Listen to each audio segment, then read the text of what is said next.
Later, during lunch break, Seiji sent Anna's specially modified version of the game to Chiaki. "What's this?" "Something that will allow you to meet Anna again." Chiaki instantly widened her eyes upon hearing this. "Seigo." Seiji put his index finger on his lips, gesturing for her to remain silent. "This is a secret that you absolutely can't let others know about." Chiaki smiled brilliantly as she gazed at his handsome face. "Seigo, I love you forever." Just like yesterday, she passionately confessed her love once again. Mika was once again rendered speechless. "No need to love me. You should be thanking Anna. She was the one who was willing to do this so that you could meet her again," Seiji told her. "Anna." Chiaki immediately installed the modified game and opened it up. "Welcome back, Chiaki." The black-haired, red-eyed beauty appeared on her cell phone screen and greeted her in a gentle voice. "I should be the one saying that. Welcome back, Anna." The tomboy's eyes welled up with a hint of tears as she spoke animatedly. Anna's expression froze over ever so slightly. "Yep.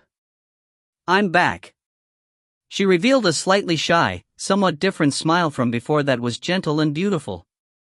"If you find any errors, ads pop up, ads redirect, broken links, non-standard content, etc., please let us know. Report chapter so we can fix it as soon as possible." Chapter 536, I didn't just meet her randomly on the street. Chapter 536, I didn't just meet her randomly on the street. Translator, Imperfect Luck Editor, Kurisu. After school, Seiji returned home and had a video chat conversation with Hana to explain what just happened to her. An artificial intelligence with its own independent will. You're really not joking with me? I'm not.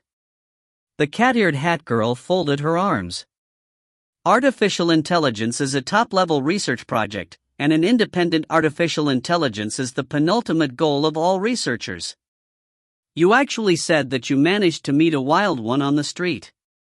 I didn't just meet her randomly on the street, but I was just making an analogy. What you just said was basically the equivalent of a bunch of pay-to-win players charging ridiculous amounts of money to their accounts but still not being able to draw an SSR card, but a random bystander like you drew only once and pulled an SSR card. That's just how ridiculous it is, do you understand? Although it's quite ridiculous, just think about it. Similar things will happen elsewhere as well, such as at the lottery. Seiji rubbed his chin. Hana was rendered speechless. While she felt that she was unable to counter Seiji's words, something still seemed not quite right to her. I can understand that it's astonishing how Anna came to be born, but that's just how it is. I can only accept and then deal with it. Seiji paused for a moment before continuing his explanation. Hana fell silent for a moment after she finished listening. If the Watajima family finds out that Anna is so incredible, they definitely won't give up, Hana stated. Perhaps they only view Anna as a cell phone game with great potential, Seiji commented. Even if they thought so at first, what you two just did, for a yin-yang master like you to go and fight them with your spirit-branded retainer will raise their doubts. I also think that I might have been too forceful, but looking at it from another way, won't it also make them afraid to make another move? Hana fell silent once again. I intend to observe the situation and adapt as necessary. If it really looks bad, I won't force myself, Seiji told her honestly.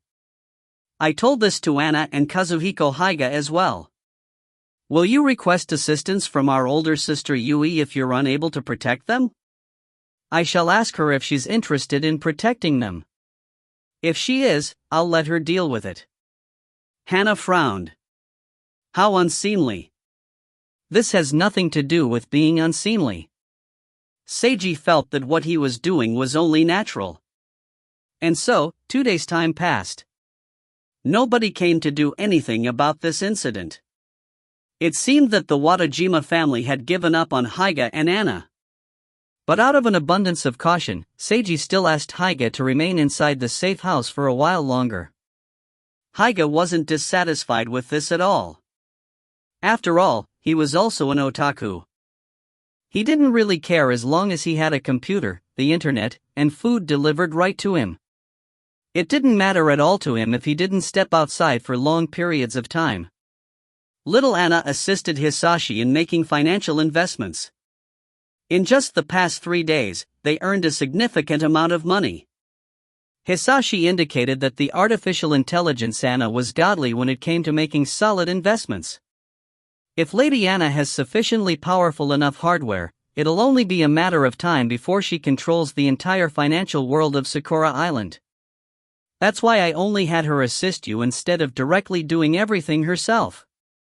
I leave it up to you to protect Sakura Island's financial industry, my dear First Knight. This is too heavy of a responsibility for me. Hisashi howled pitifully in Seiji's cell phone. Conquering the world was meaningless to little Anna, so she wouldn't do such a thing, probably. If she truly went berserk one day, Seiji could only hope that humanity would properly do their best to survive. Maybe someone named John Connor would appear to save the day? Just kidding. Seiji believed that there would be a power out there which could stop little Anna. The world couldn't be underestimated, as humans were quite strong. Making too much money with financial investments in a short period of time would certainly attract attention. He trusted that Hisashi would be able to control it well. Meanwhile, there was also the matter of investigating the mysterious drug.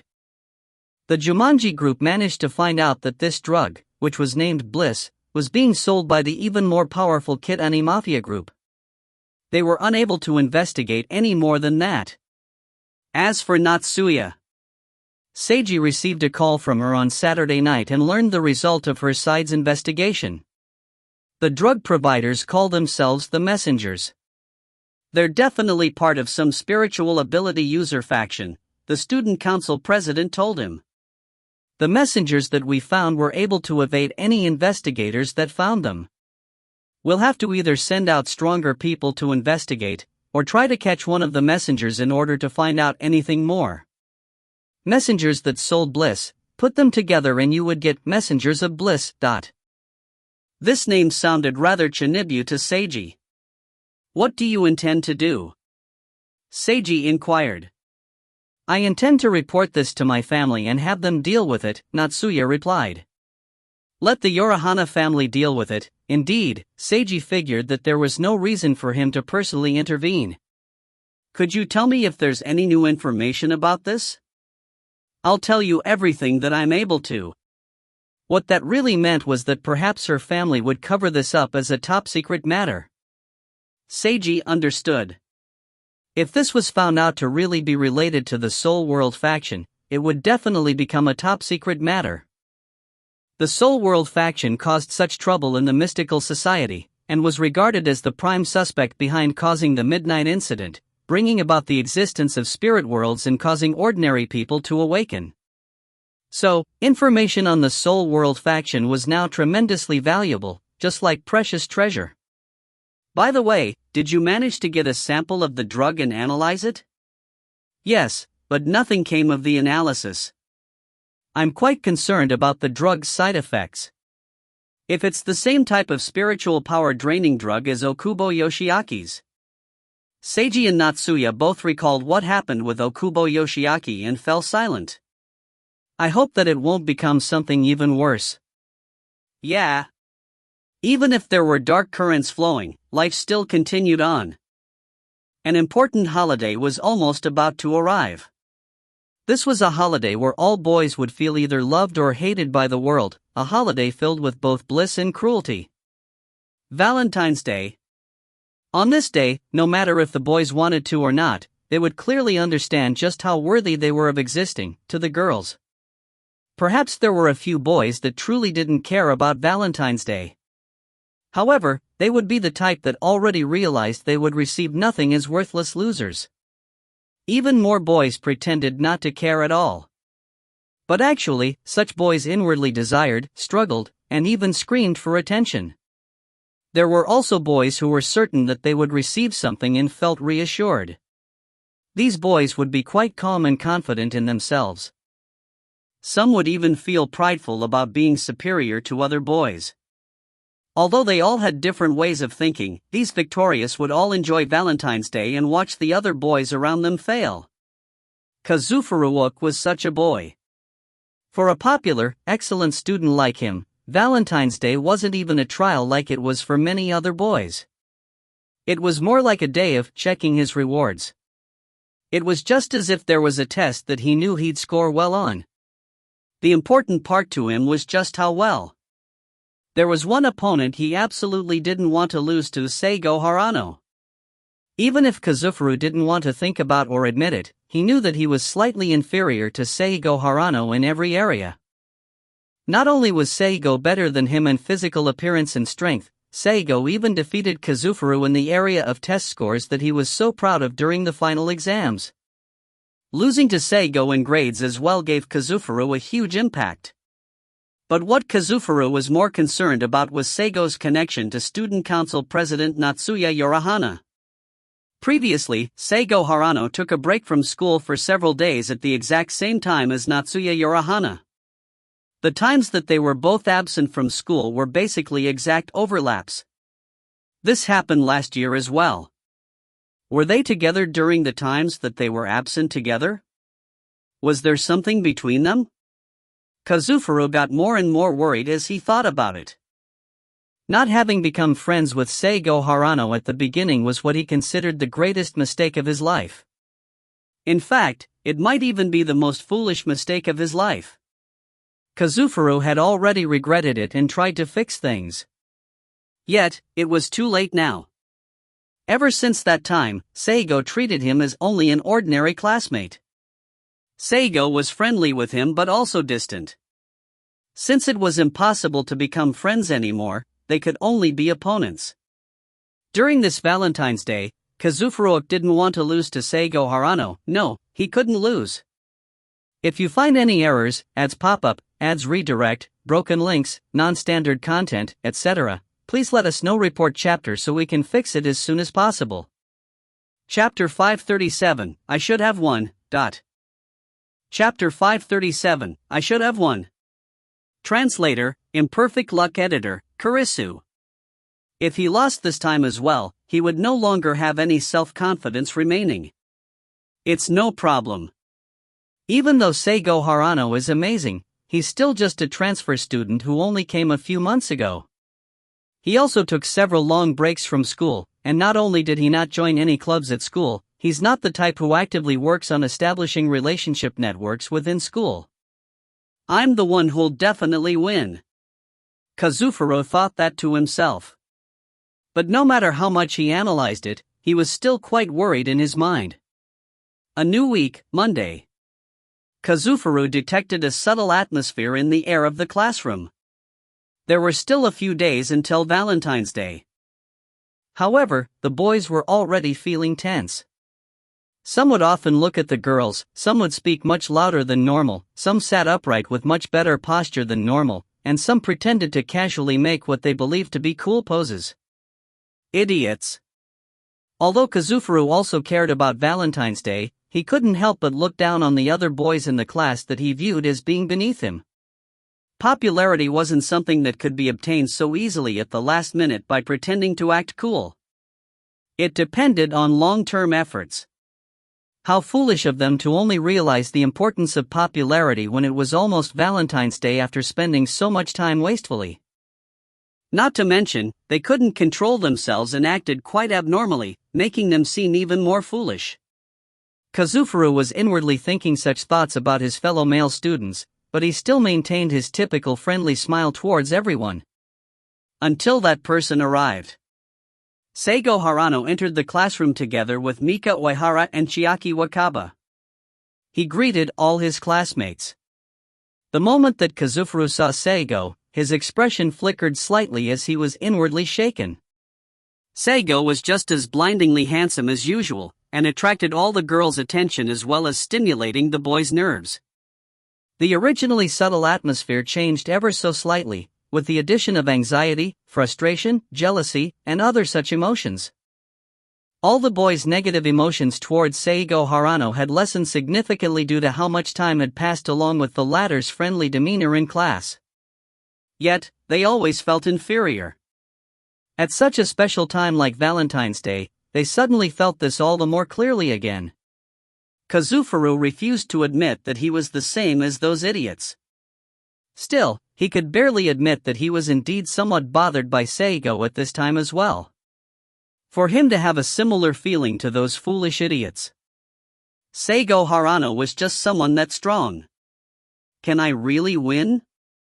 Kazufuru even began to doubt himself. Although he denied his own doubts immediately, he still felt quite anxious inside. For the entire day, he didn't take a single look in Seigo's direction. After classes, Kazufuru went to the student council room to take care of work. Natsuya Yorihana, the student council president, was there as well. No matter how many times he saw her there, working quietly, she was always incredibly beautiful. Kazufuru truly desired to have a closer relationship to her. However, the scion always kept a distance from him, making it impossible to even know where to begin with her. They were sitting less than 5 meters away from each other, yet the distance between their hearts was... He found it impossible to calculate. After working for quite a while, the student council took a break and sipped some tea together. President, it's almost Valentine's Day. Do you have anyone you want to give chocolate to? Maisa Yasumi, the second-year female student council secretary who had light purple curly hair and a cute face, asked a serious question. Sure, Natsuya replied with a smile. Really? Who? Maisa widened her eyes in surprise. Simultaneously, Kazufuru along with the student council member Kuji Samasa suddenly started paying close attention. Of course, I'm giving chocolate to Akun and Samasa senpai. Natsuya glanced over at the two boys sitting across from her. As well as all my male classmates. The other 3 student council members were all rendered speechless. I'm not asking about friend chocolate, I'm talking about love chocolate, Maisa clarified. That's a secret. Natsuya maintained her smile. Tell me, President, at least let me know if there's someone you have in mind or not. Secret means it's a secret. How about you, Yasumi-san? Do you have someone to give love chocolate to? I don't. Judging by your expression, I think you're lying. I'm definitely not lying. Maisa was rather panicky. I've heard that you're quite close to Iguchi-senpai from the volleyball club. I bet you're just one step away from formally going out with him. Natsuya looked at Maisa. And, not at all. Where did you even hear such a thing, President? Maisa's face was now blushing red. Even though she was the one who asked the question to begin with, she was now being counterattacked. I heard it from the volleyball club members in my class. I even heard that someone saw you and Iguchi-senpai walking down the street together, and you were holding his hand in a rather intimate fashion. I did no such thing. I was merely holding his hand. So you did hold his hand. Natsuya had an aha expression. Sigh. No, wait. What I said now doesn't count. Maisa's face became even redder. Kazufuru felt nothing at all from watching this cute senpai of his dig a pitfall for herself.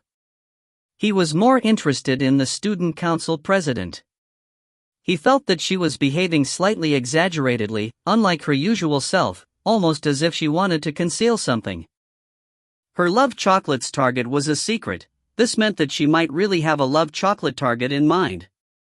Otherwise, she should have directly said, I don't have anyone to give love chocolate to. Kazufuru felt a chill within him as he realized this. Natsuya Yorihana had a love chocolate target.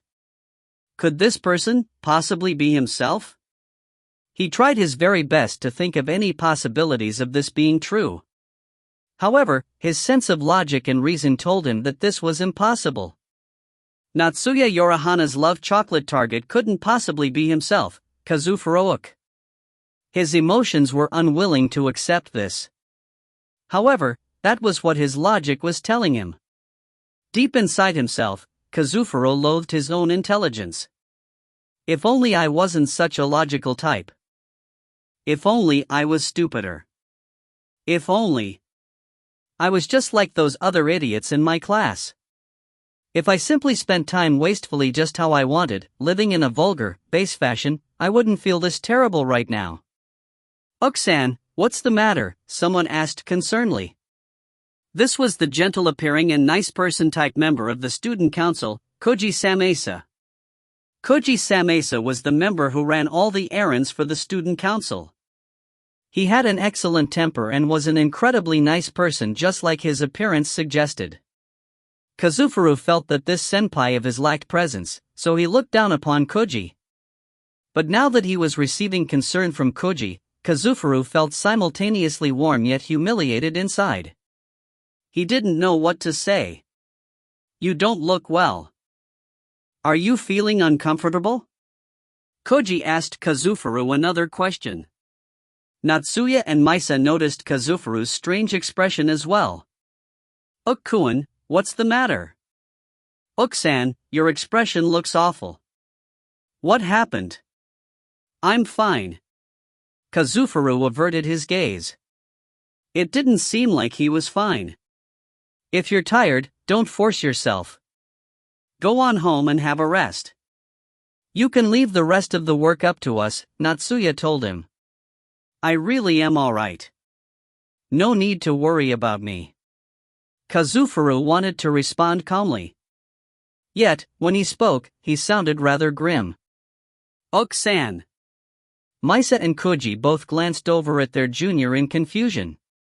Something flashed in Natsuya's eyes as she looked at Kazufuru for a while. Go home for now, Ukkuan. Her calm words sounded as if she saw through everything. Kazufuru felt a strong sense of frustration upon hearing this. I said I'm fine. Leave me alone. His icy, grim words came out in a shout that seemed like he was venting. He instantly felt that he had made a mistake. Yet, the next instant, he felt like he didn't care at all anymore. Actually, I'm the idiot after all. Kazufuru speedily thought about how he spent so much time next to Natsuya Yorihana's side with zero progress and felt that he had truly been an idiot. He had actually wanted to romantically pursue this scion and felt that he could succeed? The honest truth was that he didn't have a chance from the start. His former beliefs and self-confidence seemed just like a joke to him right now. He felt that he was nothing more than a clown. If you find any errors, ads pop up, ads redirect, broken links, non-standard content, etc., please let us know. Report chapter so we can fix it as soon as possible. Chapter 538, Indeed, I am insane. Chapter 538, Indeed, I am insane. Translator, Imperfect Luck Editor, Kurisu. Everyone fell silent after Kazufuru's outburst. Kazufuru stood up without waiting for Natsuya and the others to say anything and silently walked out of the student council room of his own volition. He stopped thinking about anything entirely and let his mind stay blank. He wandered around aimlessly as he walked out of Genhana High School and onto the streets. The sky was cloudy and the wind was chilly. It was evident that it was about to rain. Everyone still out on the street moved at a brisk pace, not wanting to be caught in the rain. Kazufuru, however, walked around rather slowly with a hollow expression. Only when icy cold raindrops fell upon him did he regain his senses. Even though the cold rain was drenching him, he still didn't quicken his pace. He continued walking slowly until he entered a nearby coffee cafe. Kazufuru found a table to sit down at. A server brought him a cup of hot water and a small towel. Kazufuru wiped himself using the towel and ordered a cup of coffee. He then sat there quietly. Once the coffee arrived, Kazufuru didn't even touch it. Instead, he merely continued to sit there in silence. Hey bro, what's the matter? A gray-jacketed man sat down across from him. Why do you have such a grim expression that's even darker than the weather? Kazufuru glanced at the gray-jacketed man and then chose to ignore him. My guess is that you're having love troubles. The gray-jacketed man smiled. Kazufuru began to frown. Your love rival is more handsome than you are, taller, better at sports, has higher grades, and also richer than you, am I right?" the gray-jacketed man continued speaking. "You've always worked so hard, wanting to get closer to the girl that you like. However, she doesn't spare even a single glance for you and has ignored all of your efforts, am I right? But it's almost Valentine's Day, and that girl is preparing her homemade love chocolate for your love rival, while she only intends to give you some cheap friend chocolate just like she gives to all her other classmates, am I right?" The gray-jacketed man asked 3 "am I right" questions in quick succession. Although he was asking, he didn't seem doubtful of the answers at all. He sounded quite confident that he was right. Kazufuru's frown grew even deeper. "None of your business," he growled in a low voice. "It seems that I'm on the mark." The gray-jacketed man chuckled. "Indeed, it's none of my business, as I'm simply a random person passing by. There's plenty of men out there with experiences just like yours, bro. I can find people like you anywhere. I'm not so bored that I chat all of you up. I'm simply talking to you because you're rather special, bro." Kazufuru icily glanced at the gray-jacketed man. "I have a new product here that I'd like to find a suitable person to test out for me. I just happened to see someone like you who has the talent to use it, bro. I suppose this is fate." The gray-jacketed man reached into his pocket and brought out a small wooden box and placed it on the table. "This product has the ability to help the user kill whomever he hates." "Ha ha." Kazufuru chuckled condescendingly in an icy manner. "It would seem that you don't believe me. That's fine. After all, anyone like me that comes to chat up someone with love troubles like you probably sounds like a scammer." The gray-jacketed man smiled. "However, I'm no scammer. First of all, I don't want any money. I'll give you this item for free. Also, after I give you this item, you can't tell anyone about this, otherwise you'll die. Not only that, you'll die within 5 days if you don't use this item. Finally, I'm going to erase part of your memories, so that you only remember this conversation you had with me but forget what I look like, along with where and when you met me." Kazufuru's expression froze over slightly before it became even more condescending. "You're not a scammer, you're just insane." He chuckled coldly. "You're absolutely right. Indeed, I am insane." The gray-jacketed man smiled and nodded. "Now, let me tell you how to use this item. It's quite simple. All you have to do is be within 4 meters of the person you hate. Look at him for 4 seconds, and have killing intent in your mind while saying kill 4 times to yourself out loud.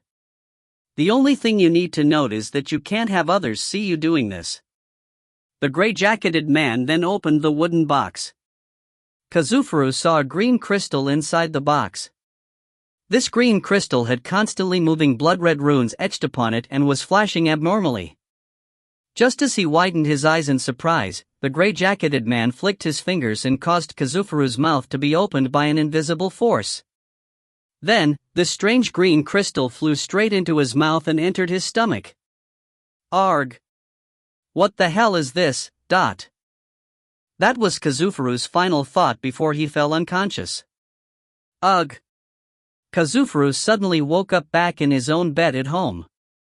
He felt like his chest was burning up, as if he had been branded. It was incredibly painful. He wanted to scream, he wanted to get out of bed. However, he was completely unable to move. Yuwawawa.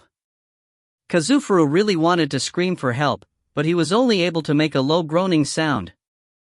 His eyes were hazy and tearing up. A sharp pain caused him to be unable to think about anything at all. He felt as if he was dying, and almost wanted to die to escape from the pain. However, his consciousness remained frustratingly clear throughout the process. Luckily, the pain lasted only for a while before it soon disappeared. He was able to move his body again. What just happened?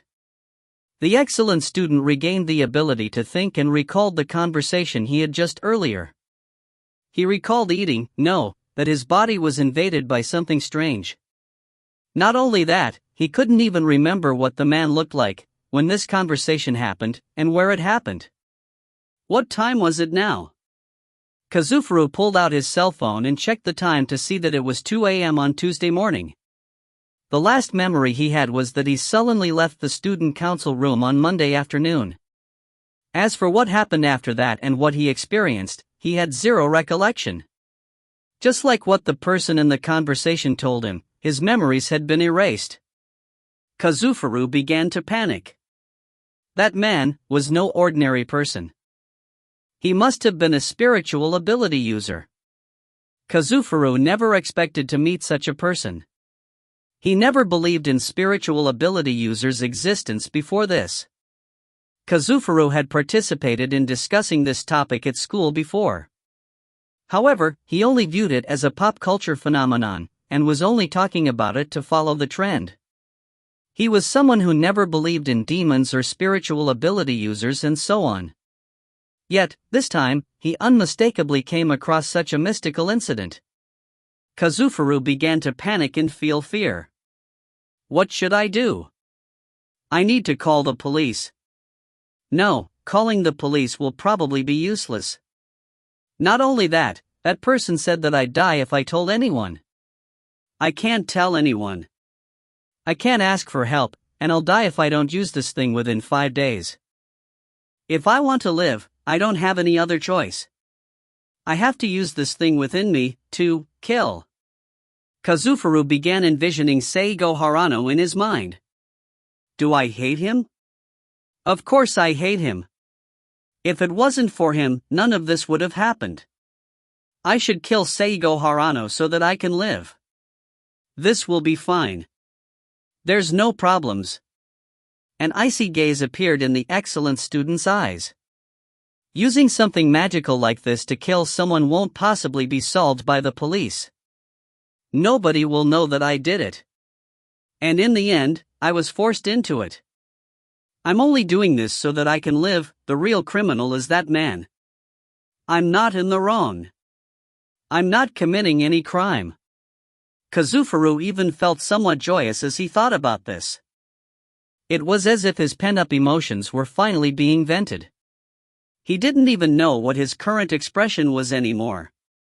If only he looked in a mirror right now, he probably would have found himself unfamiliar and scary. After all, his expression was basically just like that of a demon's. If you find any errors, ads pop up, ads redirect, broken links, non-standard content, etc., please let us know. Report chapter so we can fix it as soon as possible. Chapter 539, I Wanna Kill You. Chapter 539, I Wanna Kill You. Translator, Imperfect Luck Editor, Kurisu. Kazufuru imagined the scene of Seigo Harano dying pitifully, along with how Natsuya Yorahana might react, and then everyone else's reactions. Kazufuru slowly calmed down after he imagined the potential consequences. Should he really go through with it? This was killing someone, after all. Although he indeed loathed Seigo Harano, and wished that Seigo didn't exist, still, to personally kill Seigo. The demonic expression on the excellent student's face gradually receded, replaced by a conflicted expression. I want to live, so I have to use this item placed within me. I'm not in the wrong, I was forced. But, has Seigo Harano really done anything wrong? Seigo's existence was quite bothersome to every single boy in the class. But, he was a nice person. Even though Kazufuru hated him to the point of wishing he didn't exist, Kazufuru had to admit that Seigo Harano was a nice person, a cool and open individual who loved to help others. He felt that Seigo was bothersome because Seigo was far too excellent. Kazufuru always felt inferior and jealous. Is it really alright to kill him? Kazufuru's conscience kept questioning him. This isn't a matter of whether it's alright or not. I have to do it. I want to live. What's wrong with killing someone I hate so that I can live on? It's not wrong, but. No buts. That's just how it is. I'm going to kill Seigo Harano tomorrow. Natsuya Yorahana will be heartbroken. That's exactly what I want to see. That'll bring me great joy. Is it really alright like this? What else am I supposed to do? Kazufuru was roaring inside his mind as he struggled with his own conscience. On Tuesday, Kazufuru requested a day off from school. He said that he caught a cold due to being outside in the rain yesterday. How unlucky of him to have caught a cold at such a time. I hope that he'll get better before Valentine's Day. This was Seiji's thought after learning of Kazufuru's absence. Seiji noticed that the atmosphere in class had gotten subtly strange due to Valentine's Day being right around the corner. All the male students were glancing at him much more than usual. Seiji could only smile wryly. All he could do was to act like he always did. Today was another rainy day. Not only that, the weather report indicated that the next several days would be rainy as well. Seiji hoped that it would be sunny on Valentine's Day.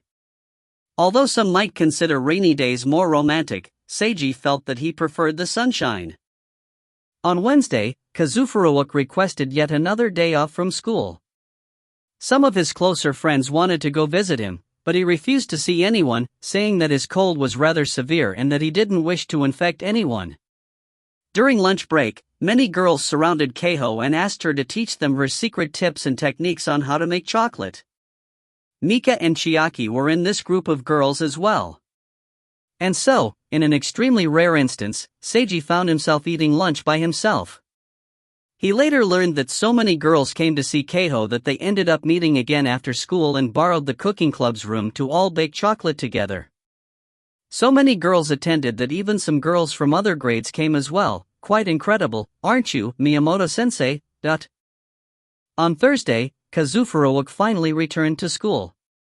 He was wearing a breathing mask and had dark circles under his eyes.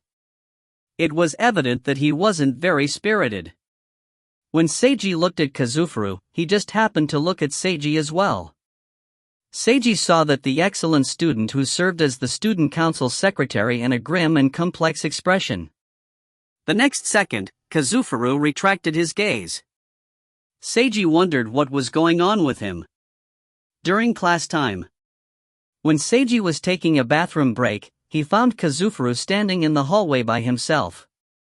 Kazufuru was looking out a window and observing the rain. "Uksan, are you feeling better?" Seiji walked up to Kazufuru and asked how he was doing. "I am, thank you for asking," the excellent student answered calmly without turning around. Seiji also looked out the window and fell silent for a moment.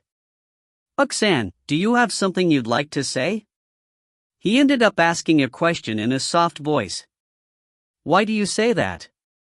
"Because I feel like you want to say something to me." Kazufuru fell silent upon hearing this. "If I'm just thinking too much into things, please forgive me." Seiji turned around and started to walk off. "Harano-san." A low voice spoke up behind him. Seiji paused in his footsteps. "Could we have a private discussion, just the two of us, later tonight?" Kazufuru asked him in a low voice. "Sure." Something flashed in Seiji's eyes as he agreed. "Thank you." Kazufuru remained polite as he told Seiji the time and place. "Don't tell anyone else about this." The student council secretary left with this final sentence. Seiji watched him leave before he turned around to leave as well. Later that night, the rain stopped. Seiji arrived on time at the place they agreed to meet at, a small park. He saw that Kazufuru was currently crouching in a sandbox and building a sandcastle. A high school boy like Kazufuru was wearing a jacket, long pants, a breathing mask, and eyeglasses while building a sandcastle in a sandbox for young children. The scene seemed rather abnormal to Seiji. "Good evening, Uksan." "Good evening, Harano-san." Kazufuru dusted off the sand on himself and stood up while turning to face Seiji. "Why did you come here?" he asked Seiji in a low voice. "Because I promised," Seiji replied. "Why did you promise?" "I'm not friends with you." "Don't you think it's strange to meet me alone so late at night?" "Indeed, I think it's strange." "That's exactly why I agreed," Seiji responded calmly. Because of curiosity?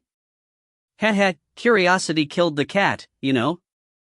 Kazufuru chuckled coldly. Indeed, sometimes curiosity will kill the cat. However, I have trust in Uksan. Trust me? Heh, trust in what about me? Trust that I won't be able to do anything. Kazufuru's tone of voice suddenly became piercing. You trust that I can't win against you. That I can never threaten you. Is that it? Not at all. Seiji looked directly at Kazufuru. I trust that Ukkoin isn't the type of person who would kill me.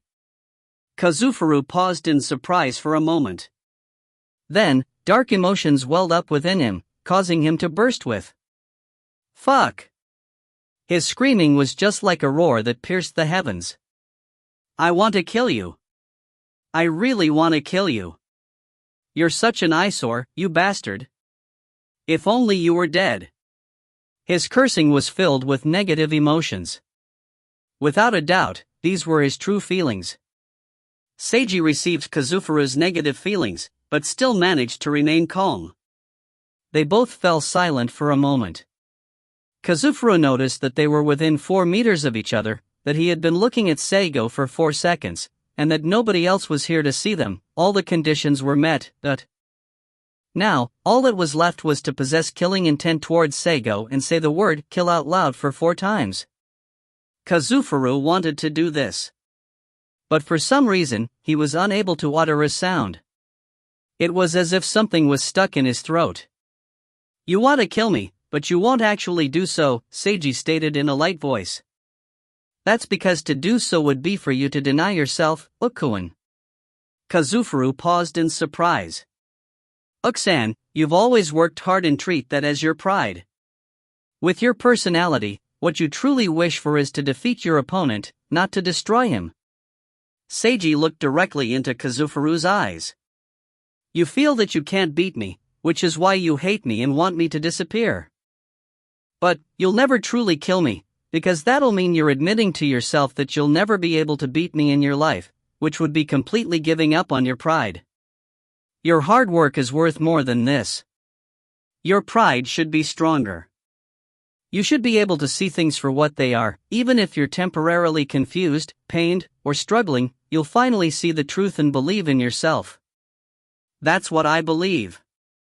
If you find any errors, ads pop up, ads redirect, broken links, non-standard content, etc., please let us know. Report chapter so we can fix it as soon as possible. Chapter 540, Could this be the true form? Chapter 540, Could this be the true form? Translator, Imperfect Luck Editor, Kurisu. A long period of silence fell between them. A cold breeze blew past, whisking up both their shirts. Kazufuru grit his teeth. Lies. That's not what you really think at all. You actually look down on me, don't you? You treat me as an idiot and despise me. Otherwise, why is it that you're no longer even willing to be my friend after all this time? Seiji was rendered speechless. He felt that Kazufuru's words were rather subtle. Seiji revealed a strange expression. Kazufuru himself also felt that something was wrong with how he phrased his question after he said it out loud. However, he was unable to figure out any other way to express his feelings. After that time, I thought that it would be fine to simply act as a regular classmate with you. It's not that I was looking down upon you or thinking that you were unworthy to become my friend, Seiji told him honestly. I apologize if that's what you still minded after all this time. I don't want your apology. I want Natsuya Yorihana. Kazufuru managed to clear some of his thoughts. That's impossible. Seiji's calm expression was instantly replaced by an emotionless one. You really are looking down on me after all. No, this is disgust. Is there a difference? Of course there is. Disgust is on a deeper level compared to condescension. Kazufuru was rendered speechless. Another cold breeze blew past them. You currently like Natsuya Yorihana, is that correct? Yes. And she also likes you? That's a question you'll have to ask her, but. Kazufuru took a deep look at Seiji. Seiji faced him directly. Even if I kill you, she probably wouldn't like me, would she? Moments later, Kazufuru slowly lowered his head. No. I should say that even if you were never around to begin with, she wouldn't have liked me. Seiji remained silent. In the end, I'm just an idiot, Kazufuru said sarcastically to himself. From the very beginning. Uk-san. Shut up. I don't want to hear you talk right now. Kazufuru viciously glared at Seiji and clenched his fists tightly. Kazufuru's heart was currently filled with tumultuous yet indescribable emotions. He didn't even know what he was currently feeling. However, all he had left towards Seigo Harano before him was rage, not killing intent. I am just an idiot after all. Kazufuru clenched his fists even tighter. His body began to tremble and his eyes started becoming unfocused. He turned around so that Seigo would be unable to see his face. You, just leave. With great difficulty, he managed to utter this short sentence. Uk-san. I said shut up. Stop talking to me. Get the hell out of here. Kazufuru began roaring. Tears seeped out from his eyes and his body kept trembling continuously. He heard the sound of footsteps gradually leaving. Once he no longer heard anything, Kazufuru kneeled down in the sandbox and destroyed his own sandcastle with a punch. Waha! He began to cry loudly. The pain from losing in love, his past regrets, his despair at facing death, all these emotions were too much for him to bear. He was breaking under the pressure. The excellent student kneeled in the sandbox, cried loudly, and forcefully tossed sand everywhere. Tears covered his face, as if he was a young child in pain. I don't want to die. I don't want to die. He knew that he would die when the 5-day time limit was up. He didn't want to sacrifice himself, but he was unable to kill the person he loathed so much. He didn't know what to do. Why did I meet with such an incident? Why? Someone, save me. I don't want to die. I want to live. He was only a first-year high school student still in the prime of his life. He'd always worked hard, and he never did anything he considered immoral. He was quite proud of his own accomplishments. The road ahead should have been long for him. He still had so many things he wanted to do, and didn't want to die like this. I want to live. I don't want to die, save me. He cried in despair and called out for help using his very soul. Uk-san. He felt as if he heard something. Uk-san. This voice belonged to someone that should have left already. Uk-san. I've heard your request for help. This was a gentle and resolute voice that had the power to reassure others. Kazufuru turned around with his tear and snot-covered face to see that Seigo Harano was now crouching next to him and reaching out with his hand. Let me help you. Seigo Harano was a spiritual ability user. Kazufuru was rather surprised to find this out. However, he was quite accepting of it. In fact, he even wondered why he never even considered this possibility before. After all, some of their classmates were already wondering if Seigo was a spiritual ability user. He should have figured it out. Why was he unable to see this? Kazufuru couldn't understand. He was confused about this for quite a while, and could only conclude that it was due to his own foolishness. Just like at the beginning when meeting Seigo Harano, he became foolish at a critical part. When he returned to his senses, Kazufuru discovered that he was now in a dojo. I'm going to help dispel the curse on you here, Seiji told the excellent student. The process might be risky, and also painful. You need to mentally prepare yourself. Kazufuru fell silent at this and nodded. Seiji had Kazufuru lie down on the floor, close his eyes, and relax his body. Seiji then began casting his spell. Seiji placed a barrier around Kazufuru and uttered an incantation that caused a golden-red mystical spell formation to appear. Runes appeared on Kazufuru's body. These runes gradually started emitting a black mist. Ugh! Once again, Kazufuru felt as if he was being branded with how hot and painful his chest felt. His body became incredibly rigid.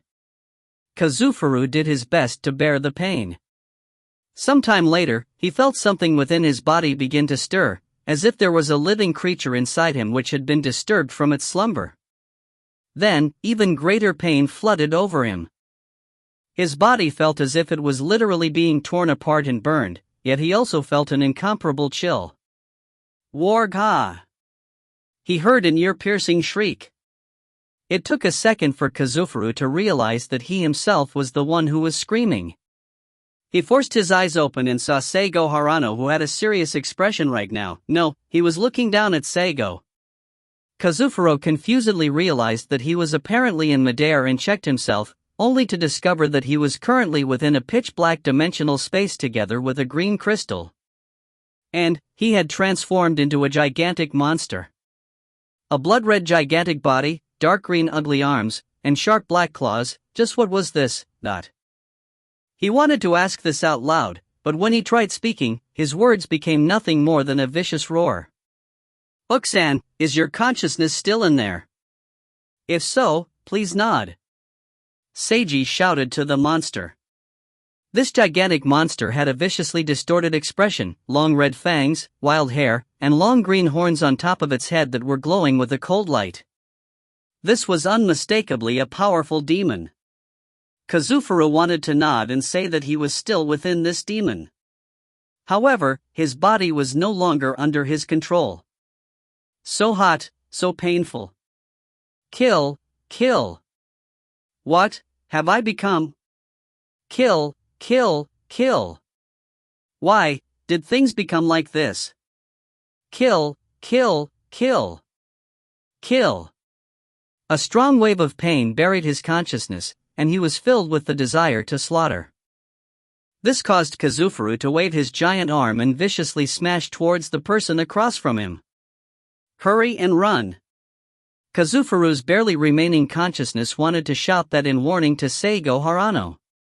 Yet, he was unable to utter any human language as what came out of his mouth was only demonic shouting. Seigo, who always seemed so tall and strong to him, was now only as short as a young child in comparison. If he managed to hit Seigo, it would definitely kill him. Boom. Star. The giant claw smashed into the ground. Seigo Harano dodged the attack at a speed that Kazufuru wasn't even able to discern.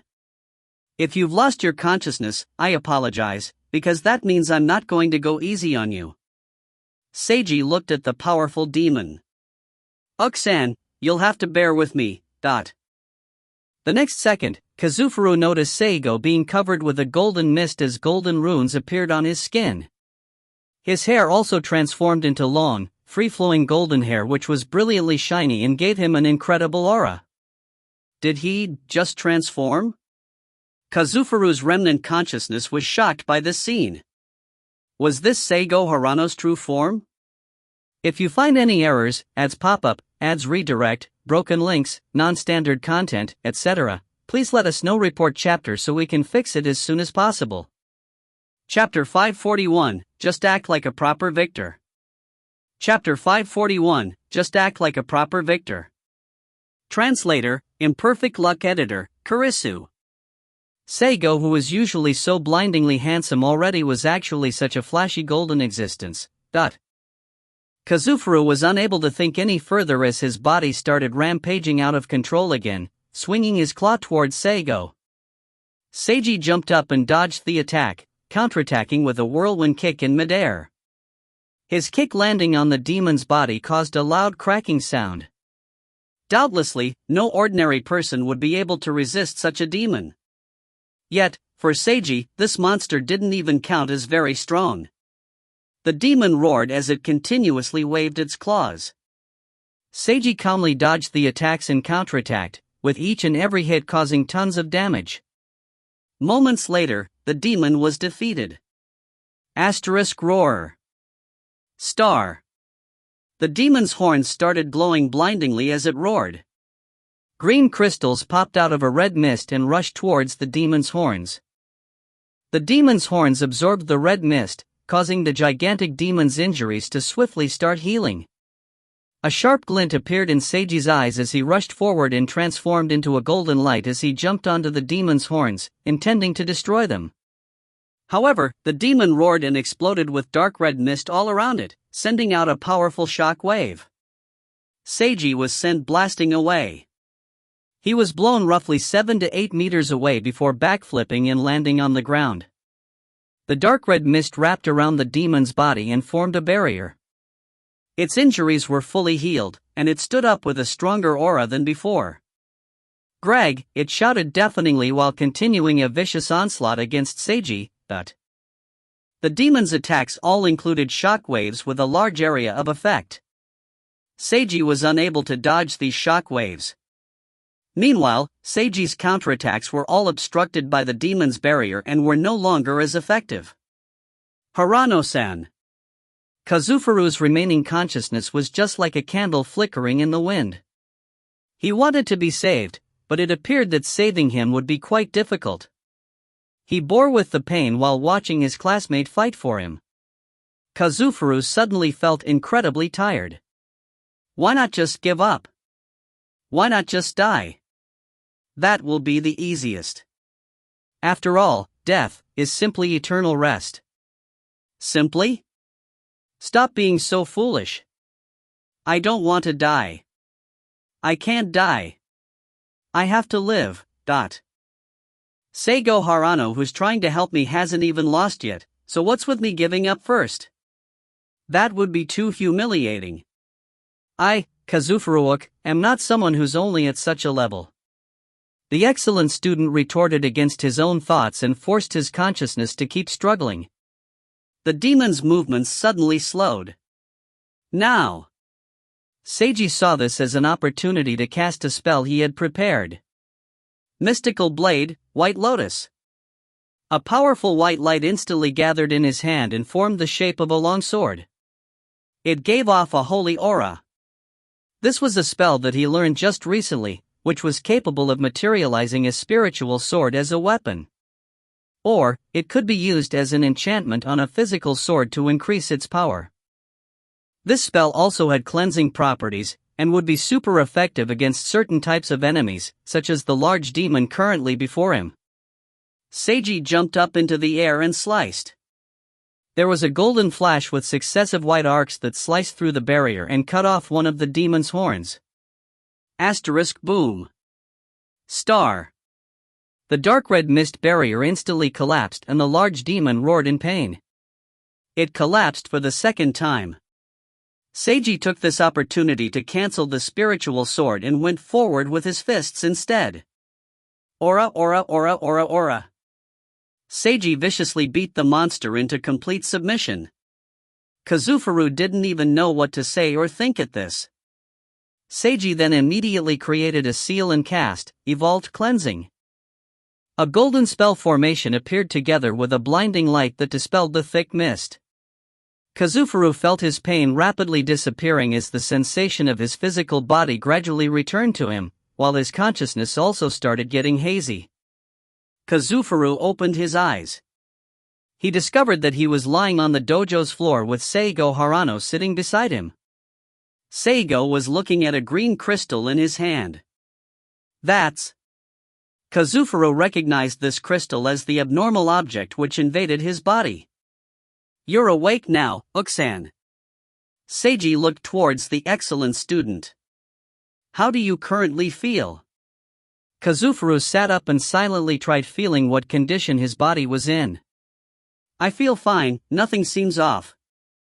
That's good, since that means the curse was successfully dispelled from you.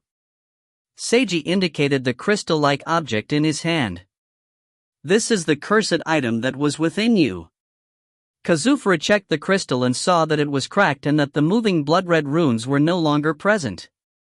What exactly is this? I'm not sure, either. At any rate, it's a cursed item that can transform someone into a monster. Seiji paused for a moment. Now that it's been dispelled, there's nothing more that you need to be afraid of. Could you tell me how this item entered your body in the first place? Kazufuru fell silent for a moment. I don't recall specifically when, where, or what person cursed me. I only remember what he told me. Kazufuru explained what he remembered. Seiji attentively listened to Kazufuru and silently thought to himself. Kazufuru looked at Seiji. Harano-san, what about yourself? Are you alright? Were you injured? Seiji blinked in surprise and smiled. I'm fine. No need to worry. Kazufuru took a long glance at Seiji. That's good, then. He averted his gaze and continued in a soft voice, thank you, for saving me. No need for thanks. I simply did what I could, Seiji responded. Kazufuru wanted to say something more, but didn't know what to say. He could only remain silent. They both remained silent for quite a while. You should return home, Uksan. Seiji stood up. Return home and have a good rest, and enjoy Valentine's Day tomorrow, but it's almost like an insult here that I should enjoy Valentine's Day when it's coming from you. Kazufuru stood up as well. I didn't mean it as an insult. I know. Still, that's what it sounded like from my perspective. What should I have said then? There's no need to worry about me. Just act like a proper victor. Kazufuru's calm words were an admittance of defeat. You're actually really cool, Seigo Harano. You're cool and handsome. It's only natural that you would become a winner in life. There's no need for you to worry about a loser's feelings of inferiority or jealousy, because none of it has to do with you. On Valentine's Day, you should just enjoy your life as a victor. Happy Valentine's Day, Harano-san. I'll pay back this favor I owe you for saving my life, but I have no idea how to pay you back, so I won't tell you out loud. You'll probably just say that there's no need, anyways. If I ever have the chance, I'll definitely pay back this favor I owe you. Not for your sake, but for my own pride. I'm a loser and an idiot. But no matter what, I shall live on in my own way, Kazufuru thought to himself. The two of them separated after leaving the Jumanji residence. Kazufuru met with a killing curse, which is far unluckier than simply catching a cold, but this will also help him to mature. That was what Seiji believed. He could tell that the student council secretary had a different look in his eyes compared to before. Kazufuru had changed for the better. Seiji felt that Kazufuru would become someone even more outstanding and popular in the future. But no matter what, Seiji was destined to never become friends with him.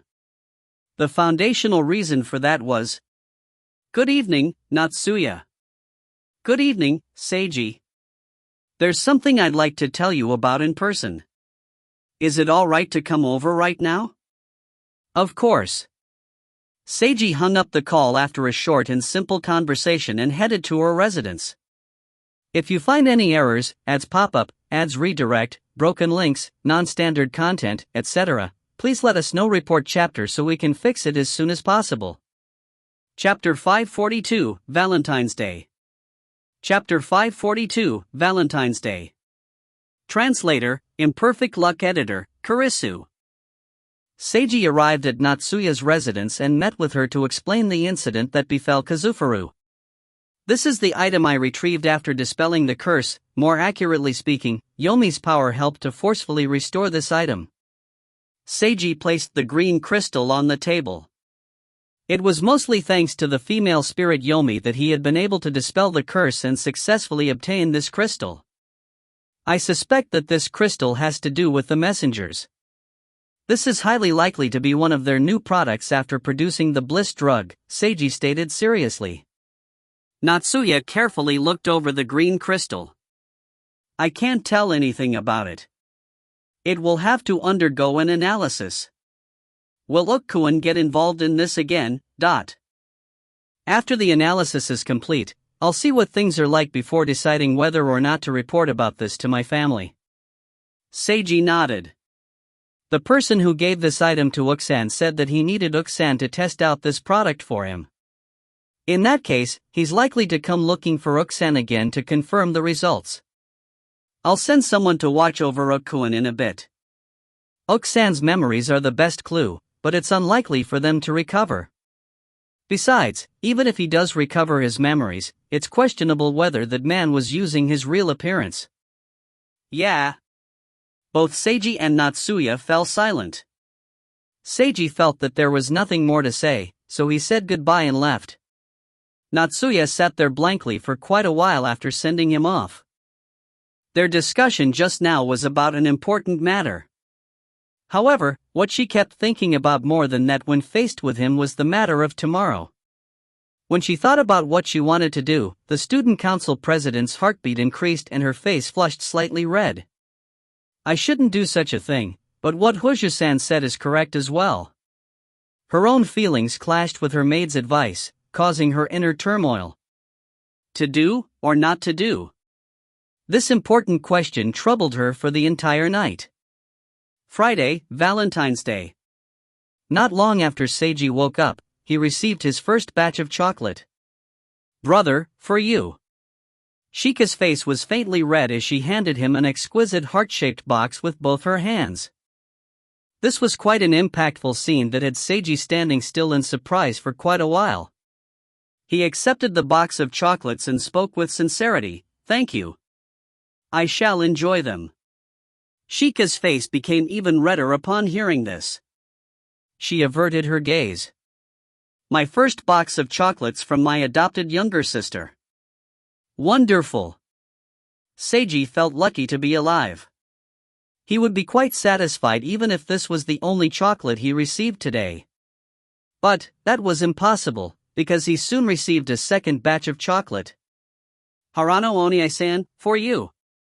Little Rio handed him a small box of chocolate with sparkles in her eyes. I didn't buy this, I made it together with my friend. Thank you. I'll gratefully accept. Seiji smiled. After they finished eating breakfast together, Mika, Chiaki, and Keed all came visiting at his apartment. Here's my wonderful handmade chocolate as a tribute to the harem king. Chiaki handed him a box of chocolates using an exaggeratedly respectful pose. Thank you, I'll take them. Seiji politely accepted. You're actually not retorting. The cool tomboy was astonished. Seiji felt that it would be quite troublesome to be retorting like a day such as Valentine's Day. He faced everything calmly. Seiji, for you. Mika handed him a box as her face flushed red. Thank you, Mika. Seiji gently accepted her box and felt her intentions. This is from me. Keed smiled and handed him a box of chocolates as well. If you come over to my room tonight, I'll have an additional present just for you. Just chocolate will be enough, thank you. Seiji did his best to withstand the flirting. Sensei, can I come over to receive the additional present in his stead? Chiaki raised her hand and asked a question as if she was in class. No. But, I'll treat you like a proper guest if you come over, Wakaba-san. Keed maintained her warm smile. I'll definitely come over. Chiaki's eyes lit up. Mika and Seiji were rendered speechless. Everyone then headed to Genhana High School together. The sky was quite dark and the wind was chilly. Yet, just this cold wind alone was insufficient to wipe away the passion that people were feeling today. While putting his shoes away in his shoe locker at school, Seiji discovered chocolate from some girls he didn't know. Not only that, not surprisingly, Chiaki received chocolate from girls as well, even more than he did. They both received chocolate from girls while on their way to class as well. Once they reached the classroom, even more female students now surrounded Chiaki. Seiji now had a much deeper understanding of Chiaki Wakaba's overwhelming popularity among girls after seeing such a scene. And you called me a harem king? You're the true harem king. Seiji inwardly commented in his mind. Although Chiaki was obviously more popular than he was, their male classmates were still mostly glaring at Seiji with obvious jealousy and complaints. If this was a certain fictional school, Seiji felt that there would be a certain scary FFF cult one where all the members wore black robes and wielded sickles and torches appearing. Although he already expected something like this, Seiji was still feeling quite impacted from the situation today. Seigo, please accept this.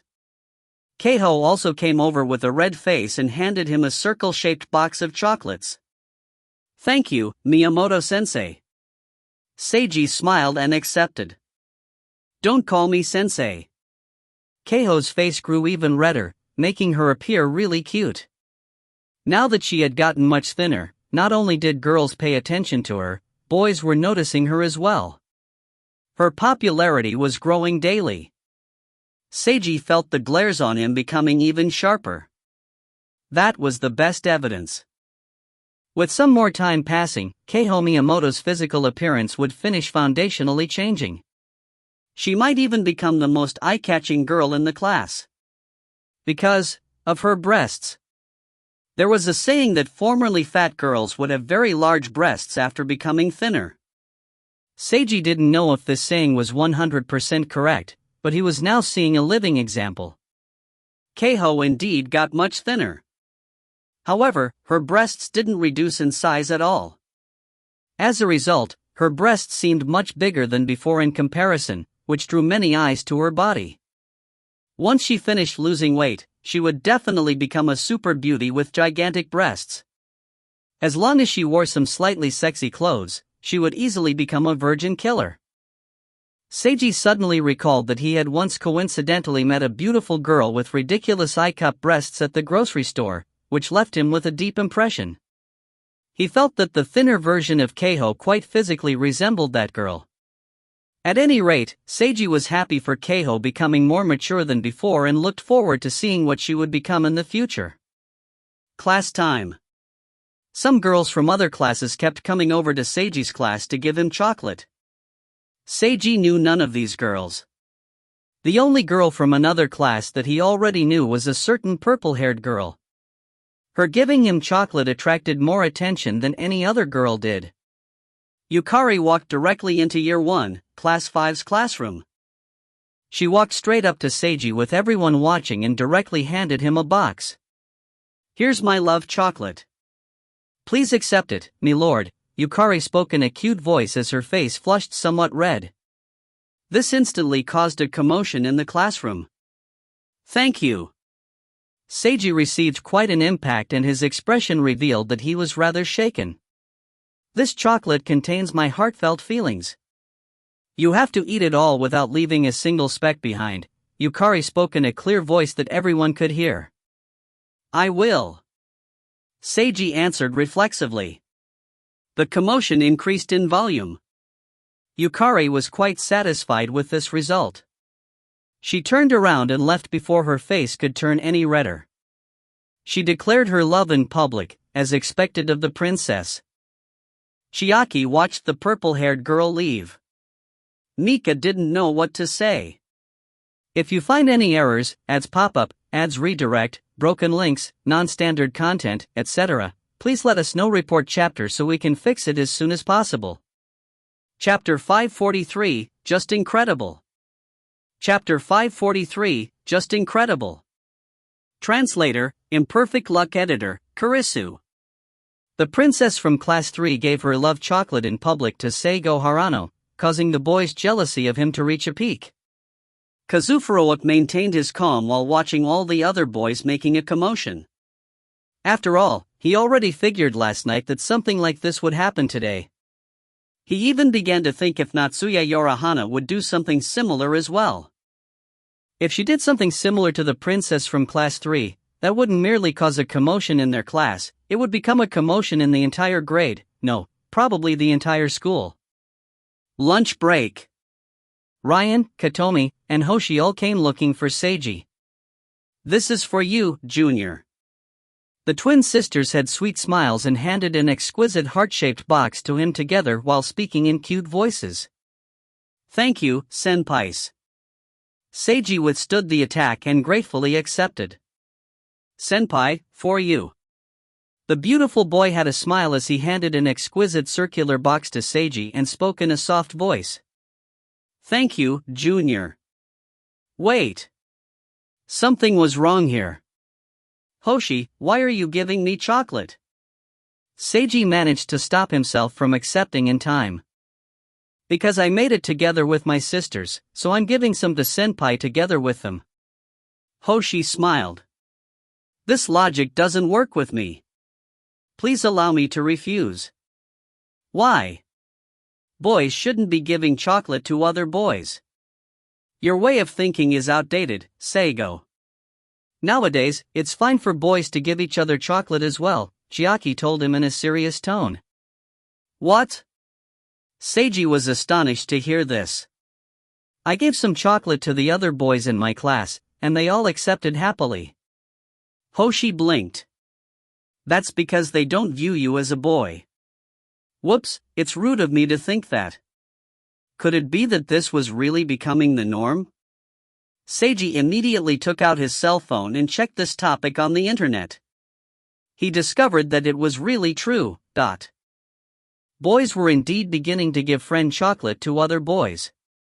Although it was only a minority, it was also indeed happening. Seiji's worldview was being overturned. Since this was indeed happening, should he accept?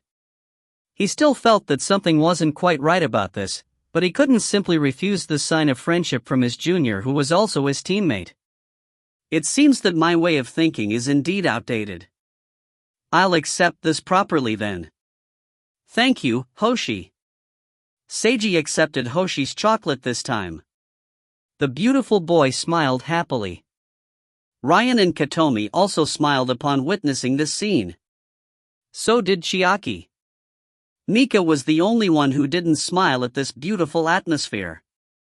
She faintly felt that Seiji had fallen into a trap. However, she was unable to identify the problem, and felt rather confused. Seiji received a phone call when lunch break was almost over. The call was from Miyabi Ishihara. Hirano-san, do you have some free time to come over to the library? Yes. Before Seiji even finished another word, Miyabi hung up on him. He was somewhat mystified. Seiji decided to head over to the school library. He saw Miyabi before he even reached the library. This student librarian was wearing eyeglasses and a scarf today. When she walked up to him, she silently handed Seiji a plain and square box. Seiji thanked her and accepted the box. Miyabi walked right past him afterwards without saying a single word. She gave me chocolate without even saying anything. She has her own unique personality as well, Seiji thought to himself. Later that afternoon, during class. The dark clouds outside had now begun to rain, making it even colder than earlier. Seiji looked outside the window and watched the rain. He felt as if the world had quieted down. Wait a moment, this wasn't because he had gotten too absorbed in watching the rain, it was because things had truly gotten quiet. Seiji noticed that something was off and turned around to find that Natsuya was quietly standing by his side. Seiji instantly paused in surprise. All the other members of Class 5 were even more surprised than he was to see the scion visiting their classroom. The same could be said for all the other students that saw her in the hallways.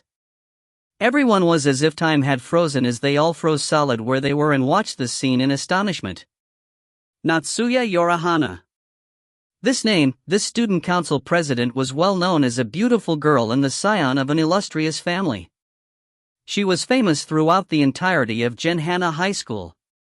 For someone as beautiful and high in status as her to come here with a heart-shaped box in her hand and silently look at a certain boy. This scene caused all the students to doubt their eyes. There were only 3 people present that expected this scene. She really did come. Kazufuru inwardly sighed. Personally, witnessing her come for Seigo Harano did make him feel somewhat uncomfortable, but it also helped him to finally completely let go of the idea of obtaining Natsuya as his girlfriend. Last night, he already admitted his defeat. And now, he had confirmed 100% just what Natsuya herself felt about Seigo as well. This was fine with him. Mika and Chiaki also long since knew that Natsuya was romantically interested in Seiji. But even so, personally witnessing this scene still gave them quite an impact. After the princess, the empress came as well. Just incredible. Chiaki inwardly sighed as something flashed in her eyes. Mika was even feeling like she was having difficulty breathing. The pressure she currently felt was completely on another scale from when Yukari came to their classroom. This opponent's level had far surpassed all limits, and it was impossible to face her. These words that Chiaki said before felt as if they had come real. At that time, Mika said that she didn't want to give up. Even now, she had the same feelings. But, just how was she supposed to defeat this person in love? Was it even possible for her to win? Mika couldn't help but think this, but she instinctively forbade herself from thinking along these lines any further. Seigo. Natsuya called out Seiji's alias while her face flushed red. This is for you. She slowly handed the heart-shaped chocolate box in her hands to him. Thank you. Natsuya. Seiji's heart was quite impacted by this scene as he accepted the chocolate. He reflexively addressed her by name. You need to eat all of it. Yeah. I definitely will. The two of them took long glances at each other before averting their gazes in unison. I'm going now. Okay, take care. Natsuya turned around and left while walking at a brisk pace. Her face was completely red, and she couldn't help but cover her face with her hand. Seiji felt like his face was burning up as well. He also covered his face with his hand. Just what idol movie did this scene come out of? Almost all the students who witnessed this scene were shouting this inside their hearts. This scene seemed too beautiful and too moving to them, causing all of them to think the exact same thing. Seigo Harano and Natsuya Yorihana, just when did the two of them develop their relationship to such a degree? This was far too astonishing. All the girls widened their eyes in surprise, while the boys' jealousy was elevated even further, turning into powerful curiosity, desire to gossip. Just now, did you see that? I did. I didn't see wrongly, did I? That was Natsuya Yorihana, right? That's right, that was Student Council President Natsuya Yorihana. There's no mistake. She just gave Harano-san some chocolate and called him directly by name. That didn't seem like friend chocolate, was that love chocolate? President Yorihana's love chocolate. Heavens! Just who exactly is Seigo Harano? The sounds of discussion could be heard everywhere inside and outside of the classroom. The gossip spread quickly like an unstoppable tide. Without a doubt, this was the biggest event to happen today on Valentine's Day at Genhana High School. Harano-san, what are your current feelings? Chiaki made a pose like she was a reporter with a microphone as she interviewed Seiji. I don't know. If you had to say a few words to everyone at school, what would you say? I don't want to say anything. Everyone is currently paying a great deal of attention to you. Please give a clear explanation. You shouldn't be remaining silent. Please allow me to maintain my silence. Is it really alright to simply let the public gossip as I please? It'll happen regardless of what I say. Seiji sighed. If you find any errors, ads pop up, ads redirect, broken links, non-standard content, etc., please let us know. Report chapter so we can fix it as soon as possible. Chapter 544, at this moment, he recalled. Chapter 544, at this moment, he recalled. Translator, Imperfect Luck Editor, Kurisu. After school. Seiji was being surrounded by all the girls that wanted to hear the gossip about him when his cell phone rang. He took the call and used it as an excuse to speedily escape the school. He left the school and met with Mai, who was carrying a parasol. She was the one who had called him. How do you feel after receiving Milady's chocolate? The maid senpai was grinning as she looked at him. Of course, I'm happy. Seiji felt somewhat awkward. Are you surprised that Milady gave it to you in public like that? Yeah. Actually, I'm the one who recommended her to do this. Mai smiled. This way, there shouldn't be any more girls that will dare to get close to you. Seiji was rendered speechless. This is my chocolate for you. Thank you for always taking care of Milady, Haruta-san. Mai handed him a circular box of chocolate. Please take good care of us in the future. Thank you. Seiji accepted the chocolate with a subtle expression. The maid then left and returned to Natsuya's residence. Seiji went back to his own apartment as well, together with the gigantic pile of chocolate he received today. Later that night, Saki visited Seiji's apartment. The editor gave him a small present as a first-time visiting gift. She then gave him some chocolate from herself and Mayuzumi. Seiji gratefully accepted the gift. Brother Monogatari has been selling excellently. It still maintained its status as a bestseller even now, and the readers are giving excellent reviews, Saki told him. In this situation, you can already begin to consider writing a second volume. Seiji exchanged glances with Shika upon hearing this. Actually, we're already working on the second volume. Seiji smiled. Although it's currently unfinished, I think that it should be finished soon if I devote all my time to it. Saki blinked upon hearing this. Could I take a look at the already finished portion? Of course.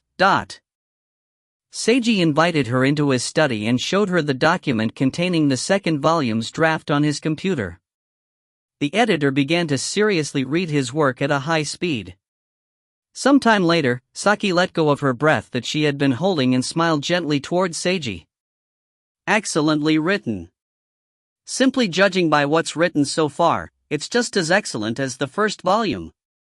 You'll think it's even better than the first volume after I'm done, Seiji replied with a confident smile. I'll be looking forward to it, then. There's no need for you to rush too much. Still, it'll of course be better if you finish it as quickly as possible. Understood. Saki then gave her own opinions about the story's contents. Seiji nodded in acceptance and expressed his own opinions as well. He then called Shika over and all three of them started discussing. The editor and the authors, these three passionate individuals discussed seriously for quite a while in order to make Brother Monogatari a more interesting story. After the editor said goodbye and left, Shika returned to her room to organize her thoughts on the story, while Seiji went to take a shower. While taking his shower, he opened up his system and checked the Gifts option. All the chocolate he received today gave him a massive amount of points as well as numerous item rewards. There were so many items that it was difficult to go through them all. If he listed all their names and effects, he felt that it would take over 2,000 words. If this had been a novel, it definitely would have been nothing more than filler. Seiji was quite grateful for this abundant harvest, and once again truly thanked everyone's heartfelt intentions. He glanced over them and decided to leave looking at them in more detail for later. He then took a look at his novel rewards. He then discovered that apart from points as always along with random draw shards, there was something new. Brother Monogatari Character Reward Card Shard. Seiji widened his eyes in surprise and immediately checked his system's explanation. Assembling 7 Brother Monogatari Character Reward Card Shards will allow you to create a Brother Monogatari Character Reward Card. Brother Monogatari Character Reward Shards can be obtained from the random draw card while you have less than 7 shards. Seiji was rendered speechless. At this moment, he recalled the terror of being played with by the game developers, with the humiliation of drawing 42 times without obtaining anything decent. System, the hell, you dare to play things this way with me? Forget about just drawing random items, now this was an option as well. It seemed that it was similar to his character reward cards, like Shika Kagura and Hoshi Amami. Character reward cards were incredible. Wasn't this basically forcing him to charge money to play the game? Seiji grit his teeth in anger. This was ridiculous, too ridiculous. He finally became somewhat rich in points, but now the system was using such an underhanded method to drain him of them. I definitely won't be fooled. Although he wanted to say this, he really wanted the Brother Monogatari character reward card. Really wanted it.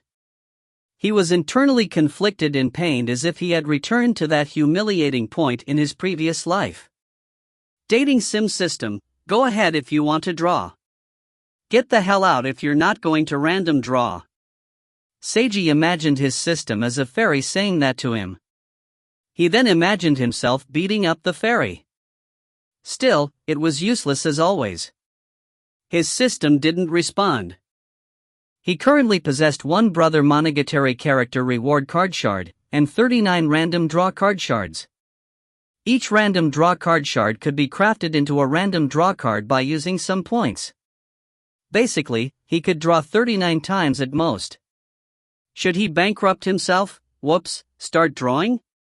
Seiji slowly reached out with his trembling right hand. But at the final moment, he restrained his impulse. He grabbed his left hand with his right hand. I won't do it. He decided against exchanging points for random draws for the time being and to wait a little longer. Perhaps he would be able to assemble the pieces required on his own. A Brother Monogatari character reward card, he really wanted it. Seiji was quite curious what it would be like. But even so, Seiji decided to not go against his original decision. He would not abuse the power to save and load on the random draw system. He withstood his desire and forcefully closed his system with his strong willpower. While cultivating in Ryo's soul realm, Seiji took a closer look at every single reward item he received. He felt that they could be categorized into 3 types. The first type was items that increased his basic stats. There were items that could increase his basic stats like academics and physical ability, as well as items that could increase his stats in more specialized areas like fighting. The second type was items with special one-time effects. There were all sorts of effects, far too many to list. The third type was items that had 5-minute effects.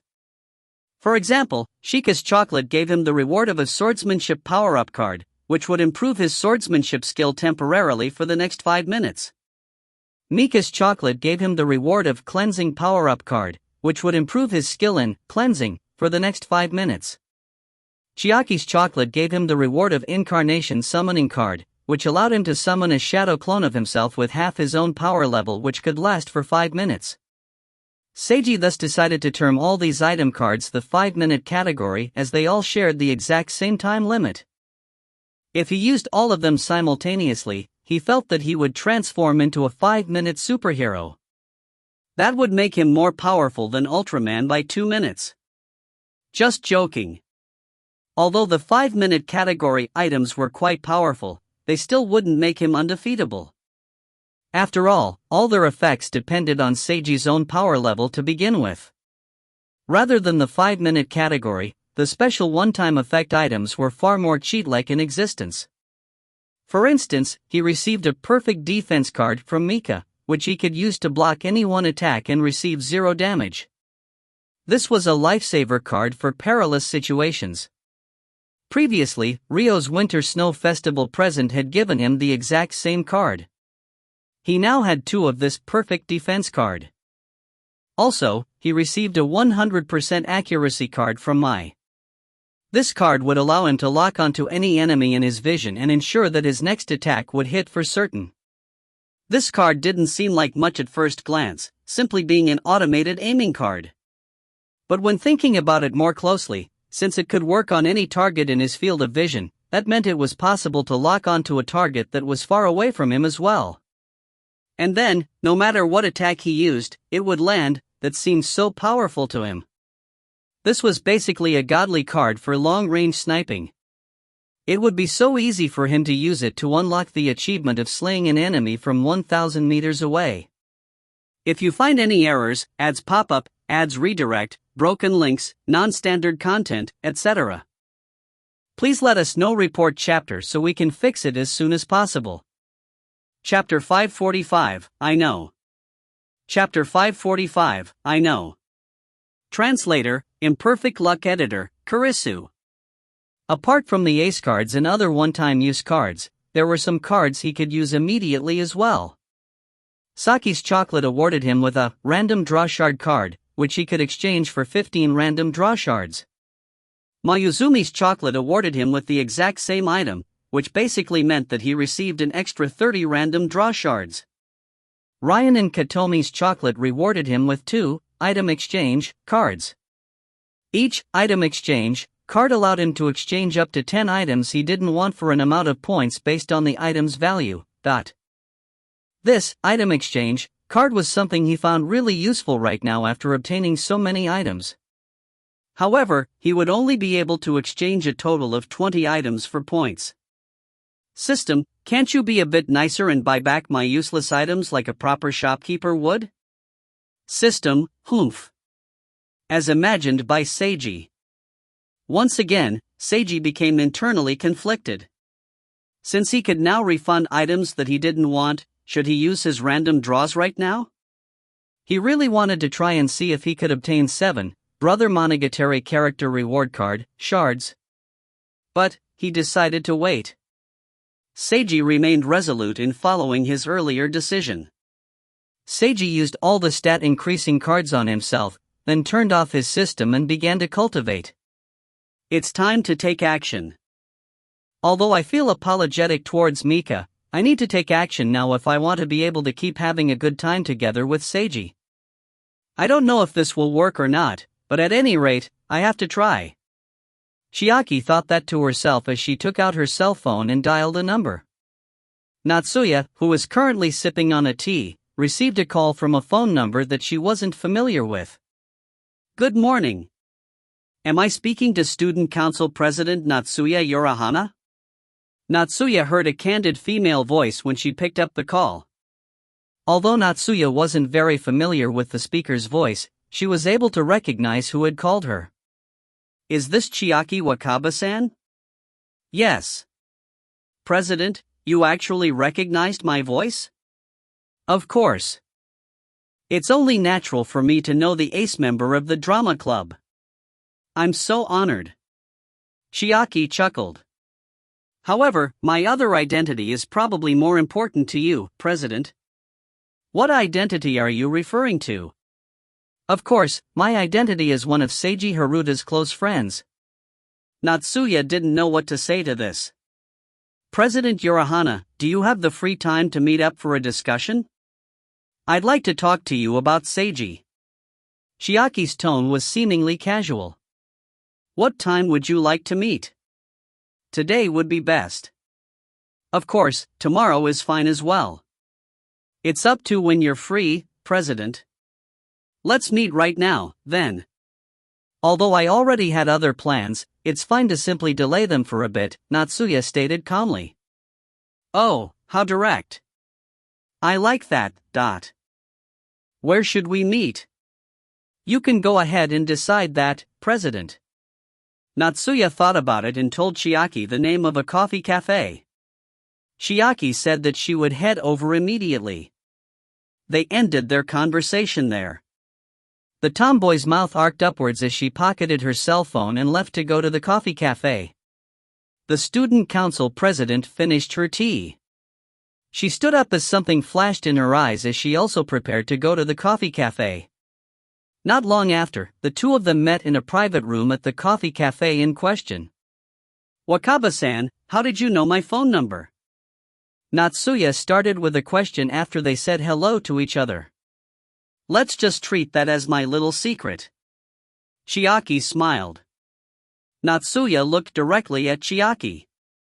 Chiaki Wakaba, ace member of the drama club, and one of Seiji's closest friends ever since he transferred into Genhana High School. She was quite a unique and charismatic girl. Although Natsuya wasn't well acquainted with Chiaki, Natsuya was quite appreciative of her and felt that she was quite talented. When facing you directly like this, I feel that you're truly beautiful, President. If I was a boy, I would surely fall in love, Chiaki could only exclaim with sincerity as she looked at Natsuya. The student council president's beauty wouldn't only affect boys. It would be quite strong against girls as well. Simply looking at her close-up like this for a minute made Chiaki feel like she was about to imagine certain things. No, she couldn't get sidetracked here. The tomboy managed to stop her thoughts from going in the wrong direction. Wakaba-san is quite beautiful as well.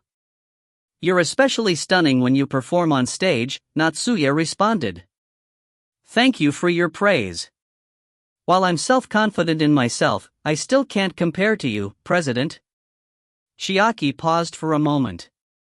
Not only in the eyes of the students, it's also the same in Seiji's eyes.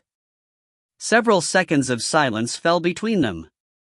President Urahana, please excuse my directness. You're in love with Seiji, aren't you?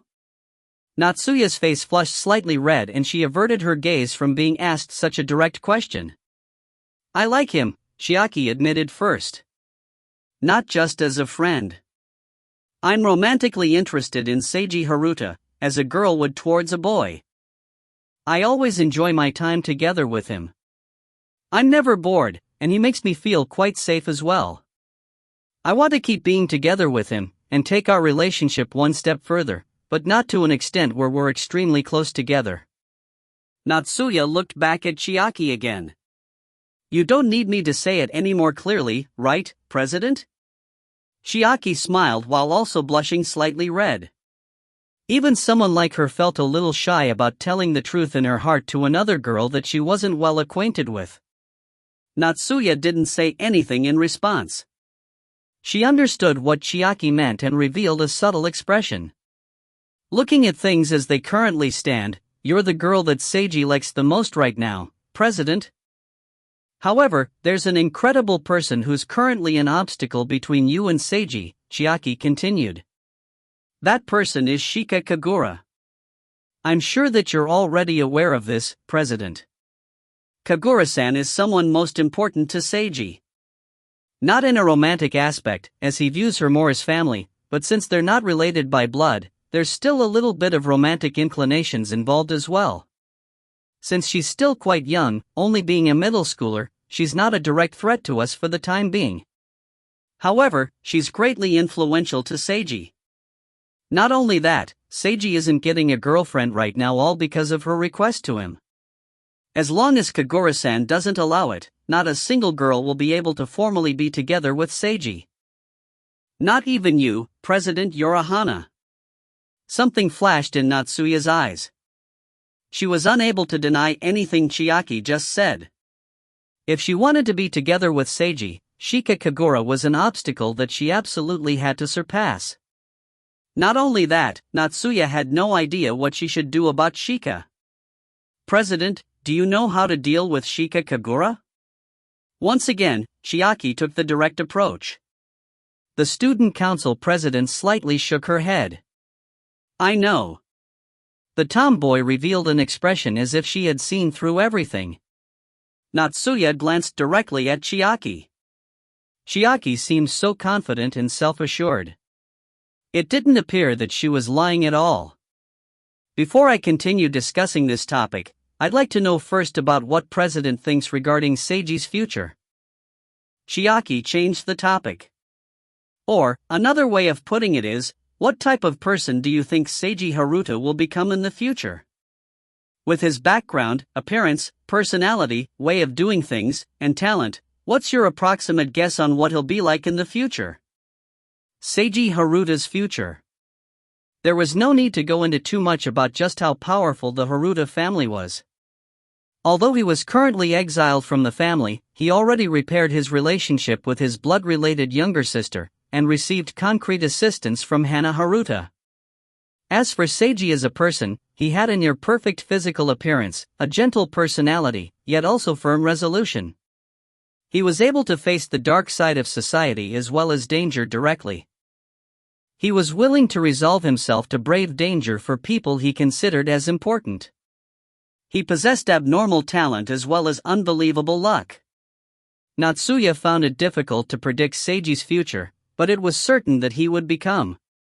Chiaki grinned and spoke almost as if she could read Natsuya's mind. He'll become someone incredible.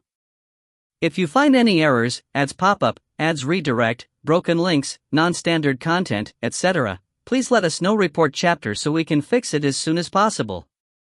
Chapter 546, Even if you have to marry me? Chapter 546, Even if you have to marry me? Translator, Imperfect Luck Editor, Kurisu. They both fell silent yet again. Natsuya understood what Chiaki was saying. First, she expressed her own feelings, then mentioned Shika Kagura, and now she was talking about Seiji's future. Chiaki's intentions were obvious. She was offering to help Natsuya in pursuing Seiji in exchange for Natsuya allowing Chiaki to become Seiji's mistress. I think that President should understand what it is that I mean to say. Once again, Chiaki spoke as if she could read Natsuya's mind. So, I won't say anything more out loud. After all, it feels quite awkward to say something like that out loud. Chiaki paused for a moment before revealing a serious expression. President Yorahana, what's your opinion on what I want to say? Natsuya could feel how serious Chiaki was. If she agreed, then Chiaki Wakaba would become her helper. If she didn't. The student council president closed her eyes and silently mulled things over. The tomboy quietly waited for her. Seiji, who was currently busy eating through the piles of chocolate that he received on Valentine's Day, received a phone call from an unfamiliar number. Good morning. Am I speaking to Seiji Haruta-san? A young man's voice was on the other end of the phone. I am. Who might you be? My name is Aorin Yorahana. I'm Natsuya's second older brother. Seiji's expression froze over slightly when he heard this. Hello? Yorahana-san. Do you have some business with me? Originally, I was supposed to be meeting with Natsuya right now for a discussion. However, she said that she suddenly had something to do and wanted to meet with me later. Aorin chuckled. I wanted to know if she was currently with you. No, she's not with me right now, Seiji responded. I see. I apologize for the sudden call. Aorin paused for a moment. Haruta-san, is it convenient right now for you to talk with me? What is it that you'd like to say, Yorahana-san? It's about the matter of Natsuya getting married. Seiji was astonished to hear this. This was the topic that I was originally supposed to discuss with you. I was intending on talking to you after I talked to her, but she suddenly delayed our meeting, so I wanted to talk to you first, Aorin mentioned. Why would you talk to me about this matter? Of course, it's because Natsuya is in love with you.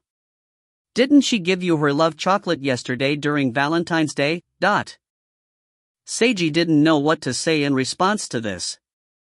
It wouldn't happen to be that you're eating it right now, are you? Aorin suddenly asked. I'm not.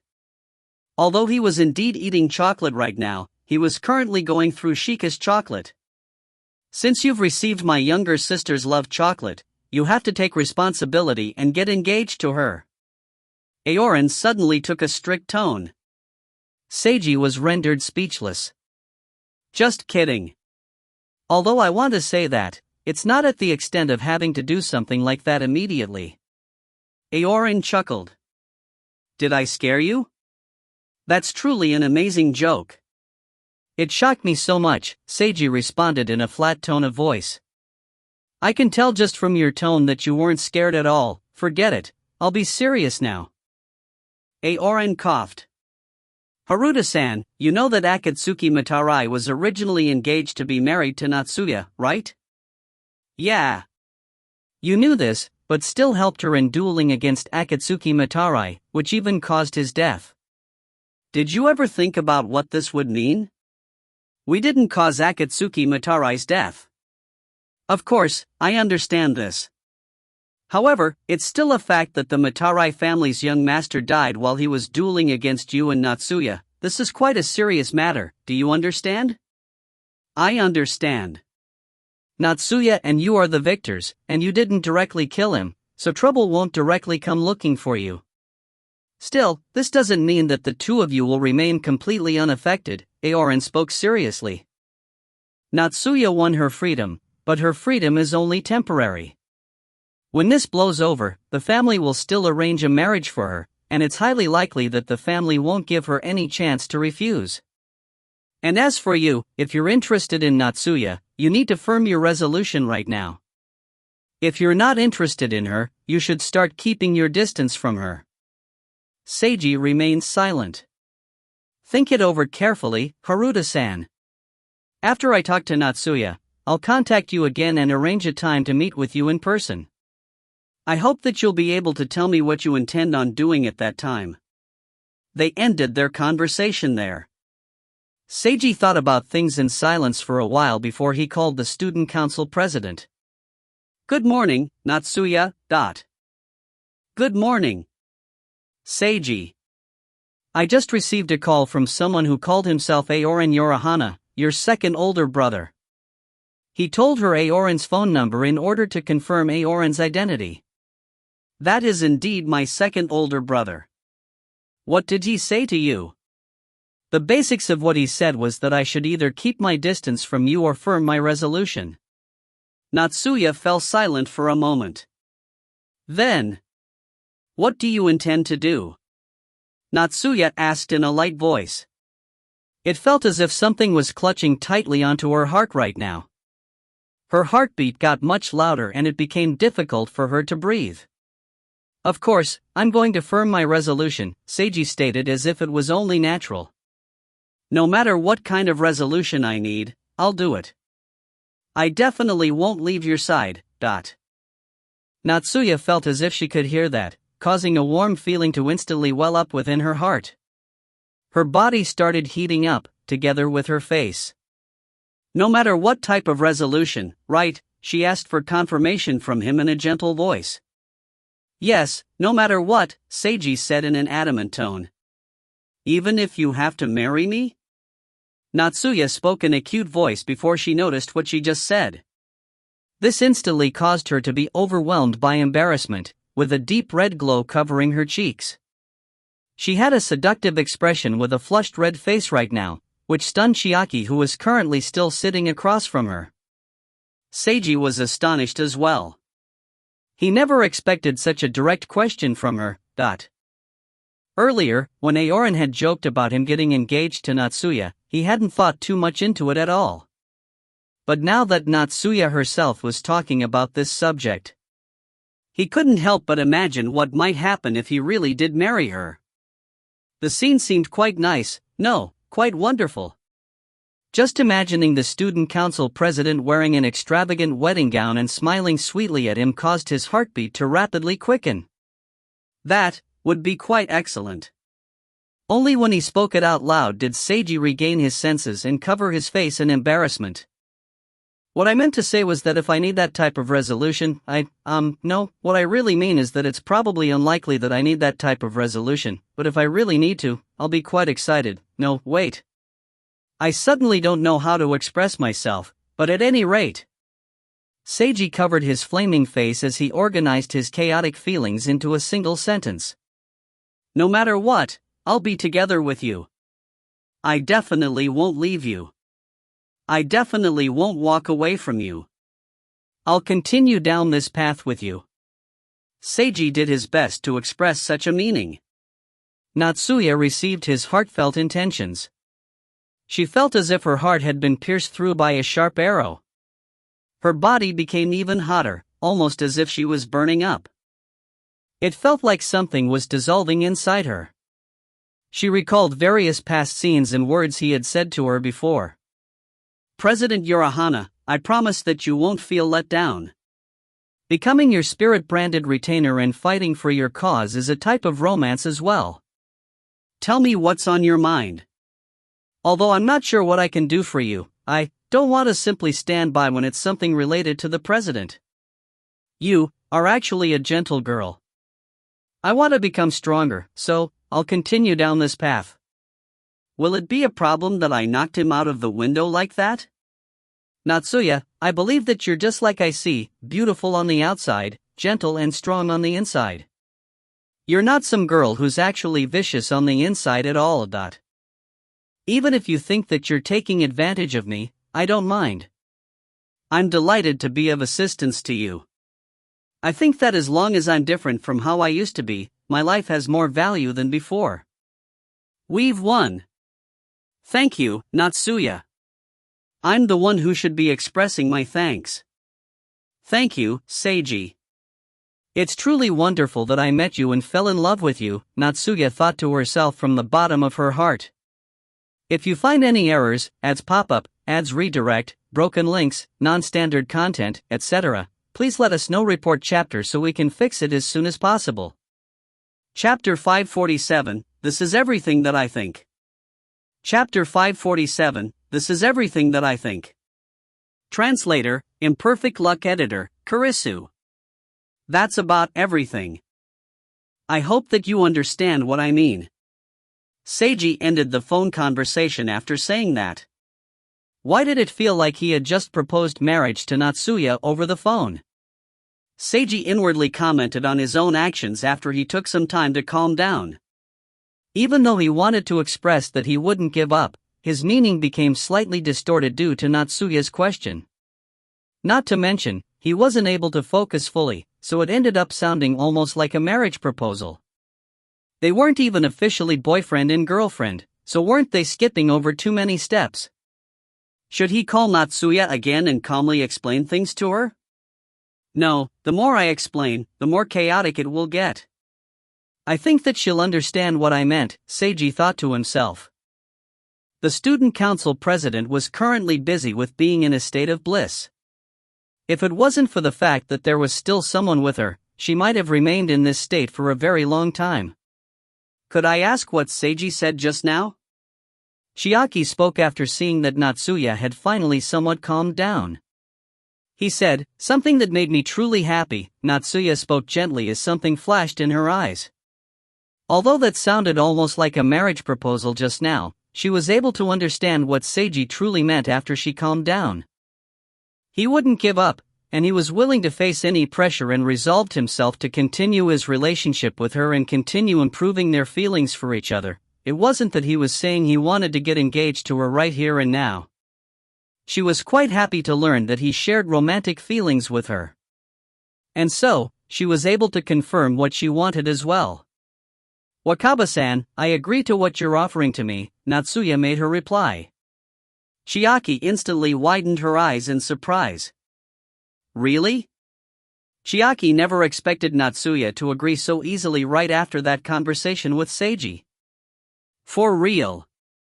Natsuya nodded slightly in confirmation and appeared quite calm.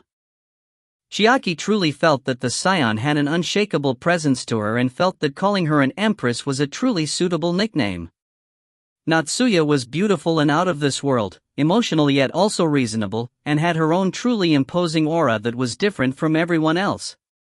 No, if I keep thinking along these lines, I'll start falling in love with her instead.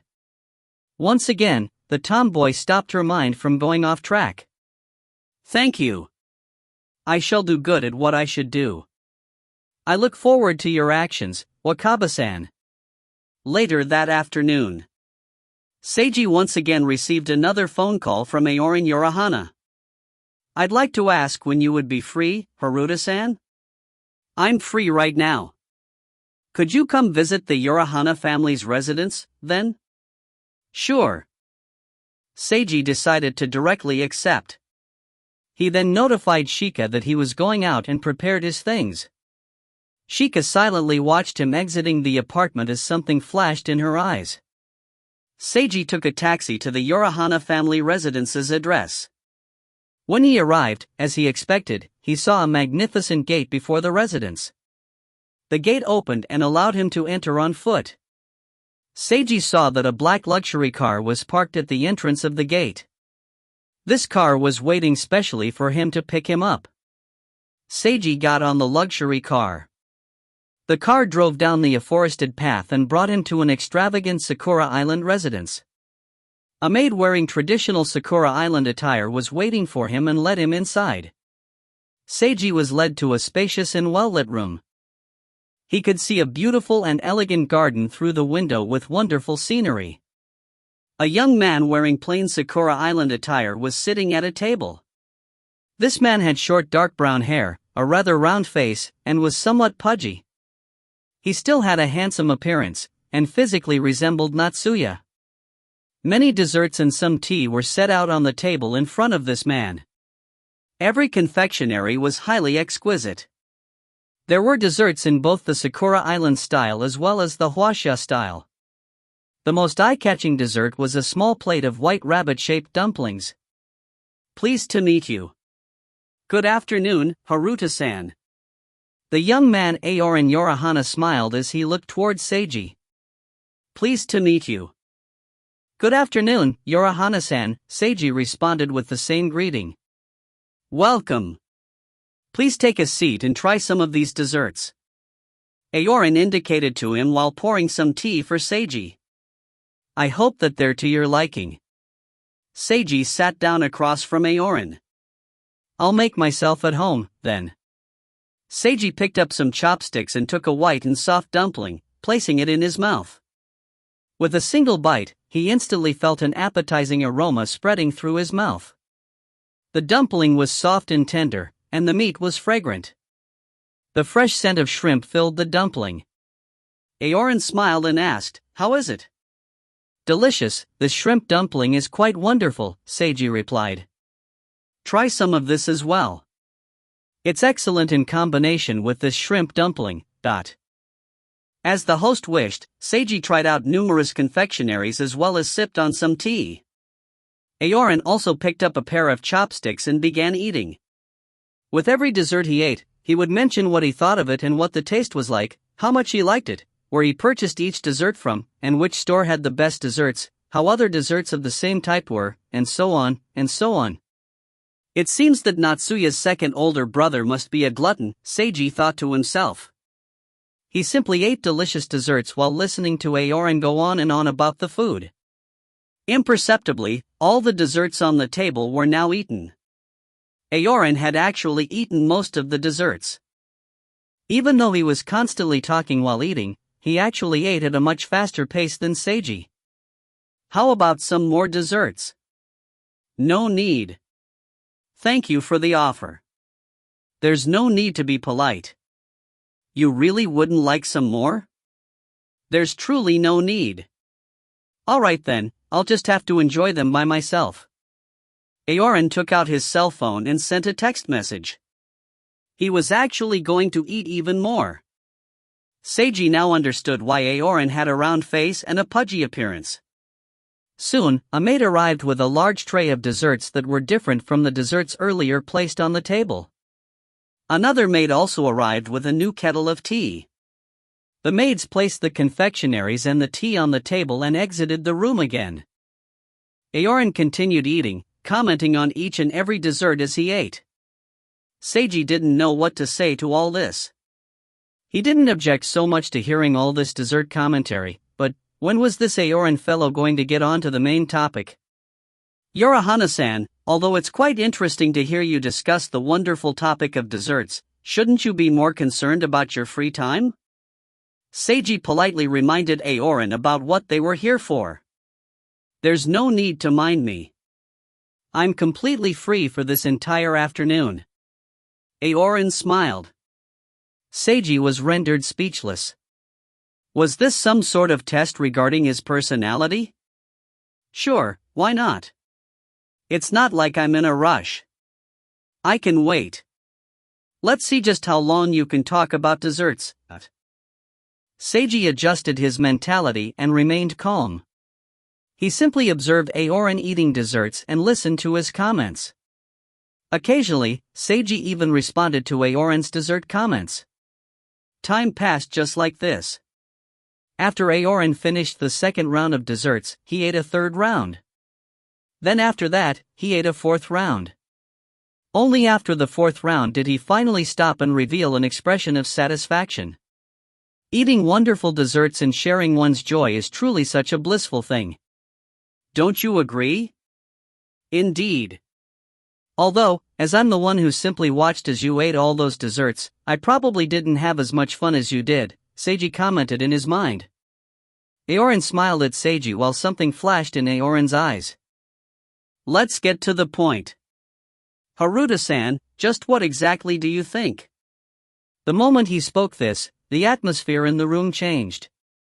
The talkative glutton instantly transformed into the second young master of the Uruhana family. Seiji focused his gaze as he sensed the change in Aoran's aura. I won't leave Natsuya, Seiji spoke directly.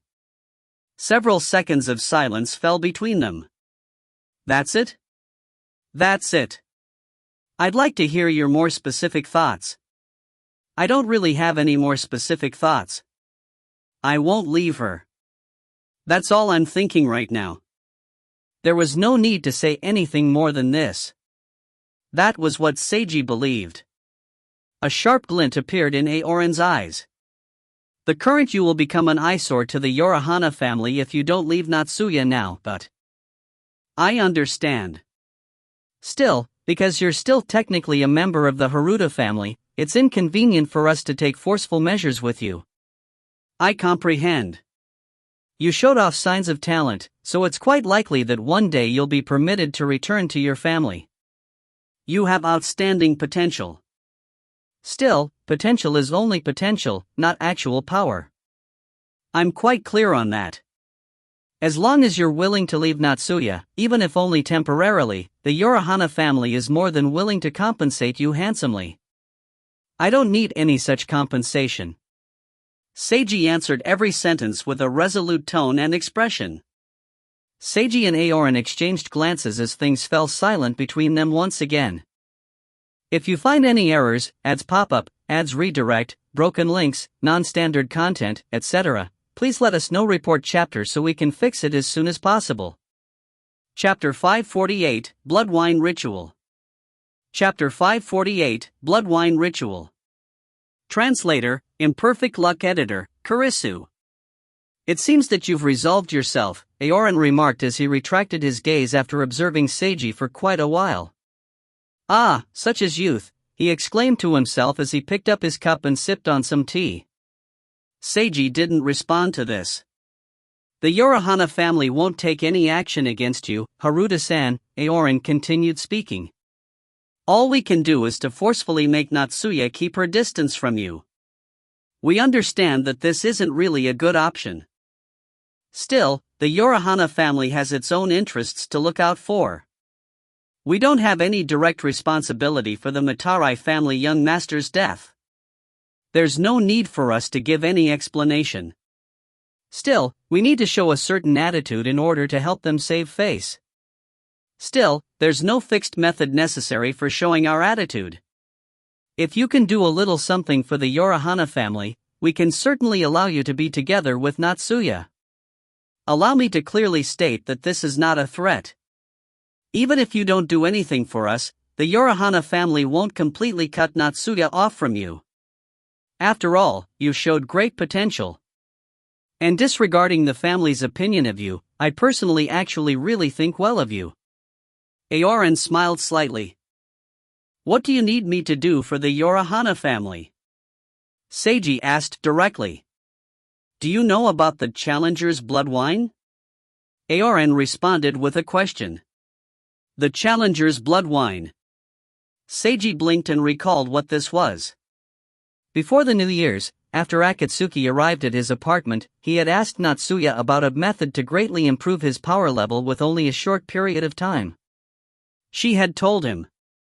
This is a huge battle amongst a large number of spiritual ability users that all sign contracts where the losers will pay a small amount of spirit blood which will then be used to create a mystical wine that only the final victor is allowed to consume, which will vastly improve their power level.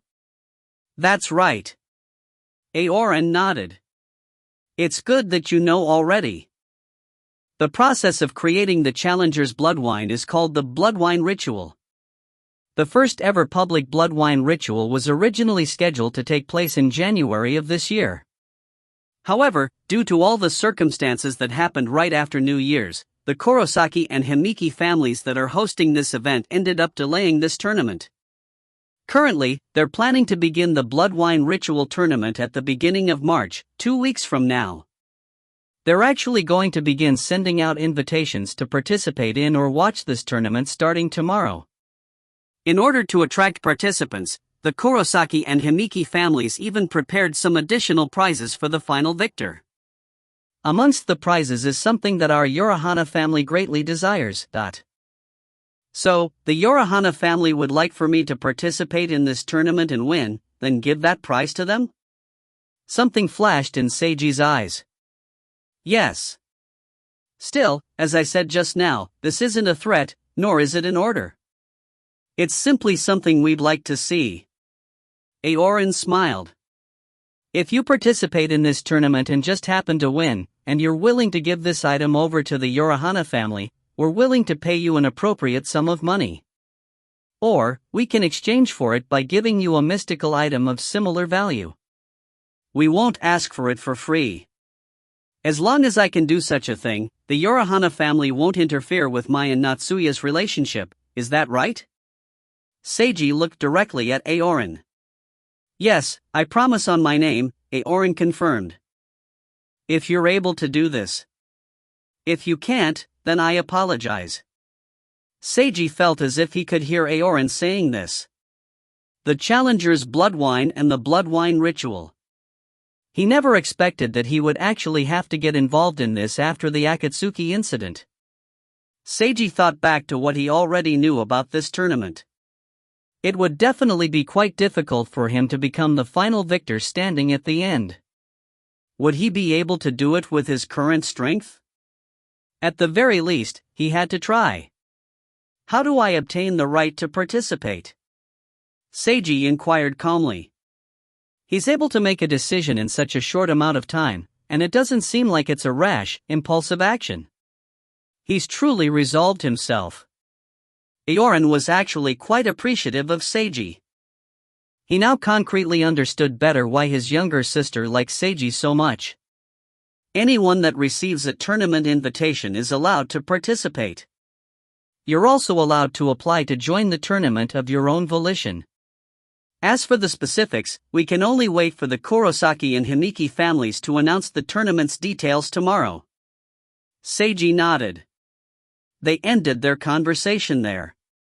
Seiji said goodbye and left. That's what happened.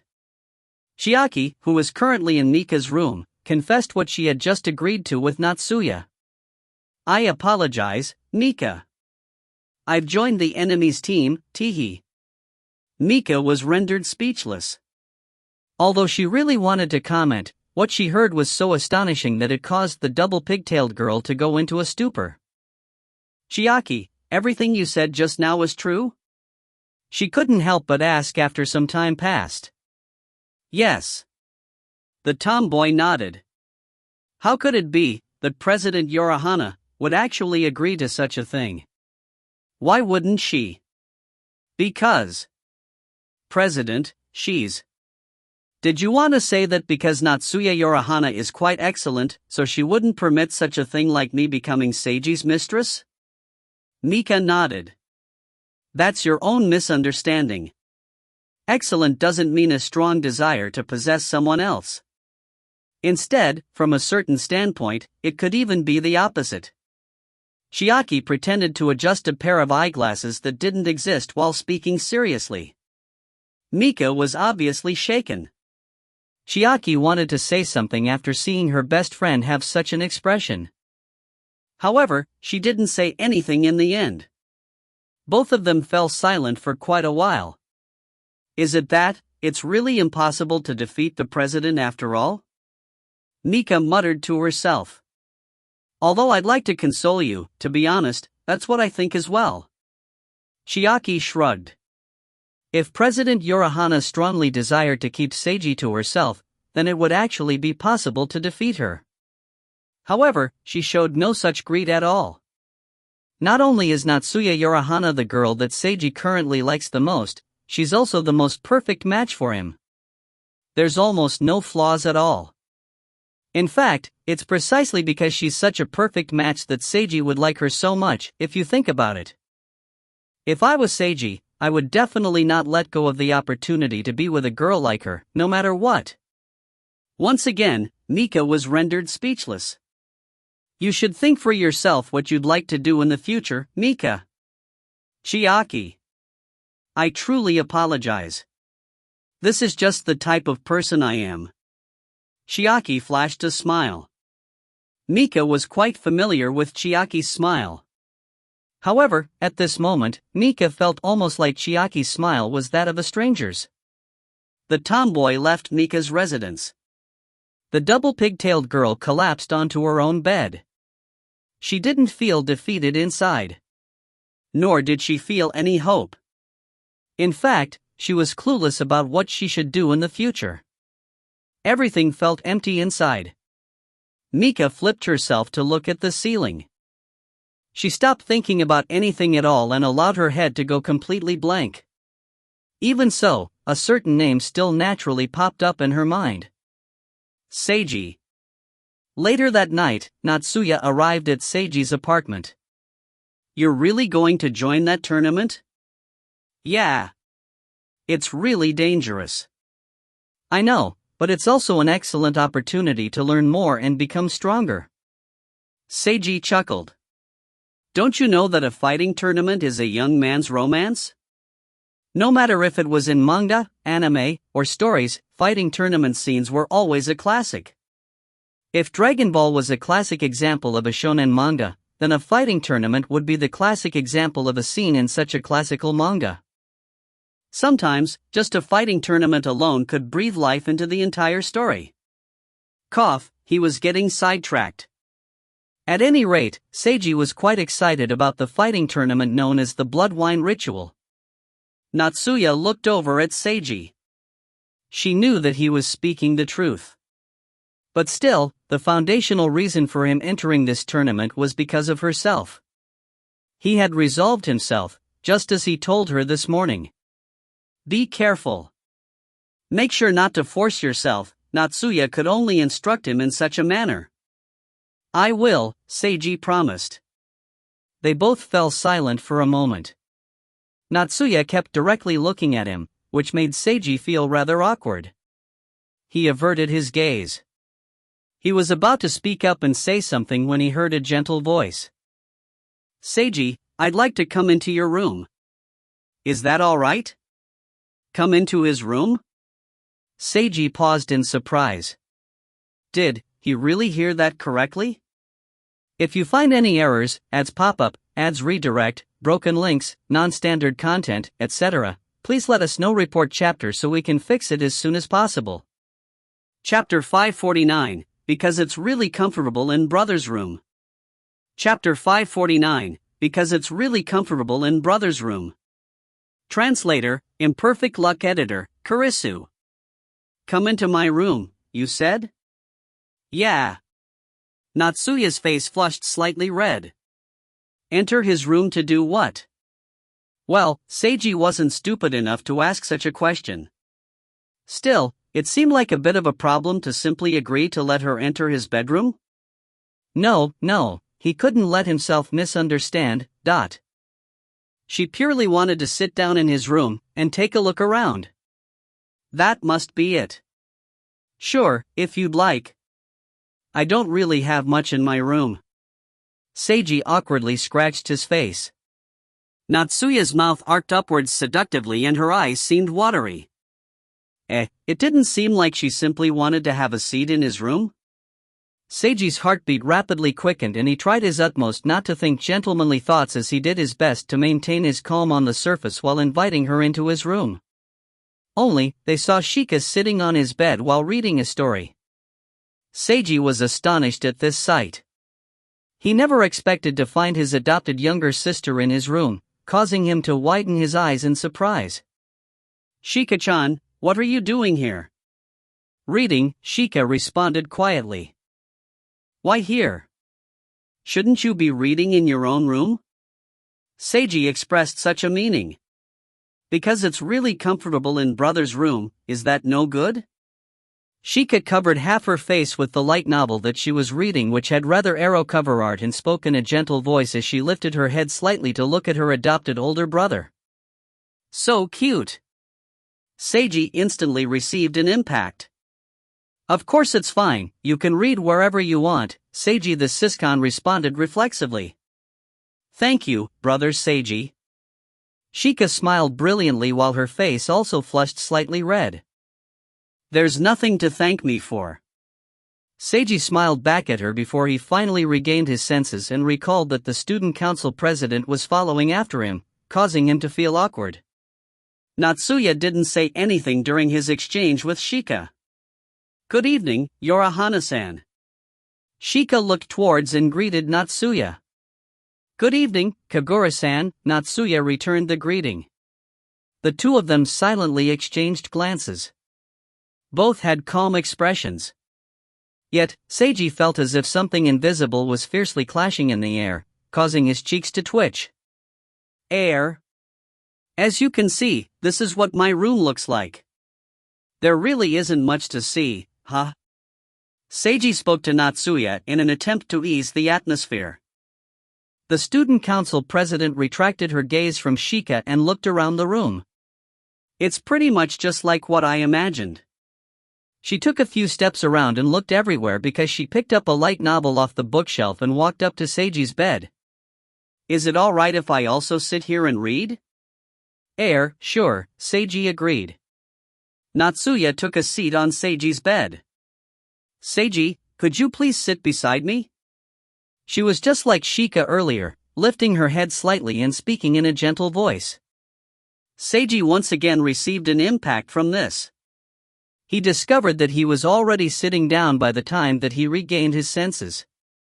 Natsuya scooted over right next to him and began to read the light novel just like this. Seiji, what part do you enjoy about this light novel? I think the most interesting part is. Seiji began telling Natsuya about what he enjoyed regarding this particular light novel. However, most of his concentration was elsewhere as he was being distracted by the warm and soft sensation as well as the fragrance of Natsuya's body scent. He actually didn't really know what he was saying. At this moment, he heard a sound. He then felt softness on the other side of his body as well. He turned around to see that Shika was now sitting against him as well. Brother, I think that this part is written excellently. What do you think? I think it's great as well. Seiji responded rather absent-mindedly.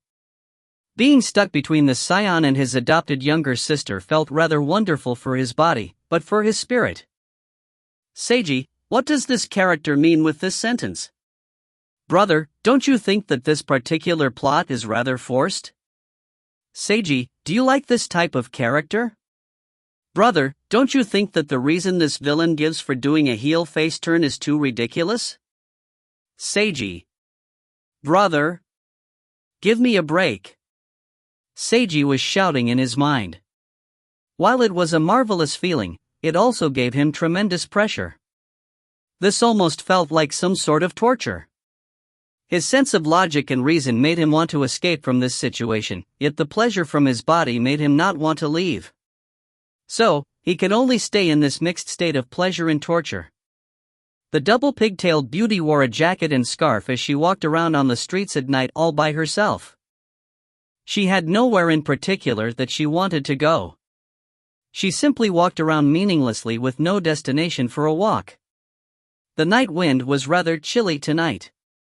Without realizing it, Mika arrived at the riverside.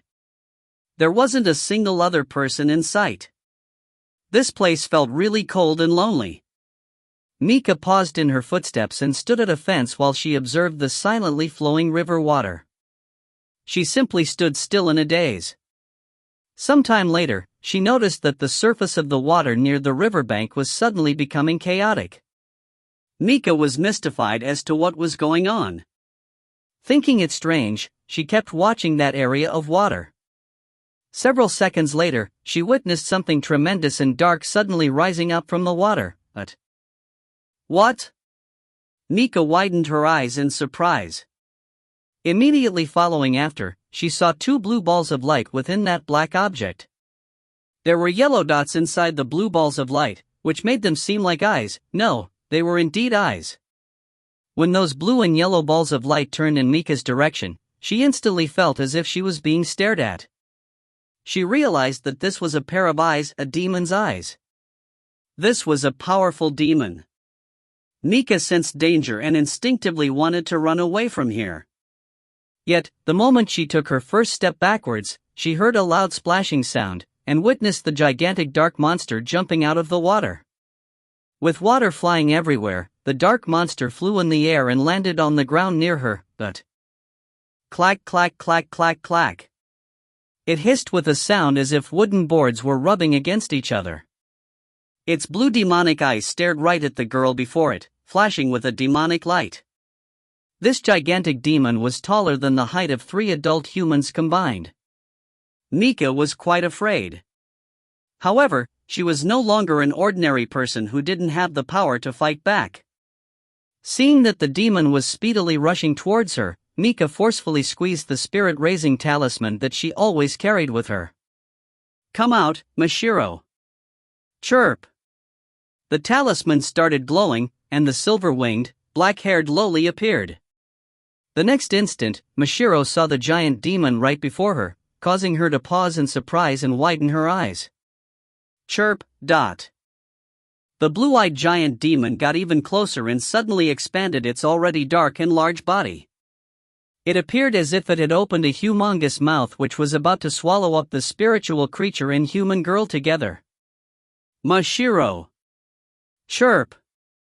The silver-winged loli sensed the danger that she and her mother were in, and instantly transformed into her blood-red-haired, black-winged dark form, causing a large amount of dark red mist to explode from her body.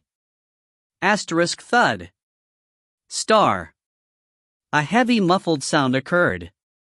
The giant demon's body retracted and its blue demonic eyes kept flashing. It hissed as if it was in terrible pain. Chirp. Mashiro chirped loudly yet again, causing the dark red mist to instantly form into a ball shape and shoot at the large demon. Boom. Star. The dark black and red ball hit the large demon and exploded with a tremendous ear-piercing sound. The large demon was instantly vaporized. Mashiro. Chirp. The spiritual creature lowly reverted to her black-haired, silver-winged form and flew into Mika's arms. Mashiro revealed a cute expression as if she wanted to be praised for doing well. Mika smiled and gently patted Mashiro on the head. "I never thought that we'd meet a demon like that." "Thanks so much, Mashiro," Mika spoke sincerely. Chirp chirp, the silver-winged loli was in a delighted mood. At this moment, a black oval-shaped mysterious spell formation with a red circle inside suddenly appeared where the blue-eyed demon disappeared. With a blood-red flash, all the surrounding area's street lamps went out simultaneously. The entire area sunk into complete darkness. Several seconds later, the lights lit back up again. The place where the double pigtailed girl had been standing was now empty. If you find any errors, ads pop up, ads redirect, broken links, non-standard content, etc., please let us know. Report chapter so we can fix it as soon as possible. Chapter 550, Inner World. Chapter 550, Inner World. Translator, Imperfect Luck Editor, Kurisu. The book reading, Hellish Battleground, finally ended. Natsuya said goodbye and left Seiji's apartment, while Shika went to go take a shower. Seiji felt rather complex feelings inside as he was no longer tortured, but was also no longer able to feel the soft sensation of a girl on each side of him. Although it was a lot of pressure, it also felt wonderful to have a girl clinging onto each arm. No, what was he thinking? It wasn't that there was a girl clinging onto each arm, they were just sitting really close to him. They didn't do anything impure at all, they simply had fun reading light novels together. Seiji forcefully stopped this line of thinking and decided to cease considering this subject any longer. At this moment, his cell phone rang. The caller ID indicated that the call was from Nozomi Uehara, the landlord. "Haruta-kun, is Mika with you?"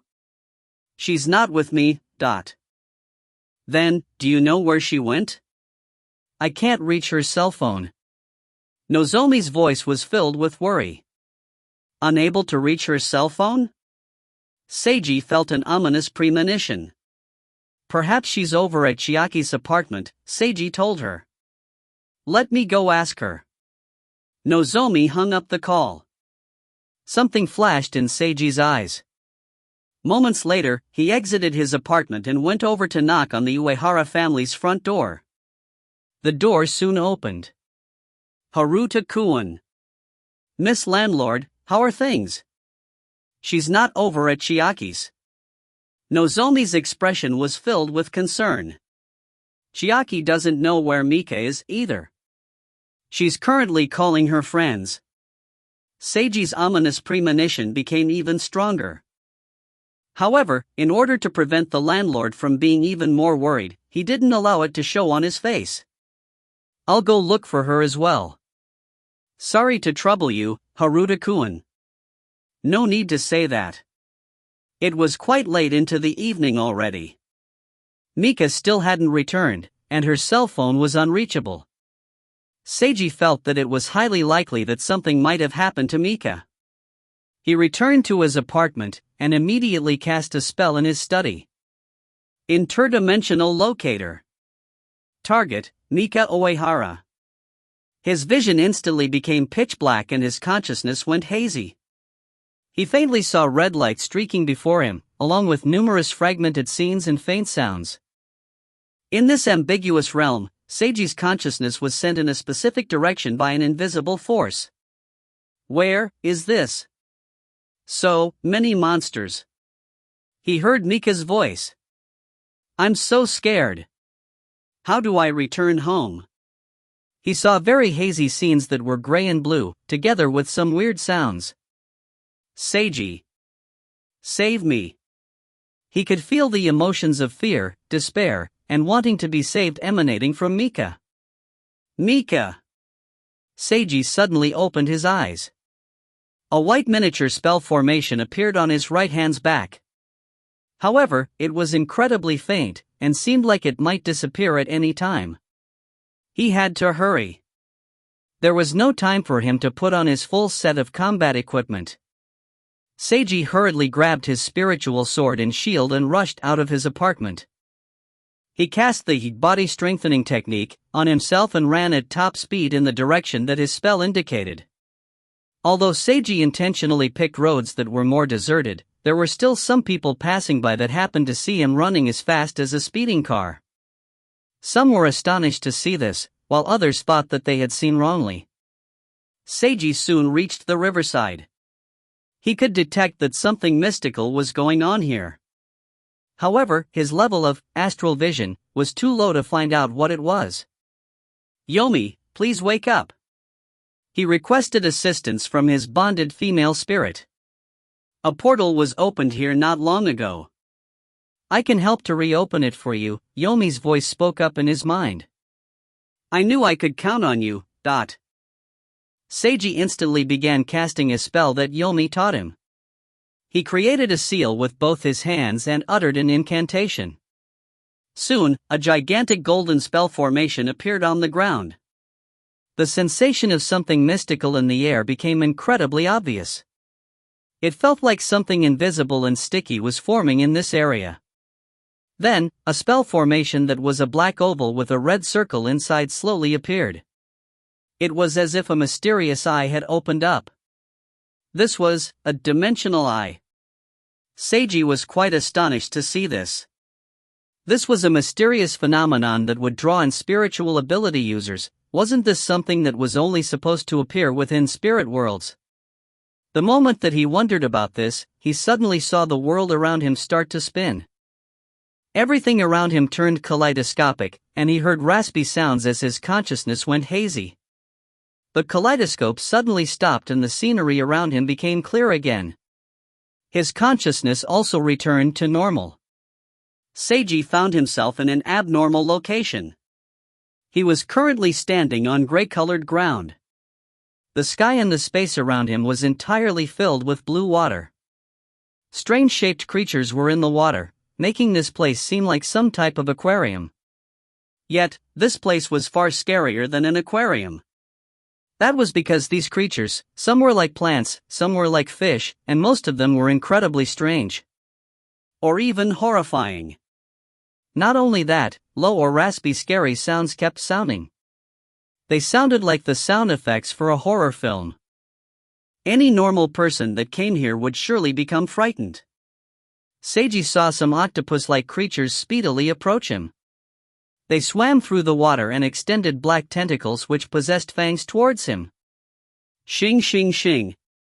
Seiji instantly unsheathed his sword and sliced in quick succession. The octopus monsters were all sliced to pieces. They then dropped to the ground and transformed into a blue-red mist that then dissipated. As he expected, these monsters were spiritual creatures. This was probably a spirit world, or more accurately speaking, an inner world. That spell formation had definitely been a dimensional eye. A dimensional eye appeared outside a spirit world. Was this a new phenomenon? No matter what, the most important thing right now was to find Mika. Holding his sword, Seiji ran in the direction that the seal on his right hand indicated. Numerous monsters in the water kept noticing his presence and attacking him in hordes. Seiji did his best to avoid the monsters in order to save time. The ones that he couldn't outrun he speedily defeated without even stopping. He continued running as fast as he could. This was similar to how he tried running as fast as he could through the Forest Palace spirit world to beat other spiritual ability users to the magical silver fruit. But this time it wasn't for resources, it was to save his companion. Seiji ran into a relatively empty area and heard a low booming sound that rattled his eardrums. He lifted his head to see a gigantic monster whose upper half was like a crocodile and bottom half like a squid. This monster sped toward him at a high speed through the water above him. The next second, a giant mouth filled with sharp fangs snapped towards him from the sight, biting at a rapid speed. Bullet time, activate. Seiji dodged this attack. I don't have the time to be fighting with you right now. Seiji had no intentions of fighting with such a powerful monster right now. He only wanted to run away and find Mika. However, the large monster leaped in front of him and blocked his path. It also waved its giant front leg and stomped towards him. Asterisk boom. Star. Seiji dodged the attack again. Damn it. With his path blocked, he was forced to fight. He didn't want to waste time here, so he decided to use a new ultimate ability that he recently learned. Previously, when he gave release to that mega demon formed from Shinobu's birth, the system awarded him with a new ultimate spell, which possessed the three effects of damage, cleansing, and sealing. It was the best type of spell to deal with large and powerful demons. After Seiji got out of the hospital, he started practicing this spell immediately and took a bit over a week to learn it. He tried it out one time and found that it was even stronger than he anticipated. Although it cost him more mana than even Dragon Counterattack and was more difficult to cast, it was still a worthwhile spell. Asterisk boom. Boom. Boom, star dot. The crocodile monster continued using one of its front feet's claws to attack him with astonishingly powerful swipes. Seiji transformed into his golden form and dodged as well as blocked these attacks. Simultaneously, he created a seal and placed numerous golden spell formations on the ground. Asterisk whoosh. Star. The crocodile monster suddenly twisted its body and placed its front feet on the ground as it twisted its lower squid half's numerous blood-red tentacles to surround and attack him. Seiji was unable to dodge or block this attack. However, it was no longer necessary for him to dodge or block anymore. His spell was now complete, so he activated it. Sealing spell, Demon Suppression Bell. Asterisk dang. Star dot. A clamorous bell chime boomed as all the spell formations on the ground instantly vanished and a giant golden bell materialized in midair, covering the huge crocodile monster. If you find any errors, ads pop up, ads redirect, broken links, non-standard content, etc., please let us know. Report chapter so we can fix it as soon as possible. Chapter 551, Sweet and a Little Numb. Chapter 551, Sweet and a Little Numb. Translator, Imperfect Luck Editor, Kurisu. All of the crocodile monster's giant tentacles were cut off by the golden bell. The wriggling tentacles smashed onto the ground and evaporated into mist. A low roaring sound of pain resounded from within the bell. It sounded rather pitiful. Seiji didn't even stop to make certain that the monster was dead and ran straight past the bell. Every single second was precious to him right now. He didn't care one whit if this monster had died or not. Mika felt like her entire body was burning up as if her blood had turned to boiling water. It was incredibly painful. Her head was dizzy, her vision was hazy, and everything around her was nothing but a blur. She didn't even know if she was currently standing or sitting. Am I going to die? This thought appeared in her mind. Death. The moment this concept appeared in her mind while she was in such a state, it transformed into a bottomless dark abyss. I'm so afraid. This is so terrifying. But, why, does this feel slightly familiar? The shadows of death, and the endless darkness, it doesn't feel like I'm experiencing this for the first time? In a dark and hazy realm that was simultaneously boiling hot and icy cold, Mika faintly saw various scenes. These scenes were different from what she knew to be her memories. However, it felt as if they had really happened to her before. Especially the scene of Seiji's expression of unbearable pain and endless self-blame seemed so clear as if it was deeply engraved in her mind. Seiji. Mika didn't know what exactly must have happened to cause Seiji to have such an expression. But he indeed protected her from dying in the past. Would he do so this time as well? He definitely would. Mika believed in him. He'll save me, just like that time. Even if I sink into utter darkness, I don't need to worry, because he'll definitely find me and save me. That's why I don't need to be afraid or despair. I just have to believe. Seiji. Mika muttered the name of the person she loved as she gradually lost her consciousness. Mika. A loud shout reawakened her consciousness that was about to completely fade. Seiji. Mika looked in the shout's direction and did her best to look for Seiji. In her hazy vision, a familiar figure flew over to her. This was definitely no illusion. He really came. The heat within her body reached an extreme at this point in time. It felt as if her very soul was burning up, to the point where maybe she would burn to smithereens in just the very next second. But even so, even if she died, she wanted to do so in his arms. Mika used the very last bit of her energy to reach her hand out to him. Then, she sunk into darkness. Something was wrong with Mika's condition. A dark red mist floated around her. Her hair became silvery and wild. Her body shape and face all changed as well. Her legs became longer, her breasts became bigger, her skin became whiter, and her face was even more beautiful than before. To put it frankly, her beauty massively increased to an incredible level. The long silver-haired incredible beauty had an almost ethereal aura about her.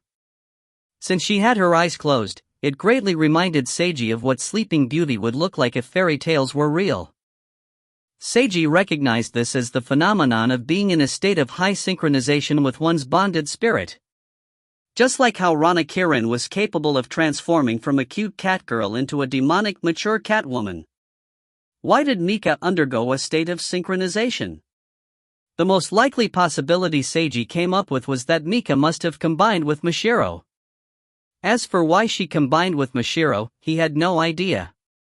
Mika's body was incredibly hot to the touch. He figured that this was a side effect of the synchronization. How was he supposed to cancel her transformation? Yomi, what should I do about this? He asked for help from the female spirit again. Try injecting some mana into her, Yomi told him. Inject mana? Yes. It appears that this little girl collapsed due to lack of mana. Seiji immediately started injecting his own mana into Mika. The moment he started doing so, he felt a powerful suction force upon him. Her body was absorbing his power in a ravenous manner. Before long, the dark red mist around them became even thicker. Mika's long silver hair became even shinier, and her body temperature gradually started lowering. Seeing that this was effective, Seiji continued to inject even more mana into Mika. At this moment, a monster that resembled a shark with legs attacked them. "Get out of the way." Seiji was right about to unsheath his sword and defend when he witnessed the dark red mist gathering into the shape of a barrier which blocked the shark monster's attack. The next instant, the mist surrounded the shark monster's entire body and there was the sound of something shattering. The shark monster's body shattered right then and there and transformed into a mist that dissipated, was absorbed. Seiji widened his eyes in surprise. He didn't see wrongly at all. The shark monster transformed into a blue mist that then combined with and was absorbed by the dark red mist. Was the shark monster just devoured? Mika, or more accurately speaking, Mashiro's power that was bonded to Mika's, devoured a spiritual creature? Yomi, what was that just now? As you just witnessed, this little girl is capable of absorbing the monsters here. Still, it's another matter entirely whether she'll be able to control her own power, the female spirit told him. Absorbing or devouring such a source of power can be quite harmful to one's body if you're unable to properly control the power. Seiji understood it as the possibility that this power could turn on the master. If she's able to control it properly while absorbing power, she'll be able to speedily become stronger, is that right? Seiji inquired. Indeed, if she can control it, that is. Yomi re-emphasized this particular point. Was this power to devour spiritual creatures Mika's personal power? Or Mashiro's? Or a power that all awakened possessed? Seiji didn't feel like Mika counted as an awakened since the source of her powers came from Mashiro. But judging from the current situation, perhaps she counted as an awakened as well. He already knew that awakened were capable of becoming stronger in spirit worlds. As for specifically how they became stronger, he didn't know, but it seemed likely that perhaps other awakened could also devour the powers of spiritual creatures here. At any rate, he already confirmed that Mika was capable of becoming stronger in a spirit world. With the prerequisite being that she was able to control her own powers. Mika felt like she was slowly floating upwards from the bottom of a pitch-dark, icy ocean. The ice-cold feeling in her body was gradually fading.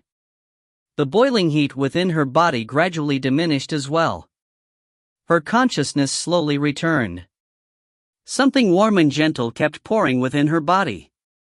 It felt as if it was touching her very soul, which even made Mika feel quite comfortable. After her consciousness became clearer, she finally noticed what this was. This was definitely Seiji's power. That was because this warm and gentle feeling was incredibly similar to what she always felt from him. He really did save me from the darkness. Her sincere belief in him had been responded to. Mika felt like she was truly fortunate. She wanted to always be with him forever, she didn't care about anything else at all. That was the only thing she was thinking of and wanting right now from the bottom of her heart. She gradually regained her vision. She was slowly able to feel her body again. The moment that she regained strength in her body, Mika hurriedly opened her eyes and saw the face that she had been wanting to see. Mika! Seiji had a delighted expression upon seeing that she opened her eyes. You just... Before he even finished speaking, Mika reached over and hugged him, lifted her face, and pressed her lips against his lips. Seiji was quite astonished by her sudden action. He felt something incredibly soft and slightly moist. There were many descriptions of all sorts in manga and stories of what it felt like to kiss a girl's lips. Seiji had no idea which were right and which were wrong. Nor had he ever thought about differentiating. The moment he experienced a kiss for himself, Seiji's body froze solid and his mind went completely blank, but since it was all too sudden for him, he didn't feel like this moment was particularly romantic. All he felt was an indescribable wondrous sensation.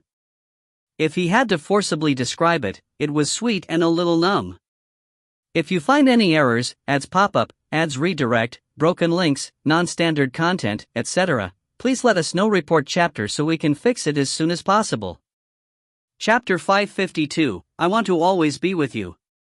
Chapter 552, I want to always be with you. Translator, Imperfect Luck Editor, Kurisu. Moments later, their lips separated.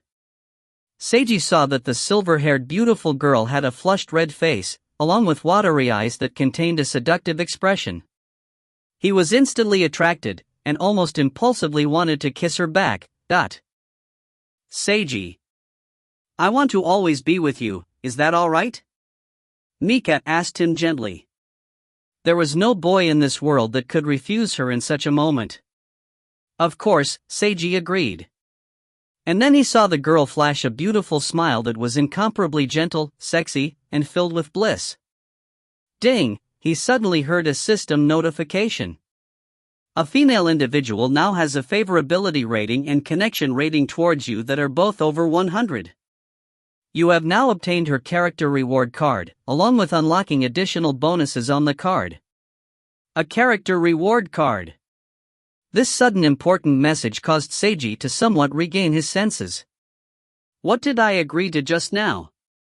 Something about being together, right? Being together in what way? He didn't even think too much into things just then and had only agreed reflexively. Mika's current expression was so moving, not to mention her favorability rating and connection rating towards him simultaneously exceeded 100 just now. The being together that she spoke of definitely wasn't talking about simple friendship or teammates. Did I just agree to something like a marriage proposal? Seiji mentally broke out into a cold sweat. When faced with such a beautiful girl, Seiji faintly felt that even marrying her would be pretty nice. No, wait. They weren't even boyfriend and girlfriend yet. It seemed like they were skipping too many steps. Wait a moment. Didn't he already make such a comment earlier this morning, that first it was with Natsuya, and now the same thing was happening with Mika? Just what was going on today? No, was it his problem? He didn't do anything wrong today, did he? Seiji's mind was in chaos. Mika stared at him with a loving gaze before she mustered her energy, went up to him again, and kissed him for another time. Seiji's mind once again went completely blank upon tasting this wonderful feeling. This time, not only did Mika kiss him, she even sent her tongue into his mouth and passionately twirled his own tongue. Seiji. This was far too much stimulation for him. It completely shook him as he lost himself within this feeling. He completely lost all ability to think. Mika closed her eyes and deeply kissed the person she loved, desiring to possess everything about him. The passion emanating from her was evident for anyone to see. Any bystander would surely be infected by their passion. Another way of putting it was that they were kissing with extreme fervor. It was so intense that anyone witnessing them would surely blush. Seiji felt as if he was melting as he withstood such passion. This is so wonderful. This wondrous moment felt as if it lasted forever, but also as if it was only a short moment. Mika finally stopped the kiss. When they separated from each other, a clear liquid could be seen dripping from their lips. She used her tongue to curl this liquid into her mouth and licked her lips, making her seem incredibly devilish. This type of little action was a huge contrast to her current ethereal beauty, which gave him an incredible impact. Seiji was stunned by this. Only moments later did he finally regain his senses. Mika. Seiji wanted to find some words to express what he was thinking. Yet, he himself had no clue what he was thinking right now. So, they simply ended up being intimate enough to kiss, just like this. Something seemed wrong above moving so quickly, though, but he was also unable to find it within himself to reject her. Seiji. Mika still had that seductive expression. However, the look of realization was in her eyes. It's fine for me as long as I'm together with you, she told him softly. Even if you don't belong only to me, it doesn't matter. Mika hugged him tightly after saying that. Her tight hug was her way of transmitting the message that she definitely wouldn't let go. Seiji was shocked by this. Did she mean that it was fine if he had more girlfriends than just her? Was this allowing him to have a harem? Mika would agree to him having a harem. Seiji received a tremendous impact. He had no clue what expression he had right now. Then, he deeply felt her emotions and couldn't help but hug her tightly as well. As for the idea of a harem, he didn't think too much on it right now because he had received far too large of an impact. At this moment, Seiji was busy concretely understanding just how much Mika was in love with him.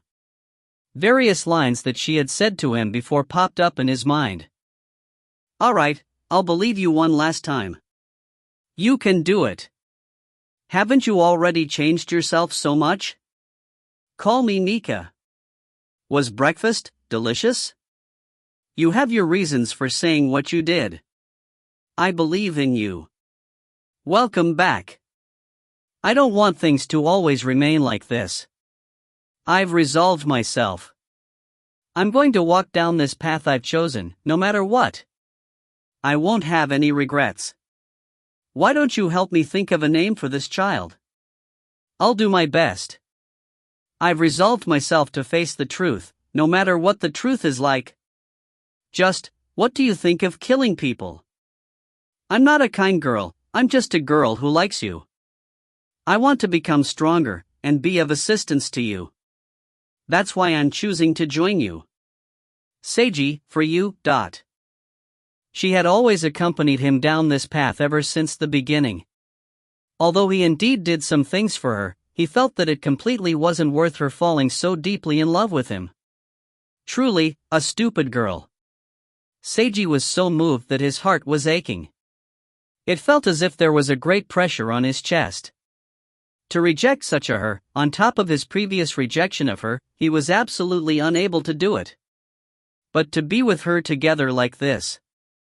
Shika. Natsuya. Seiji sunk into complete inner turmoil. Mika felt a sweetness inside her heart when she felt that he also hugged her tightly. She could definitely feel that he had feelings for her. Even if these feelings were mostly because of his gentleness, that was still enough for her. She resolved herself and received a response, which was wonderful enough for her already. Mika knew that he was surely mired in inner conflict right now. In order to assuage his turmoil, she slowly spoke up and gently stated, "The president is willing as well." President Yorihana made an agreement with Chiaki. As long as Chiaki helped her to deal with Kagura-san, she'll allow Chiaki to be your mistress. Seiji was rendered speechless. What? This was too much information for him to take in. Seiji was stunned. Natsuya and Chiaki. Shika-chan. The president said that she didn't know how to deal with Kagura-san, while Chiaki said that she had an idea, which is why the two of them came to an agreement, Mika explained. Came to an agreement, the hell. He could understand that Natsuya didn't know how to deal with Shika-chan. But Chiaki was able to help her, and the price for helping Natsuya was to become his mistress. Just what exactly was all this? Seiji was forcefully commenting in his mind. He felt that even a joke wouldn't be this ridiculous. However, Mika's tone definitely wasn't a joking one. Nor was there any possibility that this was a lie. Just how should I even react here? Could someone please tell me how I should react upon hearing that the girls who like me have made an agreement with each other to share myself? Should I simply smile? Something still feels wrong about this picture. He felt as if a rampaging stampede of animals was making a huge ruckus in his mind. His thoughts were in absolute chaos. Seiji finally sighed after this condition of his lasted for quite a while. Is this really fine? You don't want it to be like this? Mika countered with a question. As a gentleman, if I said absolutely not, that would definitely be a lie. But there would be various problems. Seiji let go of Mika and looked directly into her face, using his eyes to express his meaning. Mika responded with a gentle smile. I want to be together with you. That's how I feel. I view this feeling as more important than anything else, which is why I'm willing to accept such a situation. I don't know whether I'll end up regretting this in the end. What I'm certain of right now is that if I leave you, I'll definitely regret it. Seiji opened his mouth and wanted to say something, but didn't say anything in the end. What could he possibly say to a girl like Mika who had such deep feelings for him and expressed them so clearly? Instead of saying anything, Seiji took action and kissed her. Mika made a pleased sound as if she was a kitten. This type of intimacy, this type of feeling, this type of spoiling, she was the first to enjoy such treatment, even before the president or Chiaki. Although she no longer cared so much about having to share Seiji, just thinking about how she was the first in this regard still made her feel quite delighted. Mika hugged him tightly and kissed him passionately. She was absorbed in this as a faint voice spoke in her mind, I've won. If you find any errors, ads pop up, ads redirect, broken links, non-standard content, etc., please let us know. Report chapter so we can fix it as soon as possible. Chapter 553, They Became So Large. Chapter 553, They Became So Large. Translator, Imperfect Luck Editor, Kurisu. From now on, let's take things slowly, alright? Seiji spoke up again after he finished kissing Mika. Although he just heard such astonishing information, it wasn't so easy for him to comprehend it so quickly. He was still currently feeling indescribable feelings and didn't know what he should do in the future. He needed time. Yeah. Mika nodded. She knew that he had his promise to Shika about not getting a girlfriend, and that he also had feelings for Natsuya Yorihana. It would be impossible for him to instantly become very intimate with her. He needed time, while all she wanted was to remain by his side. Next, we need to leave this place. Right, what's with your current condition? Seiji inquired. Mika was mystified by his question. Only when he indicated towards her body and she noticed her current form did she discover to her astonishment that she had transformed. How did I become like this? Her figure had changed, her hair had changed, and her entire physical appearance had changed. No wonder she had been feeling strangely, especially in the chest and hip areas. This is the phenomenon of synchronization. I suspect that it was caused by you and Mashiro-chan combining together, Seiji explained. Mashiro. Mika hurriedly took out her spirit talisman and squeezed it in an attempt to summon Mashiro. There was no response. Mashiro wasn't inside. Mika thought back to what she experienced. She was mysteriously summoned to this strange place and attacked by fearsome monsters. Mashiro had done her best to protect her. However, there were too many enemy monsters. After a series of continuous battles, Mashiro started showing signs of evident fatigue. Mashiro was then injured by a monster. Mika clutched Mashiro and ran for her life, but some giant monster blocked her way, then Mika didn't know what happened after that. When she finally regained her senses, the monster disappeared, Mashiro that she had been hugging disappeared as well, and she was burning up all over and her head felt dizzy, and then she finally saw Seiji. Mika told Seiji everything that she could remember. It would seem that when you were in danger, Mashiro combined herself with you so that you could unconsciously use power to defeat the monsters. Seiji pointed at the dark red mist swirling around her. Then, you ended up collapsing due to a shortage of mana. That's when I found you. Mika looked at this mist. It was indeed one of Mashiro's powers. Mashiro is within me. Mika touched her own chest. How is she currently? Can she be restored to her original form? Yes. Mashiro should currently be in a deep sleep within your body. When she wakes up, that should cancel your synchronization and she'll leave your body, Seiji replied. That's good, then. Mika felt reassured. Her face started reddening again as she continued touching her own chest. Seiji, don't look at me for now. Eh? Turn around for a moment, the silver-haired girl said with a red face. Oh. Seiji did as he was ordered. After he turned around, Mika turned around as well and reached into her own clothes. She slowly took out the bra she was wearing. Upon checking its condition, the clasp had indeed snapped, as she expected. Her breasts became so large, her hips as well. Her panties felt really tight and uncomfortable. As she thought about how her current appearance and even hair color was different, Mika felt rather complex inside. Seiji, what do you think of my current appearance? I think that it's quite beautiful, Seiji told her honestly. More beautiful than my original appearance, right? Mika asked softly. Honestly, yes. But this doesn't mean that you weren't beautiful to begin with, Seiji stated seriously. You were originally beautiful as well. It's just that you're even more beautiful in this form. Mika's complex feelings were assuaged by his sincere words. As long as you think I'm beautiful, that's good, then. Of course I think you're beautiful, Seiji continued speaking sincerely. In my eyes, you've always been a brilliant, beautiful girl, but. Mika felt rather embarrassed inside to hear him saying this out loud. It gave her a sweet feeling. In my eyes, you used to be nothing more than a depraved entity, she spoke in a cute voice. In the past, that's indeed what I was. Seiji chuckled. My apologies.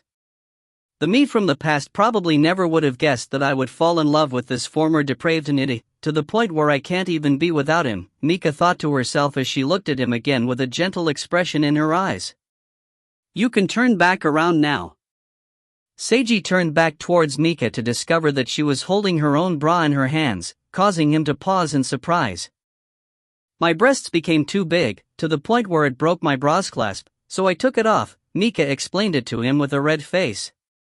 Her breasts became bigger to the point where it broke her bra, that seemed so arrow to Seiji.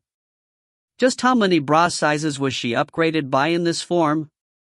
No, I should stop thinking about this.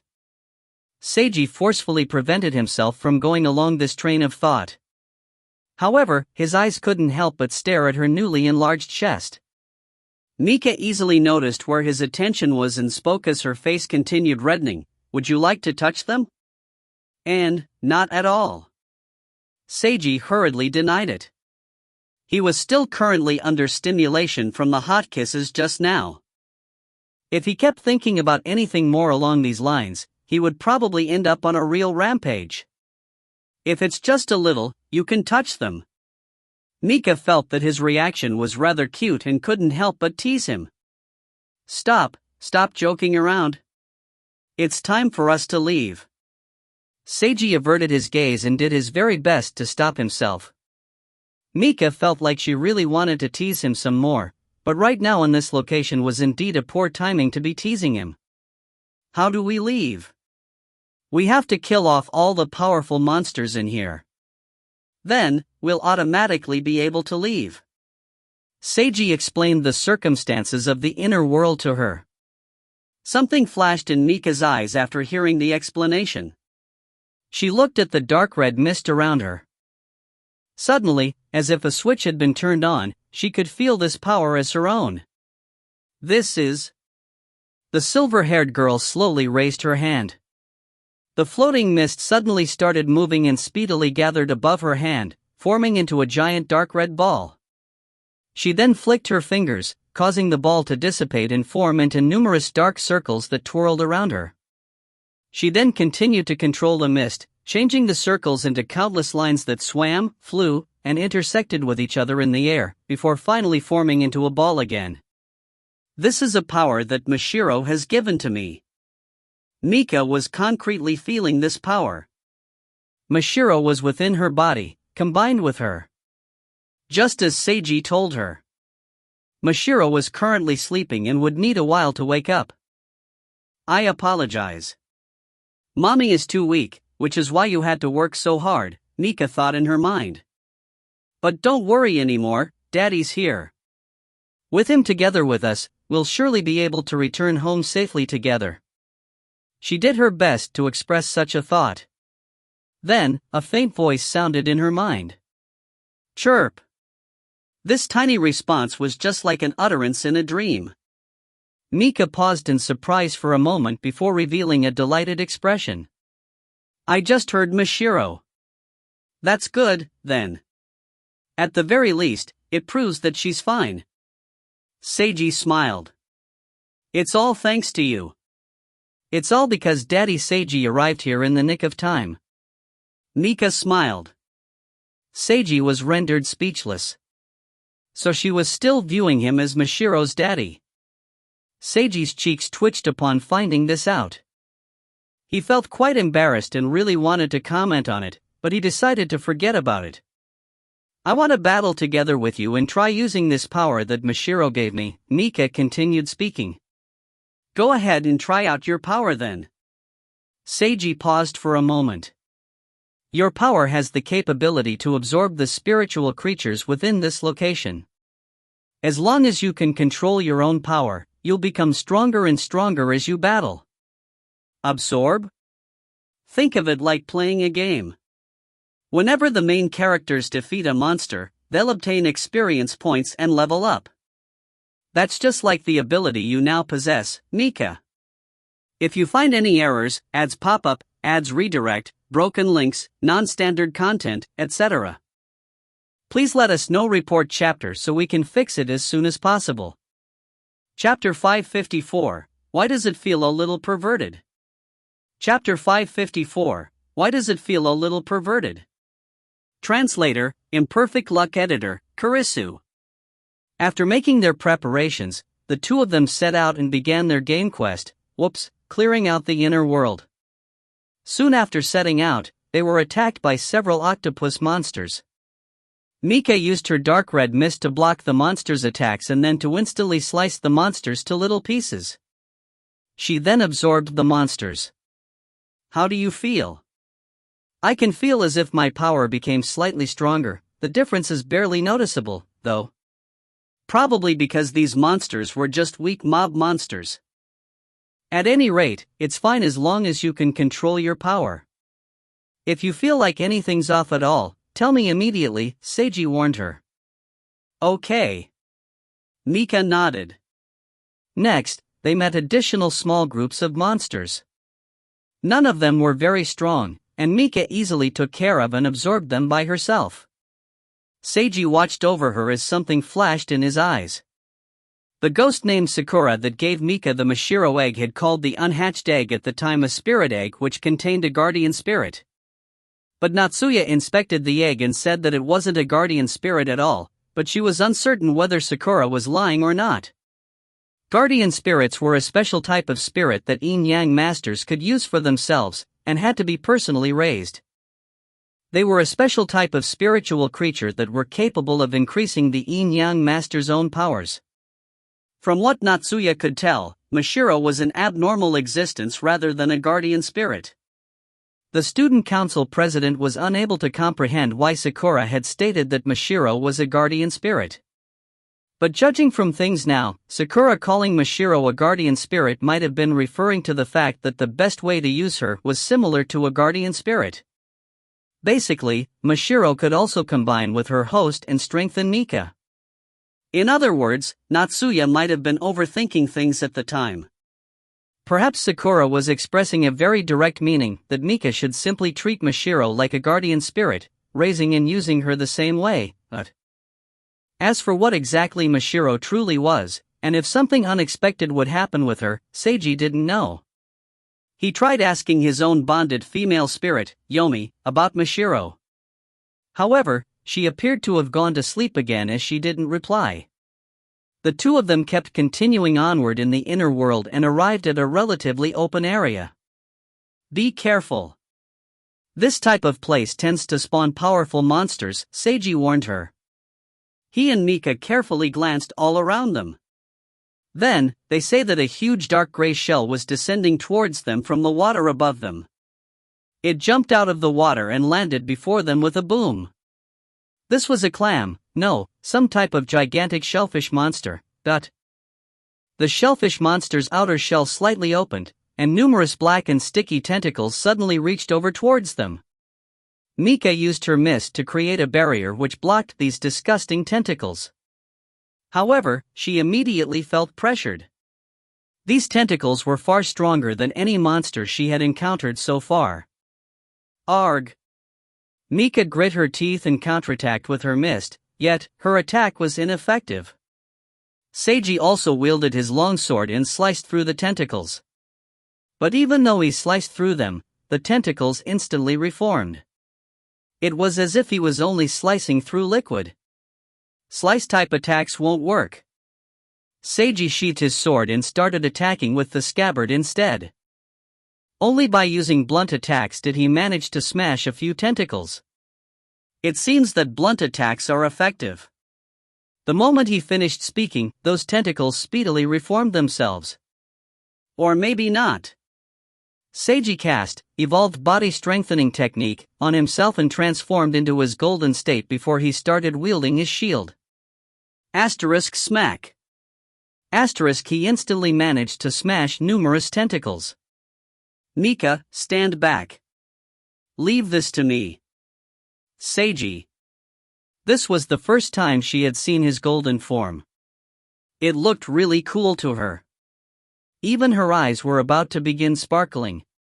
She listened to him and retreated back down the path they came from and left the effective range of the tentacles' attacks. After making sure that Mika retreated safely, Seiji cast evolved mana shield on himself and began attacking. He used his shield to rush through and crush all tentacles blocking his way, and viciously slammed it against the gray shell. The shell remained completely undamaged. This monster's shell had incredibly high defense power. Forcefully breaking through its hard outer shell would require too much effort. Seiji felt that it would be much better to directly attack what was inside. Spiritual Blade, White Lotus. Seiji once again pulled out his sword and enchanted it with a spell. The sword transformed into a white light that extended over a dozen meters. Seiji forcefully pierced the sword through the small opening that the shell had as it spat out its tentacles. It didn't feel like he sliced through anything with his sword, he needed to go in deeper. He retracted his sword in order to deal with a furious onslaught on tentacles. Seiji then increased the amount of mana he injected on his sword, forming an even thicker and longer blade, before stabbing it into the crack again. A strange hissing sound came from within. Still, Seiji didn't feel like he actually managed to slice anything. He could only feel that the inside of the shell was incredibly sticky and that his blade was tightly stuck inside, making it difficult to move. Seiji forcefully withstood the tentacle's furious attacks as he kept withdrawing and stabbing his sword into the shell. The large shell monster's hissing became much sharper, and then, poo. Star dot. A sticky substance shot out of the shell's crack right towards Seiji. The substance had such a powerful force that it knocked him backwards several meters and even broke his protective barrier. Seiji. Mika shouted in fear for him. I'm fine. Seiji backflipped and steadied himself while speedily retreating to adjust his position. This shell seems rather difficult to deal with. It might take some time. Sticking his blade inside it didn't feel like much was happening, but it seemed slightly effective? Should he continue? Or should he simply try to use all his strength to break its outer shell? Wait a moment, why did this all seem so perverted? Seiji thought about how he was using his long and thick blade to stick it into the shell's crevice while continuously inserting and withdrawing. Even though this was just a fight, it subtly had an odd sensation. Cough, don't get distracted. This is a real fight. Just as he got his thoughts back on track and seriously considered what he should do, Mika called out to him again. I think I should be able to break its shell, but I need to get closer. Mika shouted loudly. Alright, I'll protect you while you do so. Seiji instantly decided to trust his companion. He moved over to her and acted as her shield, blocking the massive amount of tentacles so that she could approach safely. Mika gathered part of her mist into a dark red ball. Once she got closer, she aimed at the shell and fired the ball. Asterisk boom. Star. Seiji witnessed the ball leave a blood-red trail in midair as it hit the monster's outer shell, and instantly caused a large portion to vanish. That's right, vanish. With the ball's impact as the radius, a large circular portion of the shell instantly vanished. It was as if the shell's portion had been instantaneously teleported to somewhere else. This was a move that Mashiro used previously when testing her powers. Seiji recognized this technique. Causing whatever it hit to instantly disappear was indeed a frightening technique. The shell monster hissed ear-piercingly. It sounded like it was in pain. The black and soft part of its body that was now exposed sent out even more tentacles to furiously attack them. Mika revealed an expression of discomfort. Seiji protected her so that she could retreat before turning back to face the monster by himself. He prepared his large spell formation while fighting. The monster in its enraged state seemed far more powerful than earlier, which gave Seiji quite a lot of pressure. His defensive shields were broken multiple times. Finally, he finished his spell formation and activated his spell dash.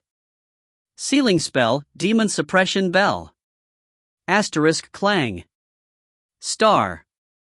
A gigantic golden bell appeared together with a ring while covering the entire giant shell monster. It cut off all tentacles that tried to reach out, but... Amazing!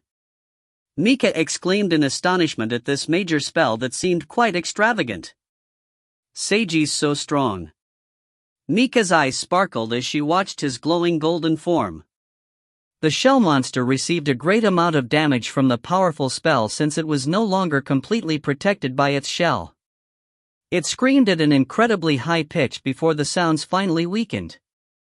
When the bell spell ended, the monster transformed into a dark blue mist that immediately started to disappear. Mika! Seiji indicated over to her. The silver-haired girl understood what he meant and ran over to absorb the remaining blue mist with her own dark red mist. How is it? There's a far more noticeable effect compared to absorbing those earlier monsters. Mika paused for a moment. However, the attack I used just now took up quite a lot of energy. This basically just replenished it.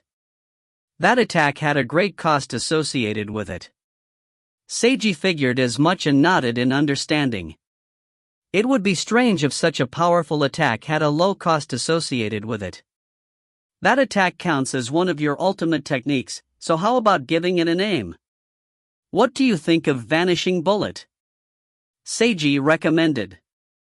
If you find any errors, ads pop up, ads redirect, broken links, non-standard content, etc., please let us know. Report chapter so we can fix it as soon as possible. Chapter 555, This is the Final Form. Chapter 555, This is the Final Form. Translator, Imperfect Luck Editor, Kurisu. That sounds rather scary, but... Well, it is a powerful technique, after all. If you don't like that name, how about Dimension Shattering Jade? Dimension Shattering Jade. Mika blinked as she thought about it. I like this name much better. And so, Seiji succeeded in getting her to accept a Naruto-style technique name. Seiji, what's the name of the technique you just used? Demon Suppression Bell.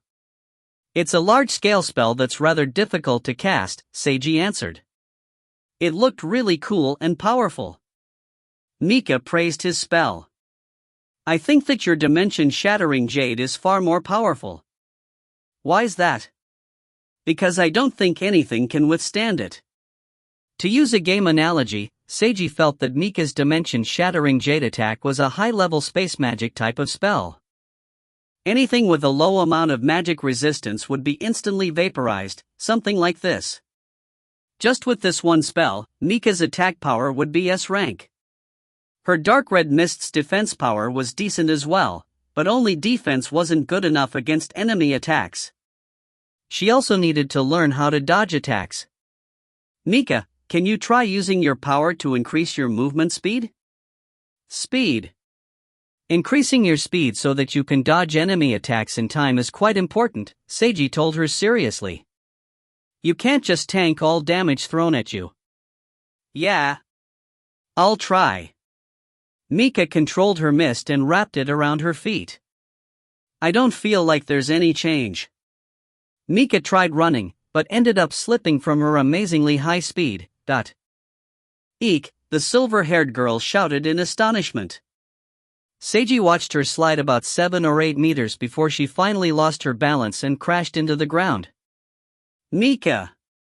He hurriedly ran over to her. I'm fine, that didn't even hurt. Mika indicated that there was no need to worry. She then looked at the mist that protected her with something flashing in her eyes. Try it again. Mika stood back up and controlled the mist so that it only covered her legs and feet before she tried to slide as if she was ice skating. Whoosh! She instantly slid quite far. This time, Mika maintained her balance. She moved her feet and greatly increased her speed. After she slid more than 30 meters at high speed, she turned around in a beautiful arc and whooshed back past Seiji. Her silver hair flowed as it seemed like she transformed into the wind itself. Just like this. Mika smiled. She opened her arms, imitating the female ice skaters she'd seen before that did this on television. She then twirled around elegantly, and even lifted her leg as if she was about to dance. Seiji watched her performance with astonishment. Whoosh whoosh whoosh. Soon, Mika's movements seemed as if she was an experienced figure skater who had practiced for many years. No, she was even faster than a professional figure skater. And she could even do high-speed twists and jumps that broke the laws of physics. This was all thanks to the mist that supported her. Thanks to her supernatural abilities, Mika gained more and more confidence as she skated. After another jump and continuous twist that no ordinary human would be able to accomplish, she jumped up into the air. She turned around 3.5 times in midair before landing steadily on the ground, making a pose as if she was a soaring bird. Full marks. Seiji couldn't help but clap his hands. He didn't know anything about figure skating, but felt that Mika's current appearance was just as beautiful as the professional figure skaters he'd seen before on TV. Especially, there was the fact that her full breasts kept jiggling as she skated. No, what was he thinking? The silver-haired girl currently wasn't wearing a bra. Even though she was enveloped in mist, the shaking of her chest was still quite obvious. Seiji did his very best to stop paying attention to it. Mika enjoyed herself even more when she saw that Seiji was clapping. After skating another half a circle, she jumped up again and completed 5 full turns in midair. She then landed steadily on the ground and jumped up again, performing 6 turns this time. Her next jump had her performing a full 7 turns. After she continuously jumped and turned in midair, the dark red mist around the silver-haired girl suddenly gathered together and formed into the shape of a cape. The mist even kept changing form together with her movements. Sometimes it appeared like extravagant clothing, while at other times it appeared like wings. The dark red mist was ethereal and fantastical in its beauty. Seiji was astonished by this sight. The caped, silver-haired beautiful girl was incredibly beautiful as she skated. She easily performed the most complex of tricks and was so pretty that it all seemed unreal. This is her final form. Seiji couldn't help but think this. This cape was the true form that Mashiro's power should be taking, not some loose mist. Not only was this form more beautiful, it could also protect and strengthen the host's body, which seemed more reasonable. No, wait, it wasn't truly a cape, he should refer to it as clothing. If Mika didn't wear any clothing at all, and simply wore clothing formed from her mist powers, that would be perfect. Seiji felt that would truly be the most complete form of this power. But that would be rather problematic, as not wearing any normal clothing at all would be quite challenging for a normal person's worldview. Not to mention, if Mika used too much of her energy, that would lessen the effects of her clothing, which would end up revealing her body. It would be analogous to suffering clothing damage every time she was injured. He suddenly recalled a famous action game from his past life, where the main character was a beautiful, sexy mature girl. The form-fitting clothes she wore were actually constructed out of her own magic hair, and if she used up too much of her mana, then basically whenever she cast her ultimate spell, she would become naked. This was a wondrous character that would rather attract gentlemanly players. Seiji tried substituting the silver-haired version of Mika for that game character. It seemed quite excellent to him. Just imagining it was truly wonderful. But that was something he could only allow to stay within the realm of fiction. While it was a wonderful gentlemanly concept for there to be clothing damage in games, it was a bit too much to have the same setting for reality. At this moment, the silver-haired girl glided back and stopped in front of him. "Wonderfully done, Mika," Seiji gave his sincere praise. "I think this is how your power really should be." He glanced over at her cape. "I feel so as well." Mika also looked at her own cape. "This appearance looks better than the mist from earlier. Does maintaining this form have any energy cost associated with it? No. That's good, then. While we might not have known how to call this power in the past, I just thought of a name for it. How about calling this power Mashiro's Clothes?" Seiji recommended. Mashiro's Clothes, a beautiful name. Something flashed in Mika's eyes as she reached out and gently stroked the cape. The cape. Mashiro's clothes fluttered twice as if it was responding. Upon seeing this scene, Seiji recalled yet another fictional character from his original world, a surgeon who lost the use of both his hands and turned to cultivating powers to protect the world instead. This surgeon possessed a red cape that could move by itself as if it was a pet. The cape could support and protect its master, as well as act cute. That was Seiji's first thought after watching that movie. As for the movie itself, it didn't actually leave that much of a deep impression on Seiji. "Was that Mashiro responding to you?" "She's still asleep." "I think that was only her unconscious reaction." "Did your high-speed movement cost a lot of energy just now?" "Not much at all. Very little, actually." "That's good, then. In the future, try to use speed to dodge any attacks coming at you," Seiji told her. "No matter what type of attack it is, it's better to dodge it rather than to defend against it. Defense is only for impossible or highly difficult to avoid attacks." "That's what I believe." Mika nodded in understanding. "Oh, and one more thing. Your skating performance just now was so beautiful." "I was stunned by the sight," Seiji praised her awkwardly. Mika's face flushed red upon hearing this. "If you liked seeing it, I can skate some more just for you.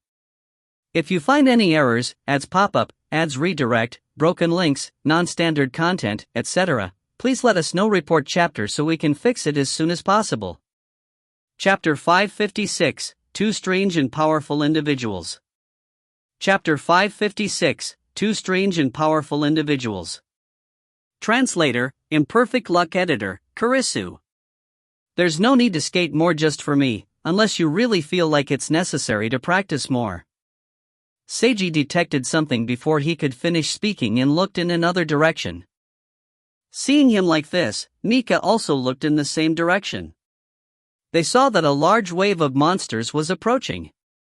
It was a school of small white fish that had half-translucent red gills. A huge group of them with high density was swimming right towards them. These fish monsters didn't seem all that scary. Compared to the other monsters here, they were actually the most ordinary appearing of all. However, their number was truly terrifying. It would be bad if Seiji and Mika were surrounded. "We should get out of here," Seiji recommended to Mika. The two of them immediately began running. "No," Seiji began running, while Mika speedily glided away from this location. They continued onwards and took care of any smaller monsters that jumped out to block their path.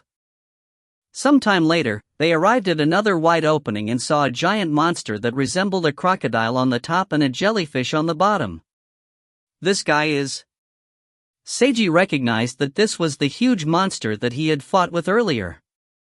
This crocodile monster was heavily injured and had already lost most of the tentacles on its lower half. It opened its jaw and roared fiercely, viciously dashing at him. Seiji dodged the attack and cast, evolved body strengthening technique, on himself as he faced the monster with his sword and shield. Mika also glided at high speed to dodge the attack. She then used Mashiro's clothes to form some extra mist to attack with from the side. The crocodile monster furiously attacked both of them. Seiji slowly sliced and injured the crocodile monster continuously, intentionally taking it slow so that Mika could also fight and earn more combat experience. After a fierce fight that seemed like it came right out of Monster Hunter, the crocodile monster finally collapsed.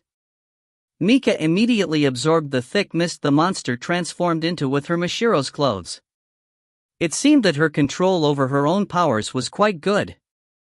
"That was a monster that I fought earlier while I was trying to find you," Seiji told her as he looked at the path around them. "It looks like we've returned here, using a path that wasn't here before." "Wasn't here before?" Mika paused in surprise. "Yeah, earlier when I passed by this location, this path wasn't here at all." Seiji pointed at the path they just took. "It appears that the paths in this realm will constantly change." "Constantly change? How are we supposed to find our way, then?" Mika was rather worried. "That is indeed a problem, but I don't think we need to worry." Seiji rubbed his chin in contemplation. "We simply need to kill off all the powerful monsters in here, and this path took us back here. I believe this means the inner world is intentionally causing us to meet the powerful monsters, which is the same as our goal. Or, another way of putting it is that this location will forcefully make people meet strong monsters, and that only by killing them all will we finally be able to leave. As for the other method of escaping an inner world, it basically wasn't possible for him and Mika. The two of them continued attacking the monsters in this world. They then met their third powerful boss-type monster, a gigantic sea urchin. It shot out black needles that were incredibly threatening. The needles had high attack power and a wide area of effect, so getting up closer to the monster and engaging in melee combat with it was quite dangerous. Seiji withstood its attack from the front so that Mika could find an opportunity to use the dimension-shattering jade, which dealt with the mini-boss monster in one hit. The fourth powerful monster had the appearance of a mix between a crab and a shrimp. It had a hard outer shell and sharp pincers, and was even able to spit out exploding bubbles. Not only did it have high attack and defense power, it also moved at a high speed and its attacks were swift. Seiji was almost pincered by one of its claws. Luckily, it didn't have a particularly long reach, so there was still enough space for Mika and Seiji to dodge the attacks. The two of them had a fierce battle with the crab/shrimp monster and cut off most of its legs before finally defeating it. Sometime after that, Seiji and Mika faintly heard the sounds of fighting coming from in front of them. There were others here as well. The two of them exchanged glances. "I thought that this place was empty of other humans apart from us, but now it seems that's not the case. What should we do?" Mika inquired. This wasn't like the real world. Inner worlds were a mysterious alternate dimension, and the rule was that if one person died, everyone else would be released from this location. Meeting with strangers would be risky. Seiji thought about the situation. "Once we get closer, I'll check out the situation first, while you stay behind and wait for me." "Why?" "Because there might be a fight." "I can fight as well," Mika said seriously. "I know, but you still don't have any experience fighting against other people." "Not long ago, I also didn't have any experience fighting against giant monsters. This is different." "Why is it different?"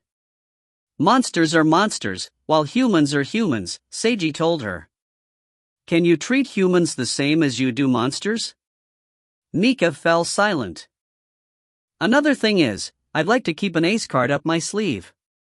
Seiji looked at her. "If there really is a conflict between me and these other people, and I need assistance, I'll shout for you to come. I'll be relying on you." Something flashed in Mika's eyes upon hearing this. The two of them headed in the direction of the sounds. When they got closer, Seiji indicated for Mika to stop and wait while he cautiously edged closer. Then, he witnessed a dog-head person and a cow-head person fighting together against a giant turtle monster, but more accurately speaking, these two individuals were a female spiritual ability user who wore a dog-head mask and pitch-black Sakura Island-style combat clothing, and a male spiritual ability user who wore a cow-head mask and gray combat clothing in an identical style. The girl wielded a blue spiritual sword, while the boy wielded a red spiritual sword. They were currently fighting against a large sea turtle-like monster with strange plants growing out of its back. A dog, cow, and turtle, this scene was rather abnormal. Seiji silently observed from a distance. Although he really wanted to comment on the masks that these two were wearing, they showed off incredible power. They were able to completely dodge the large turtle's attacks, and any attacks that they didn't dodge were easily parried by their swords. As they whirled around, they took advantage of every opening to slice the turtle monster. Not only that, the girl took one side while the boy took the other side, and they attacked simultaneously from both sides of the giant monster. Seiji watched for a while and felt that rather than a battle, this seemed more like a dance, or even a game. Two strange and powerful individuals. That was the conclusion he came to from his observation. He silently backed away. Seiji returned to Mika and told her what he just witnessed. I think it's best not to come into contact with them. Let's take another path. Okay. Seiji and Mika returned to a previous area and took a different fork in the path. Not long after, they heard a low roar. The sounds of fighting then stopped. They killed off that powerful monster. Let's hurry. The two of them increased their speed. Yet, just a minute later, they heard sounds speedily approaching. Seiji and Mika turned around and saw the dog-head girl and cow-head boy approach with an astonishing speed. This scene seemed mysteriously pressuring. Seiji. Mika was quite nervous. So fast. Seiji was just considering whether to run away at full speed when he saw the two individuals suddenly speed up and instantly caught up to them. Me? Sixth Night, behind me. He almost reflexively said Mika's real name out loud and hurriedly changed to use her code name instead. He stood still and brought out his sword and shield to carefully protect her as he faced off against these strange individuals. The dog-head mask girl stood on the left while the cow-head mask boy stood on the right. They looked at the handsome boy and silver-haired beautiful girl. Everyone fell silent for a moment. If you find any errors, ads pop up, ads redirect, broken links, non-standard content, etc., please let us know. Report chapter so we can fix it as soon as possible. Chapter 557, I'm a Minotaur. Chapter 557, I'm a Minotaur. Translator, Imperfect Luck Editor, Kurisu. After a period of silence, the cowhead mask boy spoke first in a low voice. Are you two a couple? Why do you ask? Seiji countered with a question of his own. Because I hate couples. I'm so jealous of couples that act sickeningly sweet and lovey-dovey together, the cowhead mask boy spoke in a seemingly serious tone. Seiji was rendered speechless. Did he just meet a wild FFF sect member? Seiji revealed a subtle expression. Not to mention, this was a strange fellow who wore a cowhead mask. Thinking back to how evil minotaurs were in a certain game, Seiji greatly raised his vigilance. Answer me, are the two of you a couple or not? The cowhead mask boy asked once again. I don't see any need to answer you, Seiji responded with a forceful tone. Besides, who are the two of you? The cowhead mask boy, the minotaur raised his head and spoke in a fierce tone. Isn't it obvious just by looking? I'm a minotaur. Once again, Seiji was rendered speechless. This minotaur boy seemed to be too into this, which made it difficult for Seiji to even comment. Teehee, someone giggled. The giggle was from the dog-head mask girl. The minotaur boy and Seiji and Mika all turned to look at her. Hello, I'm a dog-head girl, a clear female voice spoke from behind the mask. The dog-head girl chuckled yet again. It was obvious that she felt what she just said was rather silly. After laughing, she asked them in a polite manner, "May I inquire as to who you are?" "I'm the leader of our night order, while behind me is the sixth knight," Seiji responded politely. "A knight leader and the sixth knight. Could I ask from which knight order you're from?" "Of course. But please first state where you're from, Miss Doghead Girl and Mr. Minotaur." "We are from the Lane Kingdom of Baluya," the Doghead Girl responded in a seemingly serious manner. Baluya was the name of the world of the well-known anime, Honey Candy Girl. The Lane Kingdom was the name of the Beastman Kingdom in that story. "Nice to meet you. We're from Baluya as well." "We're the Night Order from the Yat Kingdom," Seiji responded in an equally seemingly serious manner. "I've only visited the Yat Kingdom twice myself. It's a really nice place, with beautiful scenery and incredibly delicious pancakes." "Why, thank you. The Lane Kingdom is a wonderful place as well, although I've only been there once. Still, everyone's friendliness and passion, along with all sorts of tasty meat jerky, left me with such a deep impression." "Thank you for your praise as well. It must be fate that we've met here, hee hee." The Doghead Girl giggled again. "Yeah, such wondrous fate, ahaha." Seiji smiled as well.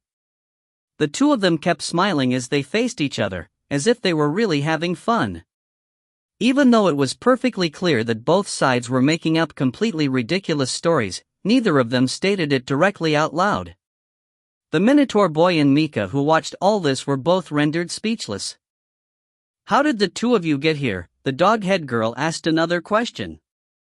"Of course, we were accidentally pulled into here." Seiji looked at her. "Is that not the case for you?" "No. We came here intentionally," the Doghead Girl responded.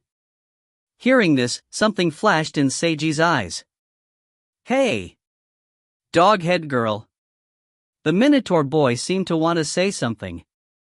"It's fine to tell them, Minotaur boy." The Doghead Girl glanced at her companion and couldn't help but chuckle again. "Intentionally. Can I understand it that this was a place created by you guys?" Seiji asked seriously. "No, we don't have that ability," the Doghead Girl shook her head slightly. "Then why did you two come in here?" "That's private business, Mr. Knight Leader." The Doghead Girl chuckled. "Unless you're willing to join us." Something flashed in Seiji's eyes. "I can join you?" "Indeed. Not only you, Miss Knight behind you is welcome to join us as well." "Why?" "Because you're able to enter this location." "I don't understand what you mean." "This isn't a place where you should have originally been. But, you are able to enter, which means you have the right to join us." "And if we don't wish to join you, what will happen?" "We will help you to leave this place, and I think that we'll never meet again," the Doghead Girl mentioned casually. Conversation options appeared in front of Seiji. A. I would like to join you. B. I'm not interested in joining you. C. I would like to learn more first. Seeing these three options, Seiji fell into silence. He felt that these two individuals were highly likely to be from the Soul World faction, or related to it. According to what the Doghead Girl said, they weren't intending on getting others involved in this inner world. However, he and Mika had entered this place, which meant to them for whatever reason that these two were interested in recruiting them. Although it didn't sound like she was lying, it was difficult to tell. If he chose to join them, perhaps it would be some type of trap. If he chose not to join them, they might attack. Asking to know more might also cause them to attack. All three options had some risk. Seiji first silently saved a file before he made his decision. "I would like to know more so that I can make a more informed decision," he stated in a serious tone. "If you join us, you'll be asked to perform tasks for us for which you'll be paid appropriately. Failure may have some type of punishment, but also may not," the Doghead Girl explained. "You can also refuse to do the tasks that you don't wish to do. However, you can't refuse every single one. All relevant information needs to be kept secret. There will be a punishment for revealing our secrets. The payment is quite excellent. The punishments are severe as well. The tasks are high risk, high reward. That's all I can tell you. Only knowing this much isn't much different from not knowing anything at all. Seiji expressed his dissatisfaction. I apologize, that's really all that I can tell you. Doghead girl, are you really being serious? The Minotaur boy asked in a low voice. Of course I'm being serious. The doghead girl looked at him. These two should be fine. You're being too casual. Please don't say that to a lady like me. Lady? Ha! What could that laugh of yours possibly mean? The Minotaur boy ignored her and looked back towards Seiji. The two of you are a couple, aren't you? He insisted on continuing to ask this question. What if we are, and what if we aren't? If you are, I'm going to attack you. Seiji was rendered speechless. Was this guy really a terrorist member of the FFF cult? Don't scare him, Minotaur boy, the doghead girl told him. I'm not scaring him. I'm being serious. That's even worse, then. Relax, I'll only attack with the blunt side of my sword. That's still going overboard, but only by using my sword's blunt side will I be able to vent the rage in my heart. You're too violent. The Minotaur boy once again rose his head and spoke in an adamant tone, I'm a Minotaur. The doghead girl ignored him and turned towards Seiji again. I apologize for the antics of such an idiot. It's fine. I'd like to ask, are there more people like you in your organization, or more people like Mr. Minotaur over here? I don't know. Does this mean that she herself doesn't know all the members in her organization? Seiji thought to himself. If you find any errors, ads pop up, ads redirect, broken links, non-standard content, etc., please let us know. Report chapter so we can fix it as soon as possible. Chapter 558. I find it quite difficult to counter this reason for attacking me. Chapter 558. I find it quite difficult to counter this reason for attacking me. Translator, Imperfect Luck Editor, Kurisu. I apologize, there's just too much I don't know. I don't wish to join. Seiji remained highly on guard as he gave a clear answer. Although he was quite interested in the Soul World faction, joining them just like this didn't seem wise to him. Besides, he was unsure if these two individuals really were a part of Soul World or not. I see. I feel that you and the person behind you both have quite a lot of potential. It's a pity that you don't wish to join us. The doghead girl indicated her regret. Thank you for your appreciation and praise. Now then, I should help you to leave this place, but first, I need to ask you to promise not to tell anyone else about what happened here. We shall keep your secret, Seiji promised. Very good.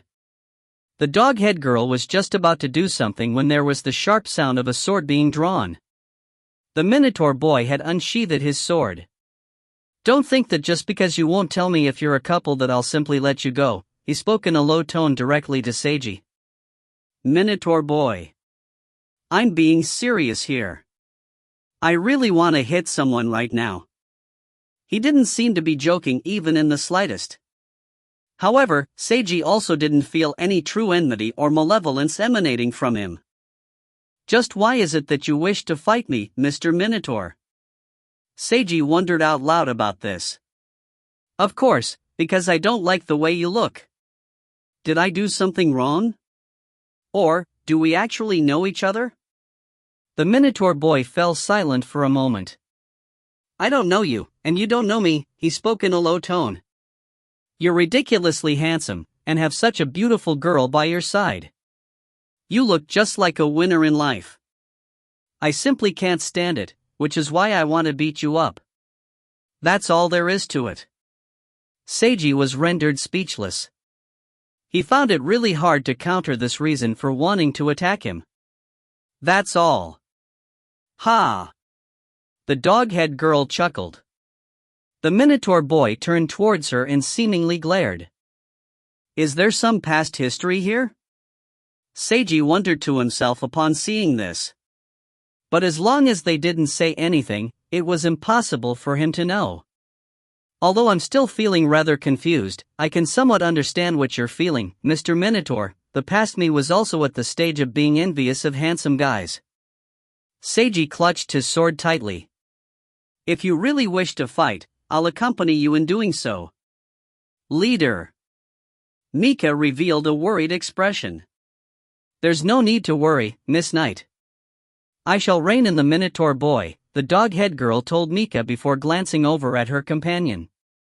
But even if I don't rein him in, he probably wouldn't dare to actually kill him for real. Shut up, dog-head girl. The Minotaur boy's voice sounded rather angered. The dog-head girl shrugged and didn't say anything else.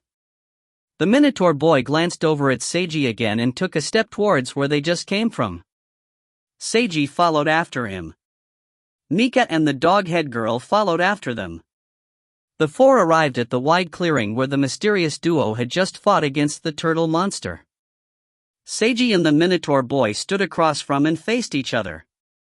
I'm going to beat you up until I've had enough fun. Resolve yourself, the Minotaur boy stated as he unsheathed his sword. Seiji faced him silently while raising his own shield and sword, getting ready for combat. This person was definitely incredibly strong, but before the Minotaur boy even finished unsheathing his spiritual sword, Seiji could sense an incredibly powerful, almost physical imposing aura. It was as if an incomparably huge rock was hurtling directly at him after falling off of a cliff. Even though on the surface this Minotaur boy didn't appear as if he could compare to Seiji's previous opponents, such as Akatsuki Matarai or the Shitendeji-possessed Okubo Yoshiaki, the feeling he gave off was that this Minotaur boy was far stronger than these previous opponents. The moment Seiji realized this, he cast evolved body strengthening technique on himself and transformed into his golden form.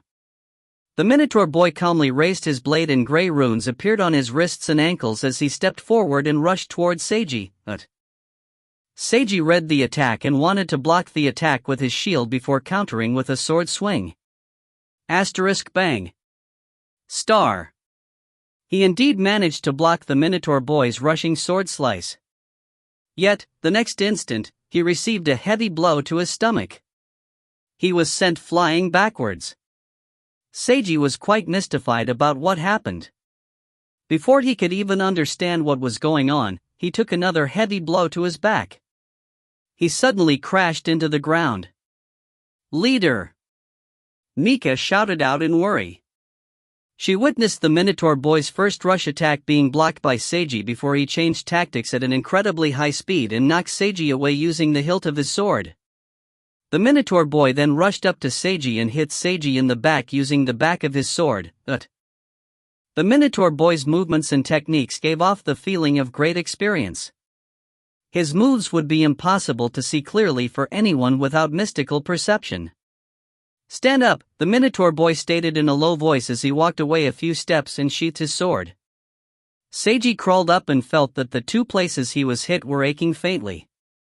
The Minotaur boy had carefully controlled the strength of his attacks so that they would definitely hurt, but not leave serious injuries.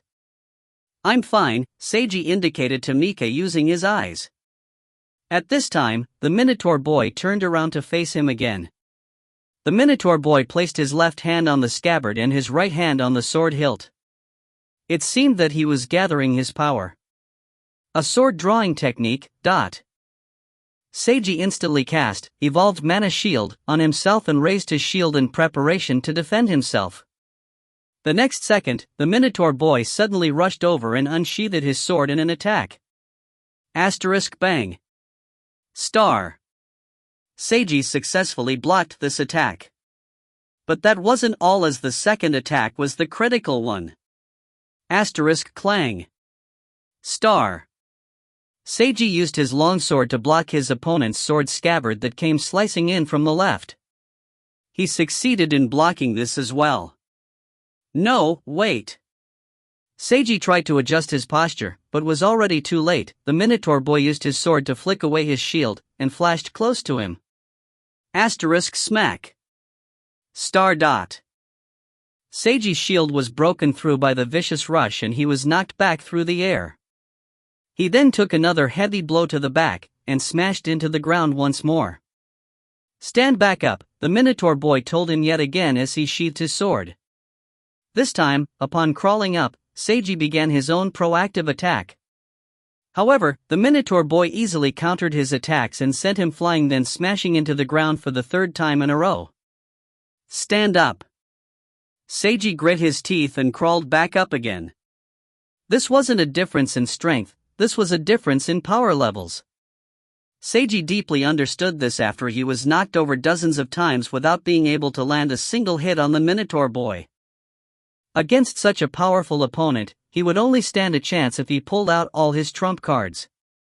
However, this wasn't a real fight where he had everything on the line. There was no need for Seiji to go to such an extent. The Minotaur boy still didn't seem to have any enmity or malevolence towards him. Seiji had no idea what he was thinking. "I'm going to beat you up until I've had enough fun," the Minotaur boy had said. Although his bruises somewhat ached, that was all the damage Seiji took. With such a degree of beating, getting knocked over another couple dozen times wouldn't be a problem at all with his spell-strengthened body. He would be able to heal himself easily with healing magic afterwards. He could simply treat this as a lesson from a veteran fighter and keep taking the beating until his opponent was tired. In fact, he really did learn from this beatdown. However, Seiji glanced over at Mika, who was watching him, and saw how worried her expression was. He gripped his sword more tightly. Since a girl who was in love with him was watching, how could he let it end so humiliatingly? There was no need for him to actually win. He simply wanted to at least get a decent counterattack in. "Mr. Minotaur, allow me to address you as Senpai." Seiji looked right at his opponent. "Thanks to Senpai's teachings, I've learned many things. But now, I'm going to use a slightly dangerous technique. Please prepare yourself." "Ha!" The Minotaur boy responded with a cold chuckle. "A slightly dangerous technique? What will that be like?"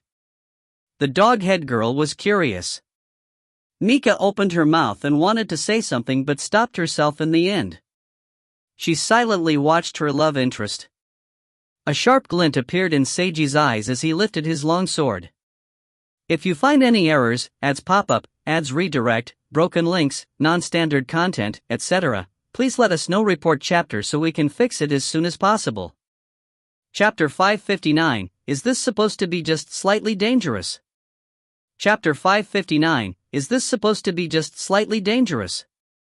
Translator, Imperfect Luck Editor, Kurisu. Character Reward Card, Mika Uehara, I wish to be with you forever. This card has an everlasting passive effect. It cannot be used or disappear. All basic stats +2, connectivity rating has surpassed 100, so an additional +1 to all stats is rewarded. All basic stats increased by an additional 5%, another 5% awarded for connectivity rating. All subcategory stats increased by an additional 10%, another 10% awarded for connectivity rating. Additional Ability 1, Overload. After using this ability, the next ability, spell, or martial arts technique that you used will be greatly increased in power and effectiveness. Limited to only 1 use per day. An extra use per day awarded for connectivity rating. Use your full potential and surpass your limits. Additional Ability 2, Heroic Guard. This ability is activated when you protect others. Your defense will be greatly magnified for a short period of time. This ability can only be activated 3 times per day. An extra 2 uses per day awarded for connectivity rating. I shall protect you. Additional Ability 3, Emergency Flash. This ability will be activated whenever you are in danger.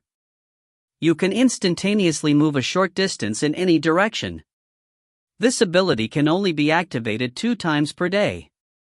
An extra use per day awarded for connectivity rating. As long as you dodge, you won't be injured. Additional ability 4? Prerequisites not met. Temporarily not activated. Additional ability 5? Prerequisites not met. Temporarily not activated. Just earlier, Seiji had opened his system to check the contents of Mika's card. Increasing his basic stats by both a flat amount as well as a percent-based amount? These two categories were obviously incredibly useful. And the additional 3 abilities added on were all powerful techniques as well. All in all, it seemed quite wonderful. No, not seemed, it was indeed quite wonderful. Strengthening his skills, his defense, as well as evasion, not to mention each of them were limited only by the number of times he could use them. There would be no cost associated with using them at all. They were basically the most cliché powers that any hero should possess. What was this if not wonderful? And now, Seiji was about to use this newfound power of his. Overload had the ability to strengthen any spell or technique in his arsenal. Since his connectivity rating with Mika had surpassed 100, he could even use Overload an additional time. Since he could use it twice per day, that meant that he could use Overload to strengthen itself. With Overload, strengthening, Overload, more than doubling Overload's effectiveness on the next spell that he used, just how powerful would his spell finally end up becoming? Seiji wanted to try it out.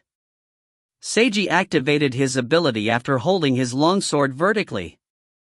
The Minotaur boy and the 2 girls watching from the side all suddenly detected an abnormal aura coming from him.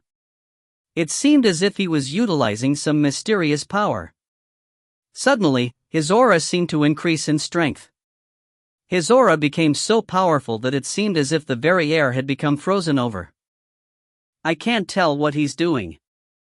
I think it really is getting a bit dangerous, the dog-head girl thought to herself. She didn't believe that the Minotaur boy would be defeated, since there was a great difference in their power levels. However, if the Knight Leader went all out, perhaps he really would be able to cause some injury to the Minotaur boy. This was already quite a high assessment of him. The dog-head girl didn't believe that the Knight Leader would be able to accomplish any more than this. Yet, what happened next was completely beyond her expectations. Seiji waved his long sword, causing a pure white humanoid spiritual creature to manifest. This spirit instantly gave a tremendous amount of pressure to everyone else present. No, not pressure, fear. This white spiritual creature had a very ordinary appearance. It was simply a white and hazy half-translucent humanoid figure. The figure seemed more like it was female, as if it was a hazy female ghost. Yet, its existence instinctively brought terror upon the humans. Anyone seeing this existence would definitely feel a sensation of utmost terror that they absolutely couldn't approach and had to run away immediately. This is... The dog-head girl widened her eyes in surprise under her mask. She couldn't believe what she just witnessed. Such a thing, and such power, seemed impossible. Mika was afraid as well. Not only that, she had no idea why she was so afraid. That ghost clearly didn't appear to be that scary. Just about any monster here had a far scarier appearance. The Minotaur boy's gaze hardened. He also never expected that his opponent was capable of summoning such an existence. White Calamity, the first ability from Sheikah's card. This was the ability to manifest a powerful humanoid spiritual creature which possessed the power of Sheikah's Reaper's Curse. Seiji had tested this ability out in the past. Since he felt it was far too dangerous, he never used it while practicing against Hitaka or Rana. Originally, he'd anticipated that he would make use of this ability in his duel against Akatsuki Mitarai. But before he had the chance to do so, the latter was devoured by his own puppet, so this was the first time he was actually using this ability in real combat. Come, possess me. Seiji mentally commanded the Calamity creature to enter his own body. A faint white glow immediately spread from Seiji's body. He felt an incredibly powerful mystical energy welling up within him, which was far stronger than in his own self-tests. The double use of overload had indeed been effective. In fact, he felt almost as if he could injure others simply by glaring at them. And so, he glared at his opponent. Crack! There was a loud cracking sound as the gray runes on the Minotaur boy's wrists and ankles suddenly collapsed. The Minotaur boy shook slightly as he immediately created a seal and cast an even stronger defense spell. Many complex spell formations continuously appeared around his body. A dark gray mystical light appeared on him as a large number of runes shone around him. Protective spell, 9th level body. This was the strongest defensive spell that the Minotaur boy was able to cast at high speed. This spell was easily capable of reflecting even attacks from tanks or rocket launchers. No ordinary spiritual ability user would be able to break his shield. However, Seiji rushed forward and swung his sword. *Bam! Star! The Minotaur boy blocked this blow, but his defensive spell collapsed completely. He was sent flying backwards from the impact. Actually, he had wanted to avoid the attack. Theoretically speaking, he should have been able to do so. Yet, when his enemy's sword swung at him, he felt like it was impossible to dodge.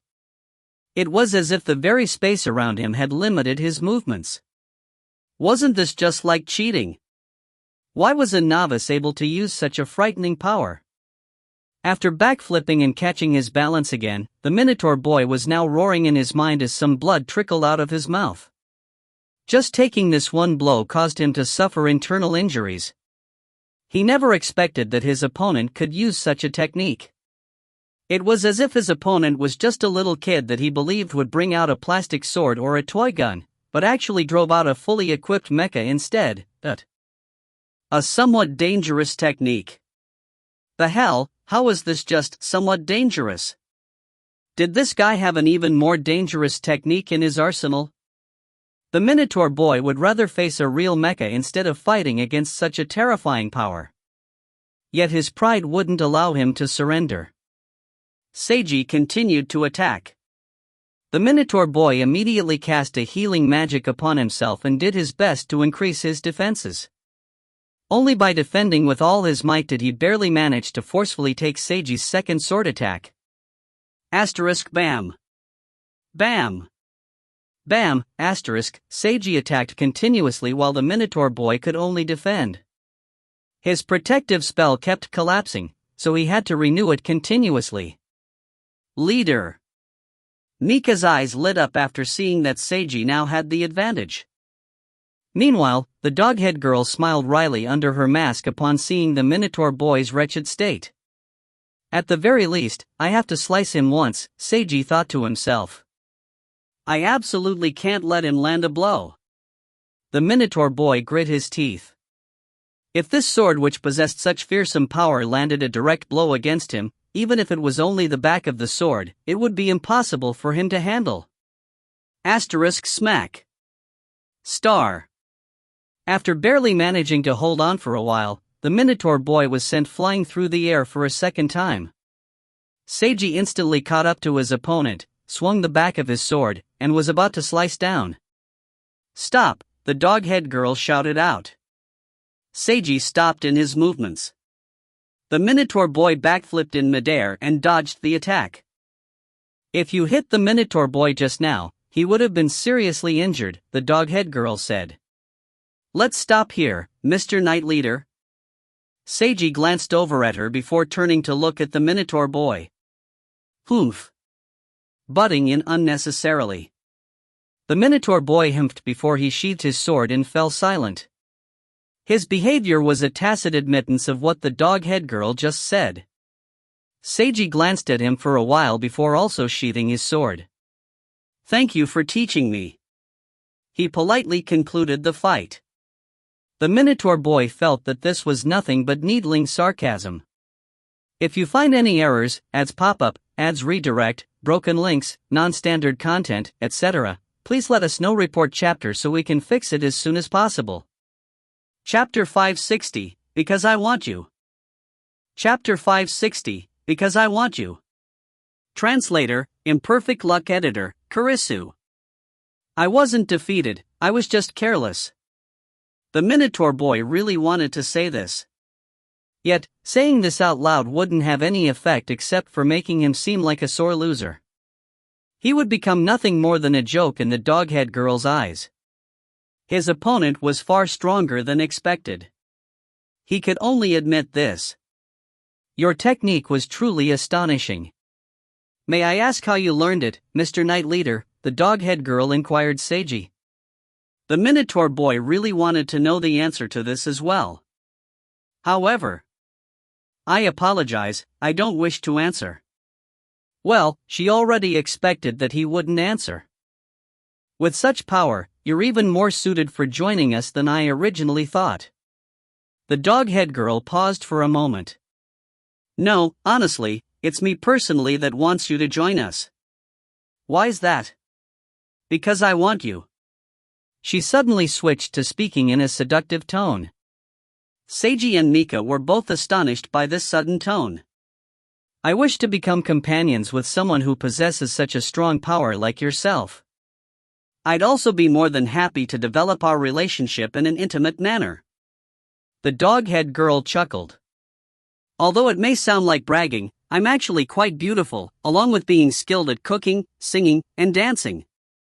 I believe I count as an excellent girl. Why don't you consider it, Mr. Knight? Seiji and Mika were both rendered speechless. The Minotaur boy harumphed coldly. Is there something you wanted to say, Minotaur boy? The doghead girl looked toward him. He merely chuckled coldly. Everything I said was the honest truth. Stop acting strange and spoiling the atmosphere. The Minotaur boy chuckled coldly yet again. I just helped you out. Even if you don't accept my help, please at least maintain the most basic amount of etiquette. Otherwise, I'll be teaching you the consequences of angering a lady. The doghead girl's voice suddenly became cold. The Minotaur boy sank into silence before he turned his head away. After having suppressed the interference, the doghead girl turned again to the handsome boy across from her. Allow me to note that I've never had a boyfriend before and that I'm actually a virgin, she said in a seductive tone. Not only that, I'm personally interested in cosplaying. If my future boyfriend is sexually interested in cosplay, I'd be more than happy to indulge. Seiji revealed a rather subtle expression upon hearing this female stranger wearing a dog mask saying such a thing to him. Mika's expression was identical to Seiji's. She wanted to say something but had no idea what to say right now. The scene fell silent for a moment. Miss Doghead Girl, thank you for your kind intentions, Seiji finally responded. I believe that you are, as you described yourself, a wonderful girl, but I truly don't wish to haphazardly join an organization that I don't know very much about. I understand your concerns, but there's actually not that much to worry about. Joining us will be highly beneficial for you. I can definitely promise this. Sorry, I'd still like to maintain my resolve. The doghead girl tilted her head slightly. How regrettable. I truly wished for you to become my companion or a candidate for being my boyfriend, she said in a tone that sounded like she truly regretted this. I'm honored, Seiji responded politely. The doghead girl chuckled once. Then, she lifted her head towards the water in the sky. Seiji also looked towards that direction and saw that the large school of red-gilled whitefish was approaching. It's time to send the two of you off, then. Please remember to keep our secret, my dear two knights. The doghead girl took out a black object and held it in her hand. Seiji was unable to see clearly what that object was. He only saw that this object gradually started glowing red. The redness soon intensified to a blinding degree. The doghead girl tossed this glowing object down onto the ground, where it flashed and formed into a bright red circle with many streaks of light swirling inside it, as if it was a whirlpool. You can leave this place simply by stepping on this. Please hurry. Seiji glanced over at Mika before he prepared himself and stepped on the circle. His vision instantly became bright red as everything around him spun. He could hear faint sounds as his consciousness became hazy, and then everything suddenly became clear again. He immediately discovered that he was by the river, at the same location where he entered the inner world from. He really did exit the inner world. Right after that, there was a red flash and the silver-haired girl appeared right next to him in midair. Mika had come out as well. Seiji, we're back? Yeah, we've returned to reality, the world has gone back to normal, Seiji smiled. Mika smiled as well. She was quite glad that the two of them had made it back together safely. You were hit so many times just now, are you alright? It's fine, it only hurt a little. I only need to use some basic healing magic on myself. Those two individuals, just who were they? They're members of an incredibly powerful mysterious organization. I think, Seiji explained about the Soul World faction to Mika. Those two people were quite strange. But, I didn't feel like they were evil. I think so as well. Still, we've only met them once, no, we didn't even see their real faces, so it's difficult to say. Several seconds of silence passed. Were you moved by what that dog-head girl said earlier? Mika asked him while looking right into his eyes. Of course not, Seiji decisively denied it. It would be strange if I was moved by the words of a female stranger who wore an animal mask covering her face. She had an excellent figure, perhaps she's a super beauty once you take off that mask. Even if she's as beautiful as a goddess, it's meaningless without being able to see. Besides, even if she is a real beauty, I wouldn't have joined her side. Who knows for sure? Of course I know for sure, Seiji said while looking back into her eyes. That's because there's already a super beauty right next to me. Mika was thrown onto cloud 9 by this. Her face immediately started blushing from such a direct attack. That wasn't all. Seiji reached out and grabbed her hand. This time, it's wonderful that you're all right, he said sincerely. Seiji. Mika currently wasn't only blushing red, her heart felt incredibly warm and sweet as well. Let's return home, Mika. Seiji gently smiled. Yeah. The silver-haired girl displayed an incredibly blissful smile. Only, she suddenly realized the current form she was in. How am I supposed to return home looking like this? Seiji finally realized this problem as well. Do you need to take a rest? The dog-head girl asked the Minotaur boy after they dealt with the large school of fish monsters that attacked them. No need, the Minotaur boy replied. Don't force yourself. I bet you're feeling quite unwell right now. We have plenty of time for you to take a rest. I said I don't need to. Sometimes, a man acting forceful will make a woman like him. Sometimes, it's the opposite. And right now, you're the latter.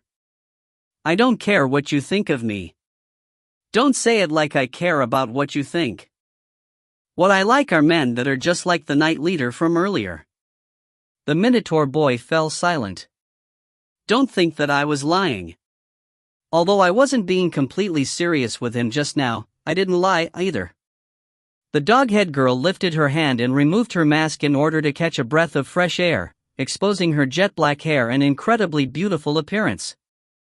Her face was one that countless people on Sakura Island recognized. Seiji and Mika would have recognized her as well if they saw who she really was. They would have definitely been astonished. He possessed such power, was so handsome, and had a nice personality as well. I think we'd get along excellently, the black-haired beautiful girl spoke in a much gentler tone from earlier. This was her true voice. Her earlier words had been disguised by a voice changer in the mask. You're really too casual. Not at all.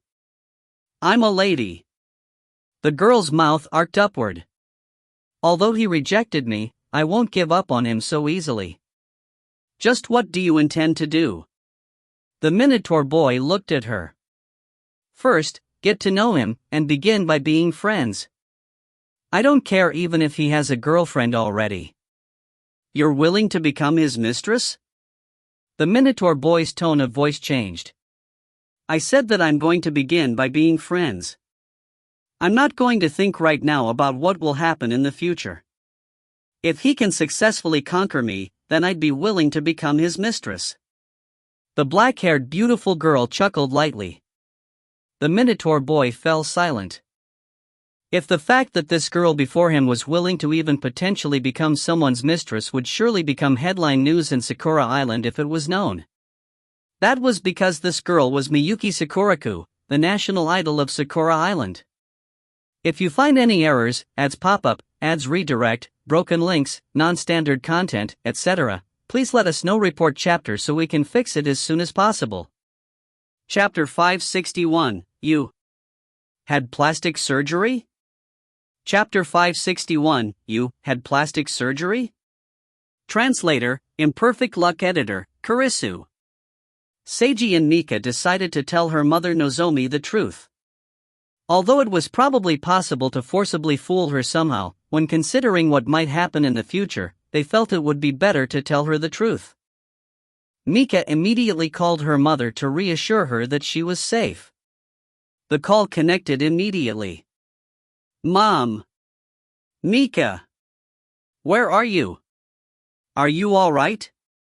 Mika immediately heard her mother's concerned voice. "I'm fine. I'm currently by the riverside and on my way home now. What exactly happened to you? Why haven't I been able to contact you?"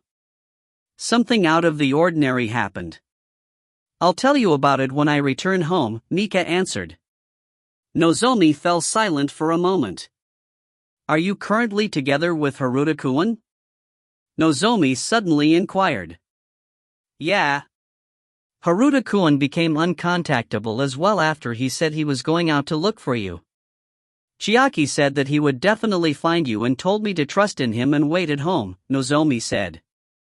"I was unable to wait, and then she said that the two of you might be in a special place that ordinary people will be unable to find, and that I would only be wasting my time if I went outside, in addition to possibly meeting with danger."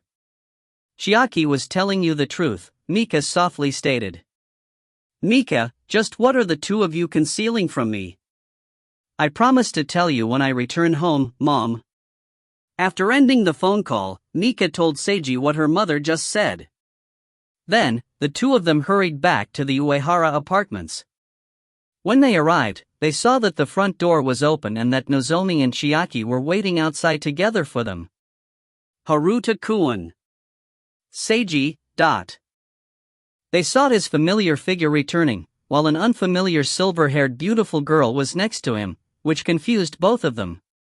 Who was this supposed to be? Where was Mika? Nozomi questioningly looked toward Seiji, while Chiaki made a bold inference and widened her eyes at this unfamiliar girl who had such an ethereal aura about her. "Mika?" Chiaki tried calling out to her. "Yep, it's me, Chiaki," Mika responded. "Mika, how did you become like this?" The tomboy's eyes widened into saucers at receiving this confirmation. Nozomi also widened her eyes in surprise upon recognizing her daughter's voice. "Mika, is that really you?" "It's me, Mom."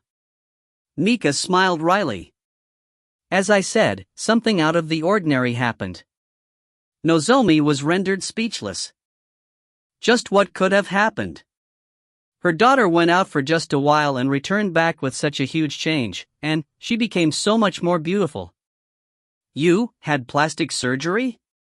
Nozomi couldn't help but ask. "Not at all." Mika instantly denied this. Even plastic surgery wouldn't be this effective. "Let's talk inside, Miss Landlord," Seiji mentioned. The four of them entered the Uehara residence. This is indeed Mika. And as for why she became like this, that's because... Seiji explained the general situation to Nozomi.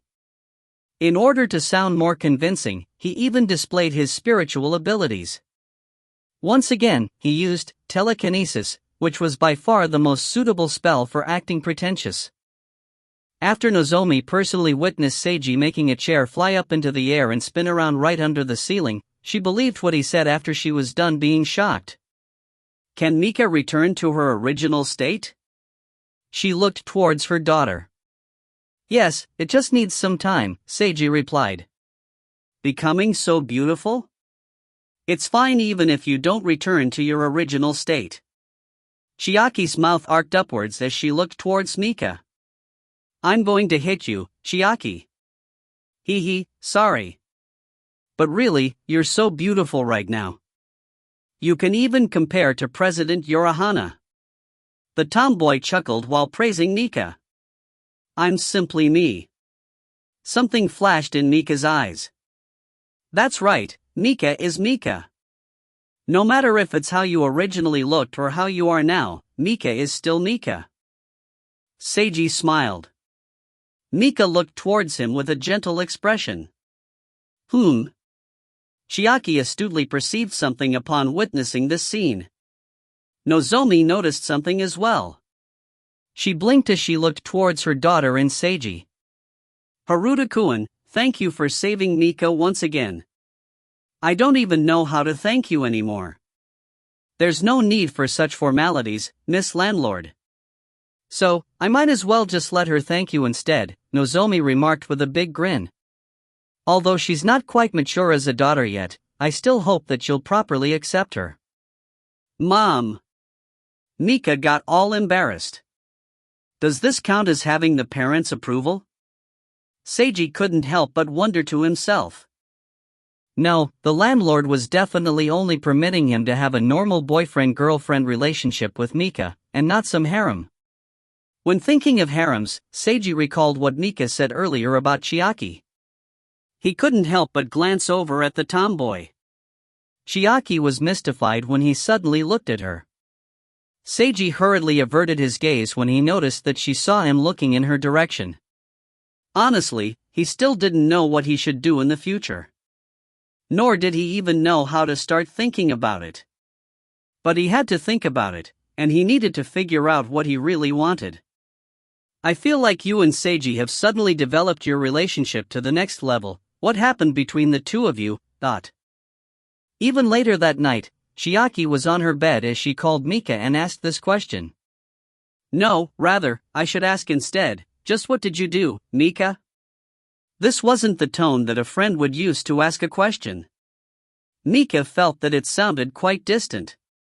However, she didn't dislike this, and even felt a subtle sense of delight. I expressed my own feelings, and Seiji accepted me as a member of his harem, Mika replied softly. Chiaki was rendered speechless. Could you say that again? The tomboy found it unbelievable what she just heard. Mika chuckled. I made the same decision as you, Chiaki, perhaps not exactly the same, but quite similar, that's all. Chiaki sat in stunned silence for a moment before she guessed at what must have happened. You told him about me and President Urahana, and then you expressed that you were willing to accept being in a harem as well, is that correct? Yes, although it happened in the opposite order. Mika summarized what happened between her and Seiji. A strange smile gradually appeared on Chiaki's face as she listened. Ha. Ha ha. Ha ha ha. She started laughing while rolling around and covering herself with her blanket. Chiaki? Mika was confused by her reaction. Mika, you're amazing. Chiaki gave her sincere praise after laughing for a while. Chiaki, are you alright? Mika felt that something was strange. Of course I'm alright. I just felt that this was truly amusing, and I couldn't control myself, ha. Chiaki chuckled yet again. You did beautifully, something I didn't expect at all, but upon closer consideration, this is indeed something that you're capable of doing. So, that's why I feel that this is all so wondrous. I don't understand what you mean. I mean that you did an excellent job, Mika. So excellent that I feel like I'm just getting to know you all over again. Chiaki stated with great sincerity. You were able to act for yourself and catch your own fortune. Congratulations. Chiaki. Mika was surprised to hear all this. You forcefully stole away what should have been President Urahana's. And this was something that neither me, Asamiya-san, nor Jumanji-sensei were able to accomplish. You surpassed all of us, and you're number one in the running now. Chiaki continued. Currently, only President Yorihana and Kagura-san can compare in what Seiji must think of you. Originally, those two were fighting for the lead, yet you suddenly put yourself in contention. The situation has now changed from battle between two rivals to a three-way fight. Mika was rendered speechless. You don't even understand just how amazing of a feat it was that you accomplished, which is really Mika-like as well. Chiaki chuckled. Nor do you understand just how dangerous it was, what you did just now, but it's all water under the bridge now. There's no meaning in going on about this.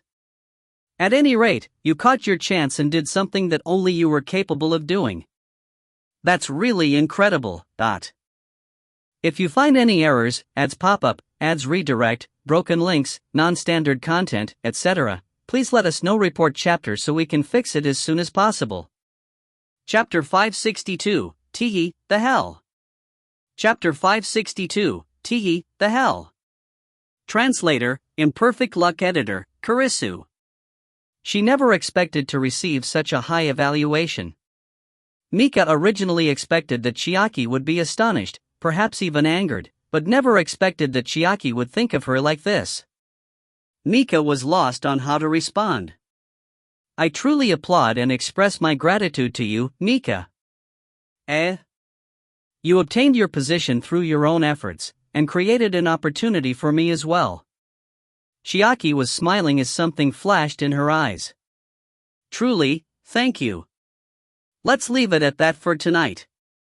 Have a good night. She ended the phone call there. Mika paused in surprise for a moment. Although she was still rather confused, but this type of development counted as good, right? Chiaki mentally prepared herself after ending the conversation with Mika. Chiaki then called Seiji. As she expected, Seiji picked up rather quickly. Chiaki. Seiji, I know that you know already. Chiaki repressed her own feelings of nervousness and tried to sound as casual and relaxed that she could. You must be so busy dealing with your frustrations that you can't sleep, am I correct? Indeed. Seiji sighed. It's all thanks to you. Aha, sorry. I never expected that Mika would tell you. She performed completely outside of my expectations. I feel as if I'm just getting to know her all over again. Chiaki chuckled lightly. Seiji didn't know what to say. I'd like to go over to your place and talk to you face to face, or how about you come over to me, is that all right? Chiaki sent him an invitation.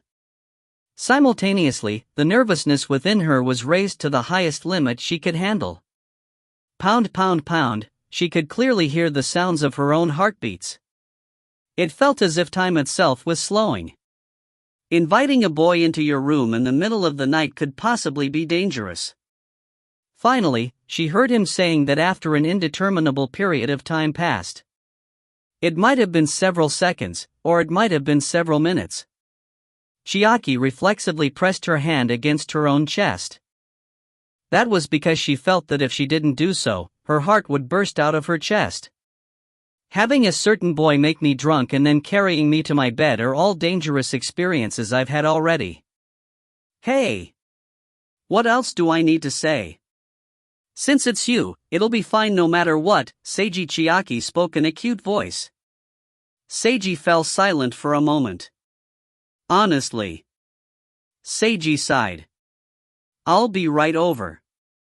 He then hung up the call and looked at the person sitting across from him. Shika, who was sitting across from him, also looked back at him with a calm expression. I'm going out, right next door to Chiaki's apartment to have a discussion with her, Seiji explained. Something flashed in Shika's eyes. She then stood up, walked over to her adopted older brother, hugged him, and bit him right on the neck. Seiji felt a slightly painful and itchy sensation. Shika-chan. Whoa. Shika bit down slightly harder, and sucked on his neck as if she was trying to draw out his blood. Seiji didn't dare to move. It was as if he was a human who was captured by a vampire. Shika finally let go of him. When she saw that there was an obvious mark left behind on his neck, Shika felt immensely satisfied. She then let go of him and sat back down across from him without saying anything. Seiji was unable to see his own neck, but even though he couldn't see his neck, he knew that there must be an obvious bite mark left behind. Even if you don't do such a thing, nothing will happen regardless. I'm simply going over to have a discussion with her. Seiji smiled wryly. Shika turned her head away. This action of hers caused Seiji to recall that his blood-related sister Hana liked to do such an action as well.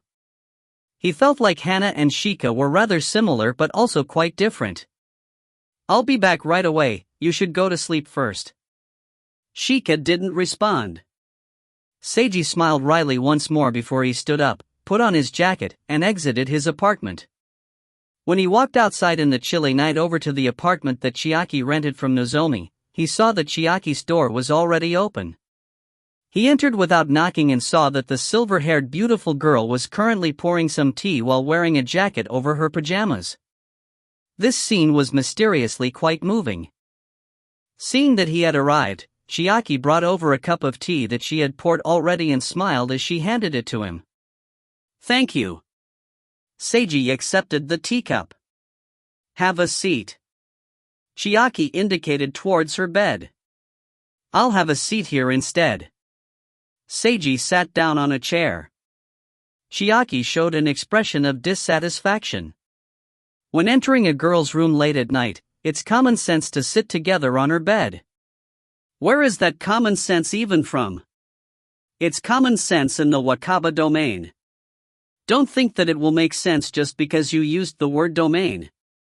It's a rule in the Wakaba dimension. Even if you exchange it for some amazing sounding word, the result is still the same. As always, they exchanged joking comments. Sai, why does it always turn out like this when I talk to Seiji? Don't make it sound like it's my fault. That's why I like you. Chiaki suddenly changed her tone as she looked directly at him with a seductive expression in her eyes. Seiji suddenly received a direct hit from this ambush, causing his heart to pound. I like talking with you, I like to see your face, I like sitting next to you, I like holding your hand, I like being hugged by you, I like being patted on the head by you, I like it when you care about me. I like being together with you. Chiaki kept looking directly at him as she spoke animatedly with a blush appearing on her face. I never imagined that I would like a boy so completely, to the extent of even imagining what it would be like if we lived together and even had a baby. Chiaki. Seiji was quite moved by all this. I feel as if I'm just like a girl in love from a shoujo manga. Even though I feel like this is rather strange, it doesn't feel bad at all. Chiaki began smiling. Still, I'm not actually a girl in love from a shoujo manga, nor am I a normal girl. The future that I imagine isn't one where you and I become a typical couple or even husband and wife, but rather something similar to how we are now, a relaxing, casual, yet intimate relationship. I want to obtain your love, but I don't wish to be the only one for you. I don't want the heavy responsibility of being your other half. This isn't because of you, this is my own personal problem. And, I have no intentions of changing myself, because I think this is fine as well. That's why I went to talk to Natsuya Yorihana and offered to make a deal with her. Then, I told Mika about the deal I made, and that's the current state of affairs. Chiaki shrugged. This wasn't something that you should have learned about so soon, but you did, so I can only tell you the truth. Seiji, what do you think of a girl who's as shameless as I am? Chiaki did her very best to pretend to be calm, pushing her acting abilities to the very utmost. Seiji looked directly at her while he slowly opened his mouth. Stupid. Idiot. Are you a fool? He clearly called her 3 synonyms that all meant that same thing. You're not shameless, you're just such an idiot. He reached out his hand and flicked her forehead. That hurt. You don't want to take responsibility, so you just want to be a mistress? Just how foolish can you be? Seiji glared at her. Even though you clearly know that you have a problem, you still don't intend to change and think that it's fine? That makes you even stupider. Chiaki clutched her forehead while she closed one eye and spat out her tongue. The hell? Even though this action was very cute, he still had to retort. Seiji sighed upon seeing how she was trying to gloss over everything by acting cute.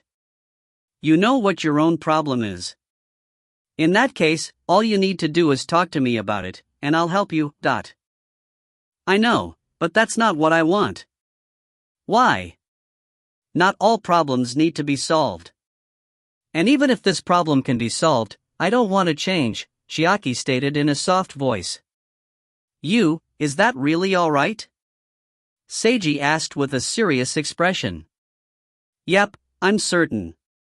Chiaki nodded with a carefree expression. Seiji looked deeply into her eyes and was certain that she was indeed telling the truth here. Honestly. What should I even say about you? You don't need to say anything. You only need to let me rely on you. Chiaki suddenly smiled in a beautiful manner that naturally seemed seductive. Please accept this unsalvageable idiot of a girl, Seiji. If you find any errors, ads pop up, ads redirect, broken links, non-standard content, etc., please let us know. Report chapter so we can fix it as soon as possible. Chapter 563, I'm just such a terrible person. Chapter 563, I'm just such a terrible person. Translator, Imperfect Luck Editor, Kurisu. After seeing such a smile and hearing these words, Seiji received a huge impact. His heartbeat quickened and he couldn't help but avoid her gaze. Seiji took a sip of tea and forced himself to calm down and control his own emotions before he spoke up. Chiaki, you know what type of person I am, right?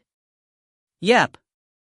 In order to prevent any mistaken impressions, I'm going to explain just who I am for you, he stated in a low voice. I'm simply an otaku who does what he wants and likes to do. I'm not an incredible person. Yep. Even though I have some extraordinary powers, I'm still foundationally an ordinary person with an ordinary person's desires. Yep. I want to have a harem. I want to have many beautiful girls all to myself, and peacefully and wonderfully live with all of them, having a fortunate and blissful life. Yep. Although logic and reason tells me that's no good, that it shouldn't be, that it's impossible, but that's what I truly desire inside my heart. And I can't change this part about me. Yep. Mika, Natsuya, and you have all agreed to be in a harem. I'm actually incredibly happy inside.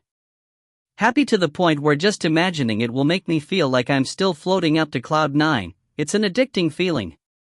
Yep. Right now, I'm actually using the final shreds of my logic to barely maintain my sense of reason. I'm almost at the tipping point where I'm about to let my desires loose and transform into a scumbag man. No, wait, I'm actually already a scumbag man, starting right from the instant I accepted Mika and her willingness to be in a harem. On the surface, I said that I was only coming over here to have a discussion with you, but I still secretly hoped that something might happen if I came over. Even I hate how I am like this, that's still just how I am, damn it. Seiji didn't even know what he was saying anymore. His internal thoughts were in such turmoil as if a flood had broken through a dam. Chiaki smiled as she looked at him. She wasn't surprised at all. This was because he was simply such a person. She knew all of this already. Seiji Haruta was a good person and a hero, as well as an otaku and an ordinary person. That was why she felt so much for him. Chiaki wasn't sure just what it was that she felt. At any rate, she knew that she was in love with such a him. Mika was as well. Natsuya Yorihana was as well. A purely good person, a pure hero, a pure otaku, or a pure ordinary person wouldn't have been liked by any of the three of them. The person that they liked was Seiji Haruta. This completely unique, charismatic, yet also clumsy super handsome otaku.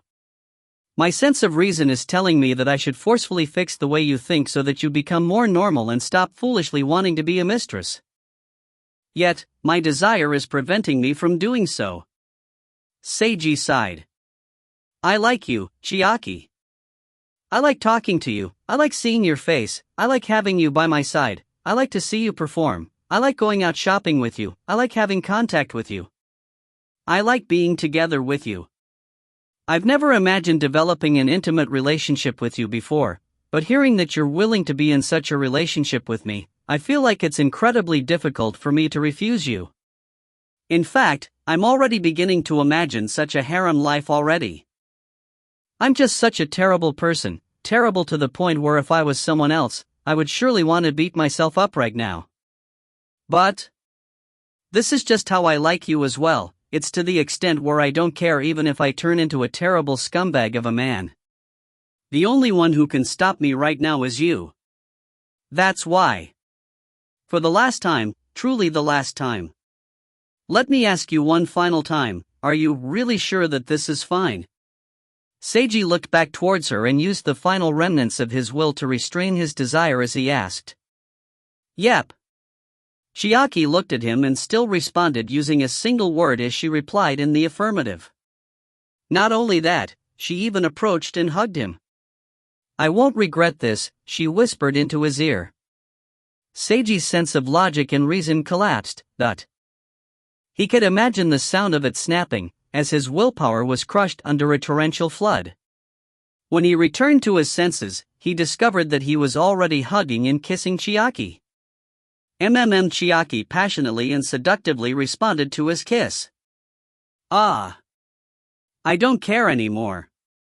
Seiji closed his eyes and stopped thinking about anything at all as he allowed his mind to go blank. He lost himself in her sweet, sweet lips. After a long time, they finally separated from each other. Phew, that was amazing. Chiaki licked her lips. Her entire face was red and she had a demonically seductive look in her eyes. One of her hands started moving downwards. It was unknown whether this was conscious or unconscious. However, she was stopped from doing so by Seiji. Let's just leave things at that. If I do any more, Shika-chan will slice me to pieces. Seiji smiled wryly. Kagura-san. Chiaki looked at the bit mark left behind on his neck. She'd noticed this immediately the moment she saw him. If it wasn't for her obstructing, I'd be able to go all the way with you? No, that's not what I mean. Seiji let go of her. I just feel like we should take things slowly. After all, we haven't even dated each other or anything like that. I prefer to move directly to home plate, Chiaki stated as something flashed in her eyes. Take better care of yourself. You tasted amazing. I got addicted instantly. Stop saying lines that sound like they came right out of an arrow game. The taste down there is surely even better. Please allow me to enjoy it. Don't suddenly turn into a sex-crazed character. Chiaki giggled in response to Seiji's retorts. Seiji felt rather helpless, pitying, and pained, seeing how she was. Was this truly all right? He wanted to ask yet again, but he was unable to bring himself to ask. This was her choice, and he had indicated his acceptance of her choice already. This way, he was solidly turning into a scumbag, a pure harem protagonist bastard. Seiji could only inwardly sigh. He deeply realized that in the end, he was simply an otaku who had ugly desires. He thought about what Hana called him in the past, and now felt that it was impossible to counter what she said. In that case, he might as well openly and magnificently admit it, but no, being a scumbag wasn't something magnificent at all. In that case, he might as well openly and shamelessly admit it. Now that Seiji came to this resolution about his own improper path, transforming from a entity into a handsome guy and then falling into depravity to become a scumbag man, he entered an entirely new path for his life. His goal was to create an extravagantly large harem the likes of which had never seen before. Hey, don't just randomly add narration for me. I wasn't being random. That was what the expression in your eyes told me. My eyes said no such thing. Isn't it fine to make that into your goal? Of course not. Although I'm already a scumbag man, I don't want to be the scummiest.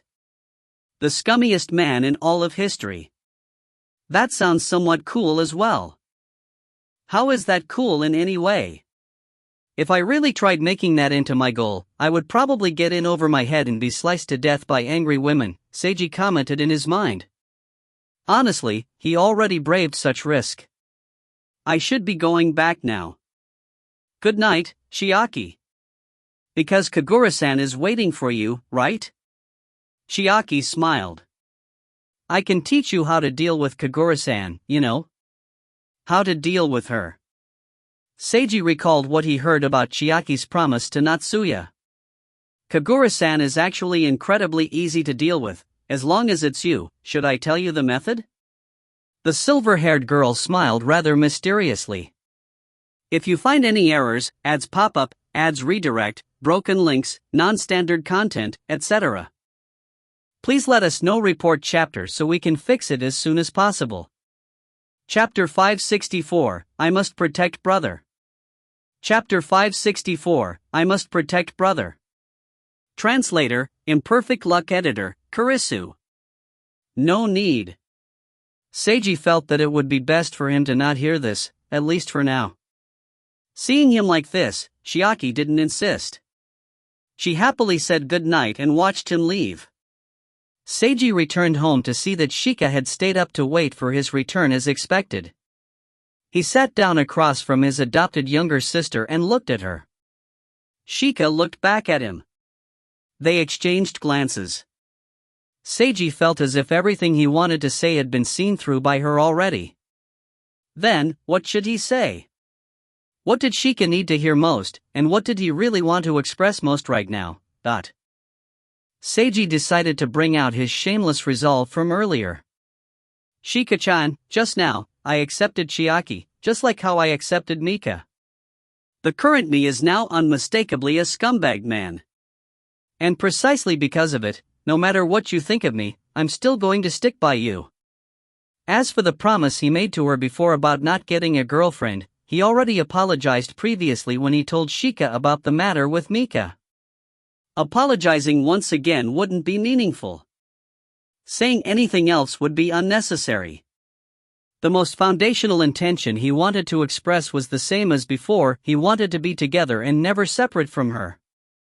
Shika glanced at him as something flashed in her eyes. Seiji faced her directly while feeling nervous inside. The adopted siblings exchanged glances with each other in silence. Brother wants a harem, is that right?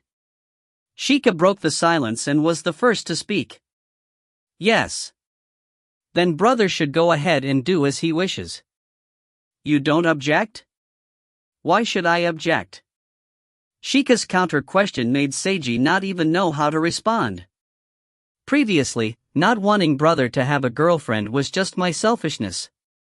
Brother having a girlfriend, or multiple girlfriends, is all brother's freedom. Shika-chan. Brother is an excellent boy. Having many girlfriends is only natural, Shika stated seriously. But brother is also an idiot that's easy to take advantage of. Seiji was rendered speechless. So as your adopted younger sister and spirit-branded retainer, I must protect brother, and eliminate and stop any women that aren't good enough to get close to you. Something glinted in Shika's eyes. Seiji felt like he'd heard something similar from her before in the past. His cheeks twitched. Mika Uehara and Chiaki Wakaba. For the time being, there's no problem with either of them being your girlfriends. Still, there needs to be time for observation, and you shouldn't get too intimate right away. I was originally planning on taking things slow to begin with. That's good, then. What was with Shika acting like she was now his harem manager? Hana refused to become his harem manager, while Shika voluntarily took on this job of her own volition, but his blood-related younger sister and adopted younger sister both seemed to overreact to him in exactly opposite ways. Just what was with this situation? Seiji commented in his mind. Judging from Shika's expression, telling her not to do this wasn't something she would listen to. Forget it, he figured that no harm could come of it, so he might as well let her do as she wished. The next day saw wonderful weather with white clouds everywhere. Mika had yet to return to her normal form. While I was sleeping, I heard Mashiro's voice in my dream. I feel that I should be able to return to normal after some more time passes.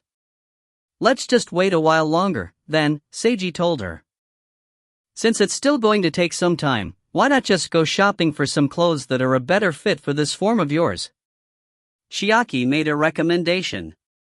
Mika looked towards Seiji for his advice. I don't think that you should go outside looking like this, because spiritual ability users might notice your powers. Seiji pointed at her Mashiro's clothes. Also, there's the possibility that you'll suddenly return to your normal self while outside. But it feels like such a waste for you not to go outside and show off now that you've gained such a beautiful form. Chiaki reached out to caress Mika's face. I'll listen to Seiji. Mika knocked away Chiaki's hand. I don't want to attract attention. Then, let's just stay inside and have fun being intimate for an entire day. Chiaki hugged Mika and looked at Seiji seductively. I have something to do today.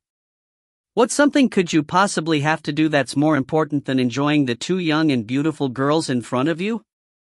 Chiaki softly started kneading Mika's breasts. Mika was surprised by this sudden attack and couldn't help but moan. This scene was quite impactful against Seiji. His mental defenses took a huge hit. Chiaki.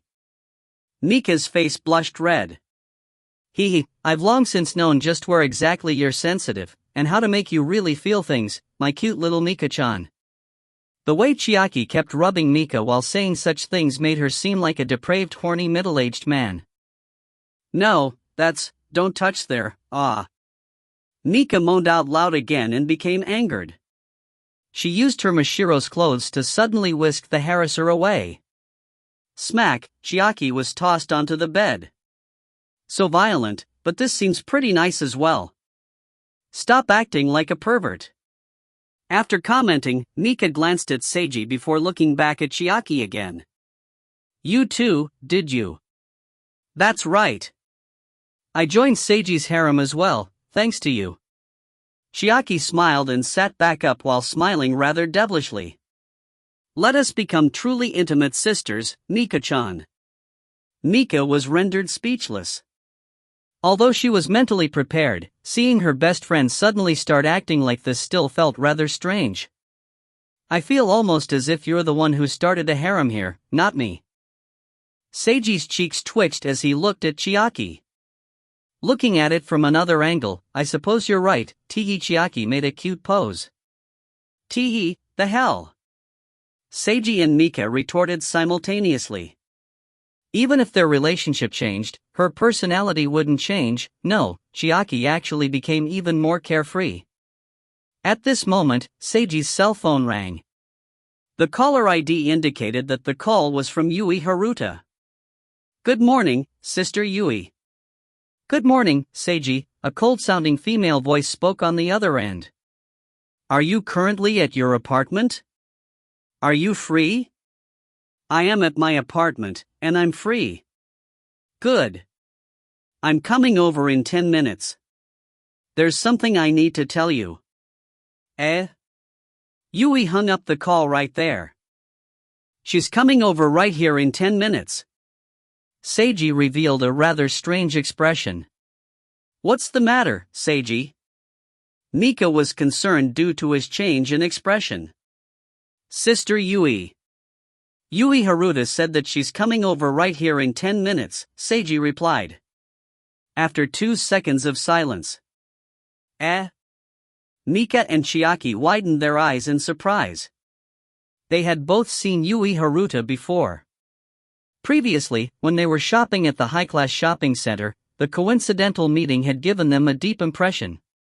The spirit-raising talisman that Mika used to store Mashiro in was a present from Yui. Seiji's goal in establishing a spirit-branded retainer team was to duel against Yui and her spirit-branded retainers, but this beautiful and powerful yin-yang master scion, who was even higher level than Natsuya Yorihana, was about to arrive here in just 10 minutes. Why is she coming over here? Mika asked after she recovered from her surprise. She just said that she had something to tell me. I don't know what it's specifically about. Seiji mulled it over. It might have to do with what I was planning to do today. What were you planning to do today? Chiaki inquired. Seiji explained the situation. Blood wine ritual, the name sounds quite ominous, Chiaki commented. Mika nodded in understanding. Actually, it's just like a fighting tournament. Still, there are indeed uncertain factors and an element of risk. Seiji shrugged.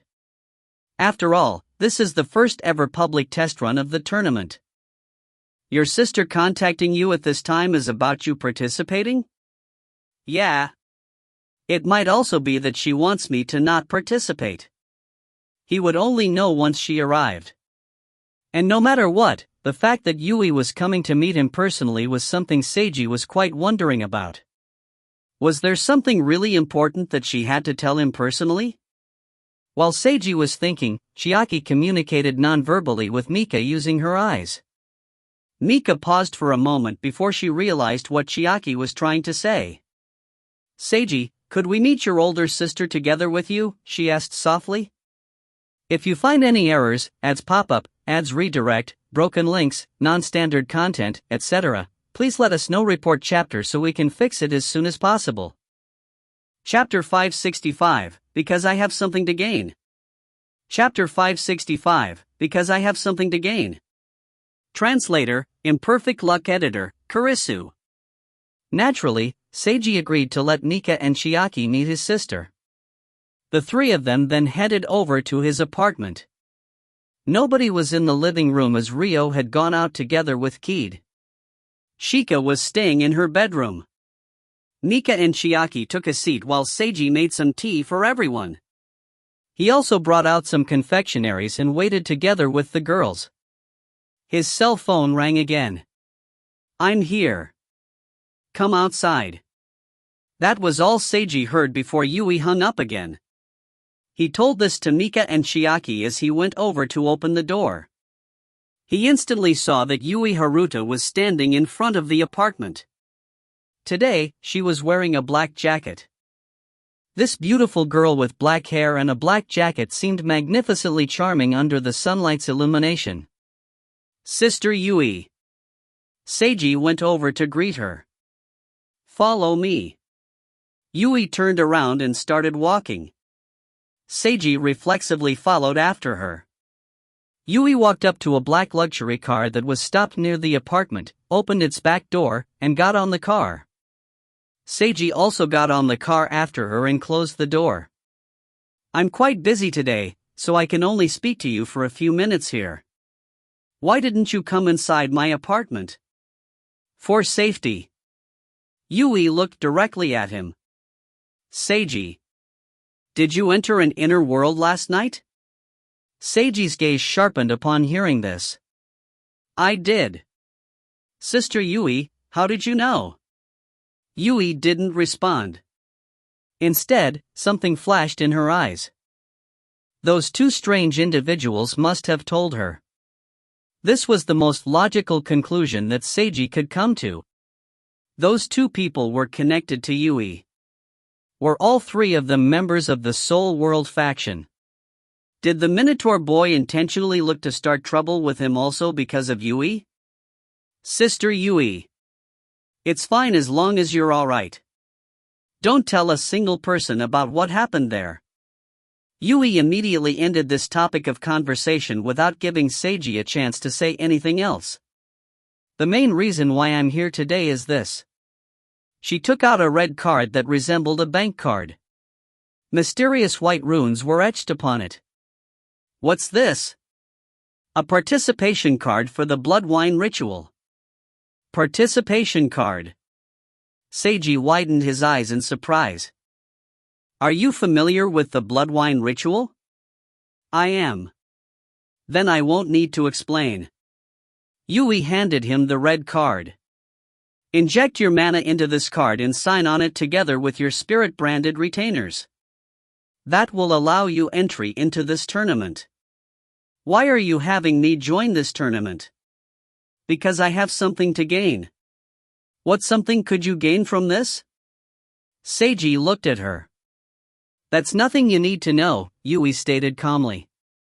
You only need to know that you stand to gain a lot from this as well. As long as you win, you can greatly improve your own power level. Something flashed in Seiji's eyes as he reached out and took the card. Do you have spirit-branded retainers now? Yes. Just one. One is enough. Just treat this as a trial that you and your spirit-branded retainer can work at overcoming together.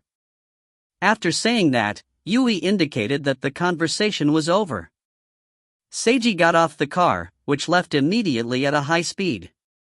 Seiji watched the car leave before he looked at the card in his hand. What did she give you? Multiple footsteps approached and Chiaki spoke up. A participation card. I'll tell you about it back inside. Seiji pocketed the card and walked back to his apartment together with Chiaki and Mika. Your sister didn't even come inside your own apartment. Did she consider this place as too low class for her? Chiaki inquired. I apologize for this place being low class. As the landlord's daughter, Mika was rather aggrieved to hear this. That wasn't it. She said that it was simply safer to talk on her car. You guys discussed something top secret? No, forget I asked. Chiaki showed some self-restraint. The three of them went inside Seiji's apartment. Seiji took out the red card and placed it on the table. This is a participation card for the blood wine ritual. Sister Yui told me to use this and join the tournament. Why is she having you participate? She didn't tell me the specifics. She only said that she has something to gain. What could she possibly gain from having her exiled younger brother enter a fighting tournament? Everyone fell silent for a moment. Logically speaking, the two of you are currently opposing each other. Seiji, the better your performance, the more your sister will lose face. Chiaki adjusted some imaginary eyeglasses. However, she told you to join a fighting tournament and said that she has something to gain. This is rather strange. Could she be lying? That actually she has nothing to gain, but she intentionally said she did, so that Seiji wouldn't feel like he owes her a favor, Mika spoke up. Now then, Mr. Person at the center of it all, what's the possibility of Mika's inference being true? Chiaki looked at Seiji. I think 50%, Seiji answered. Yui indeed had tsundere tendencies. It's half likely that Mika's inference is on the mark, while the other half is that she indeed has something to gain. Chiaki pretended like she was a famous detective. Something she can gain even though she stands to lose face. My daring inference is that she wants to secretly use you to deal with someone else in the tournament for her. Secretly use me to deal with someone else? Yep. If someone loses face, her opponents, or perhaps I should say enemies, will be the happiest about it. A sharp glint appeared in Chiaki's eyes. Yui Haruta's enemies will be happy to see her losing face, and will perhaps take certain actions. This is exactly what she hopes for. That is to say, she intends to use such a method to incite her own enemies to take action so that they'll fall into a trap that she set up. That sounded logical as well, a classic example of pretending to be weak when actually strong. Seiji and Mika both gave Chiaki a round of applause at her astonishing insight. Famous detective Chiaki smiled and bowed. Let's say that my theory is correct. In that case, Seiji, if you win the fighting tournament, this blood wine ritual, perhaps you'll really be a big help to your sister, the tomboy continued. That's because one possibility is that her enemies will contact you and want to use you to deal with her instead. If that happens, you could totally pretend to cooperate with them while secretly contacting your sister to deal with her enemies together. That seemed like quite an excellent scenario to Seiji. He couldn't help but imagine himself helping Yui to deal with her enemies and obtaining her sincere thanks. Wonderful! Just imagining it seemed quite good already. If he could really accomplish such a thing, it would be a giant step in fixing his relationship with his family and having his exile be rescinded. For the sake of this theoretical possibility, he absolutely had to win the blood wine ritual tournament. On one side was Natsuya, while on another side was Yui. He had plenty of motivation because both girls wanted him to win. It could even be said that he had an overflowing amount of motivation. For the sake of his best female friend, as well as his older sister, he would defeat all his opponents, become the final victor, and obtain the glory of a king. I've said it before, don't just randomly add narration for me. I'm not being random at all. Your eyes told me all of the above, but... My eyes. Fine then, I suppose that this time you're right. Seiji admitted to it. Chiaki chuckled proudly before she looked off in a direction where nobody was there. In the future, please call me the extra narrator. Who are you even talking to? The readers of this novel. Don't just randomly add titles to yourself. You're actually not commenting how I called this world a novel? I'm tired. Don't get lazy at such a critical moment. Mika calmly watched the two of them joking around as she poured herself some tea. She took a sip before looking at the red card on the table. This, participation card. How do you use it? She asked. I was told that I simply had to inject my mana into it and sign the card together with my spirit-branded retainers. Seiji picked up the card. The moment he finished speaking, he heard familiar footsteps. Shika arrived in the living room and looked at Mika and Chiaki. Mika and Chiaki also glanced back at her. Everyone fell silent as they exchanged glances. If you find any errors, ads pop-up, ads redirect, broken links, non-standard content, etc., please let us know. Report chapter so we can fix it as soon as possible. Chapter 566, The basic goal of games like PUBG is to survive. Chapter 566, The basic goal of games like PUBG is to survive. Translator, Imperfect Luck Editor, Kurisu. Good morning, Kagura-san. Chiaki smiled in a friendly manner after a short exchange of glances. Good morning, Shika responded calmly as she sat down next to Seiji and poured some tea for herself. Just like always, but if one had to find a difference, she was sitting closer to Seiji than before. Mika blinked at this and looked towards Chiaki. Chiaki responded with a smile. Shika-chan, perfect timing. Seiji forced himself to ignore the subtle tension in the air. There's something important I have to tell you. He explained the blood wine ritual tournament's situation to her, along with the things related to Natsuya and Yui. Shika silently listened to him talk as something flashed in her eyes. Signing our names onto this card and activating it will formally register us for this tournament. Seiji showed her the red card at the end. Let's activate it, then. I shall fight with my full power for brother as brother's spirit-branded retainer. Shika replied in a calm yet adamant tone of voice. A seemingly powerful aura radiated from her. This aura was so strong that it appeared like she was glowing. Basically, she looked really cool. My adopted younger sister is so cool. Thank you, Shika-chan. Seiji sincerely gave his thanks as he injected his mana into the card. White runes instantly lit up on the tournament entry card. A complex spell array was projected in midair which arranged itself into a screen showing large red letters. This was an explanation of participating in the tournament. Seiji carefully started reading the explanation. Shika, Mika, and Chiaki also read this seriously as well. After they all finished reading, the summarized version was that every tournament participant would be in a two-person team. Both people would need to have the desire and resolution to do battle while signing before this contract to join the tournament would be approved. If the contract to join the tournament failed due to one person having insufficient resolution, there would be only one more chance to sign the contract again. If it failed again, then the tournament entry card would lose effectiveness. If the contract to join the tournament succeeded, the participants might not withdraw of their own volition. They would be punished severely if they withdrew regardless. The tournament would have 64 teams for a total of 128 people.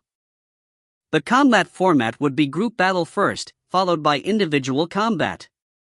First round, all participants would be split up into two group teams, red team and blue team. Once all members of one team defeated the other team, the second round would begin. Second round, all the remaining participants would face each other in 2-on-2 combat until only one final victorious team remained. Surrendering would also be punished by the power of the contract. The punishment's severity would be different depending on the situation. Those that surrendered before even seriously fighting would receive the severest punishment. Fighting seriously and surrendering only after victory was impossible would result in only a light punishment.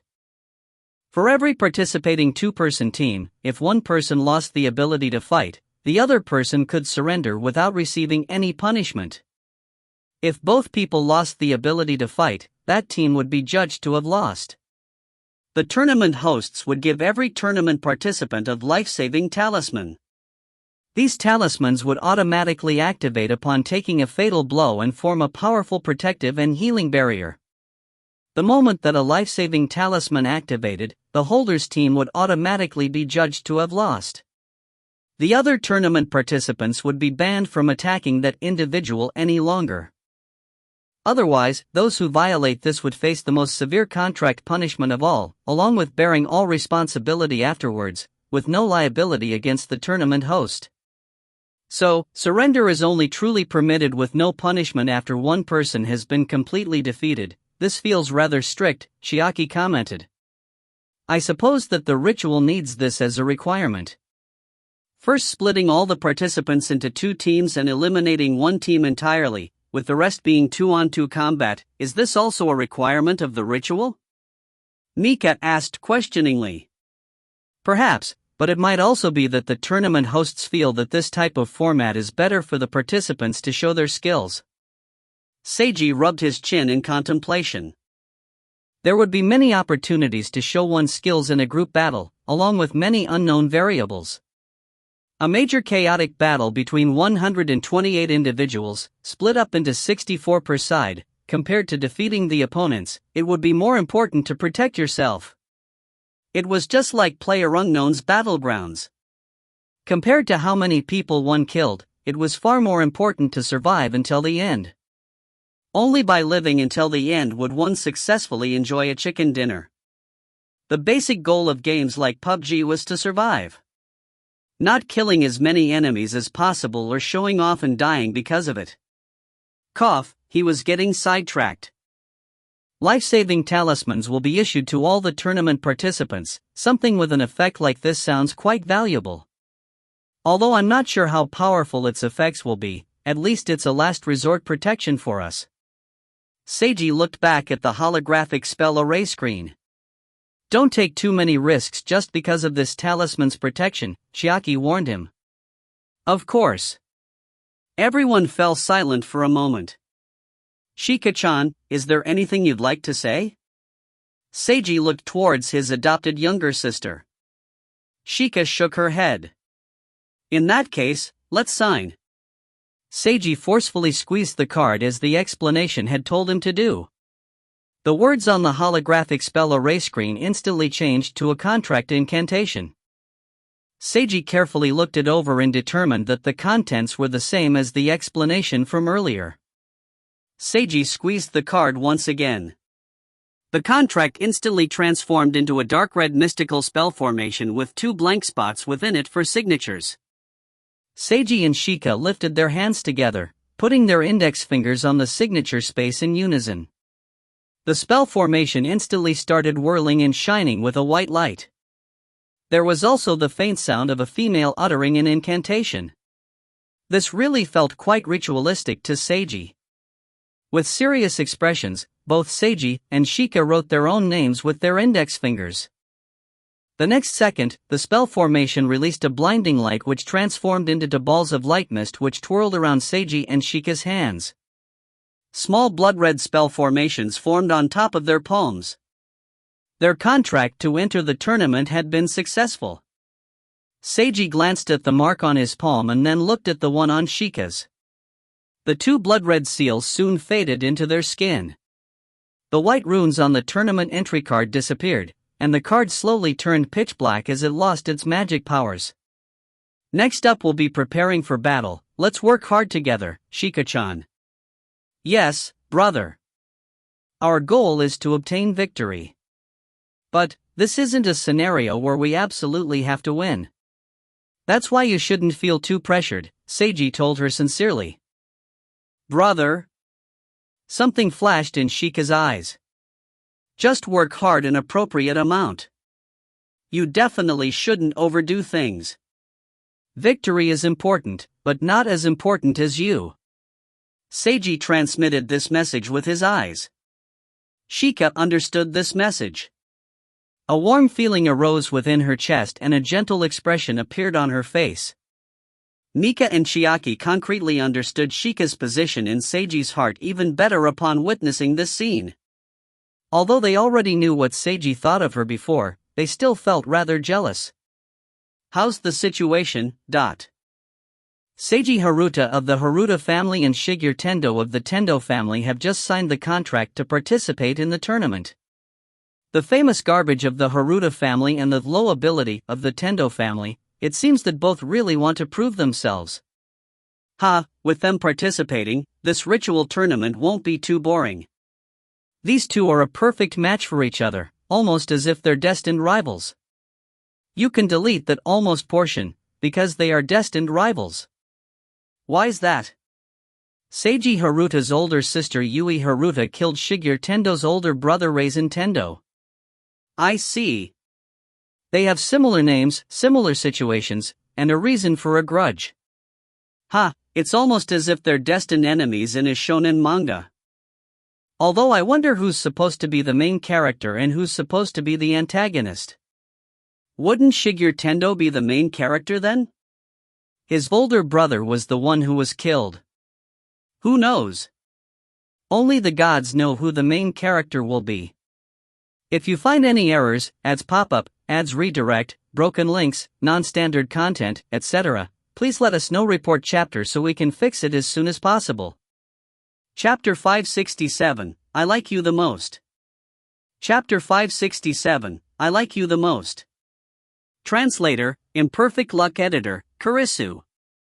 Natsuya learned that Seiji had come over to visit.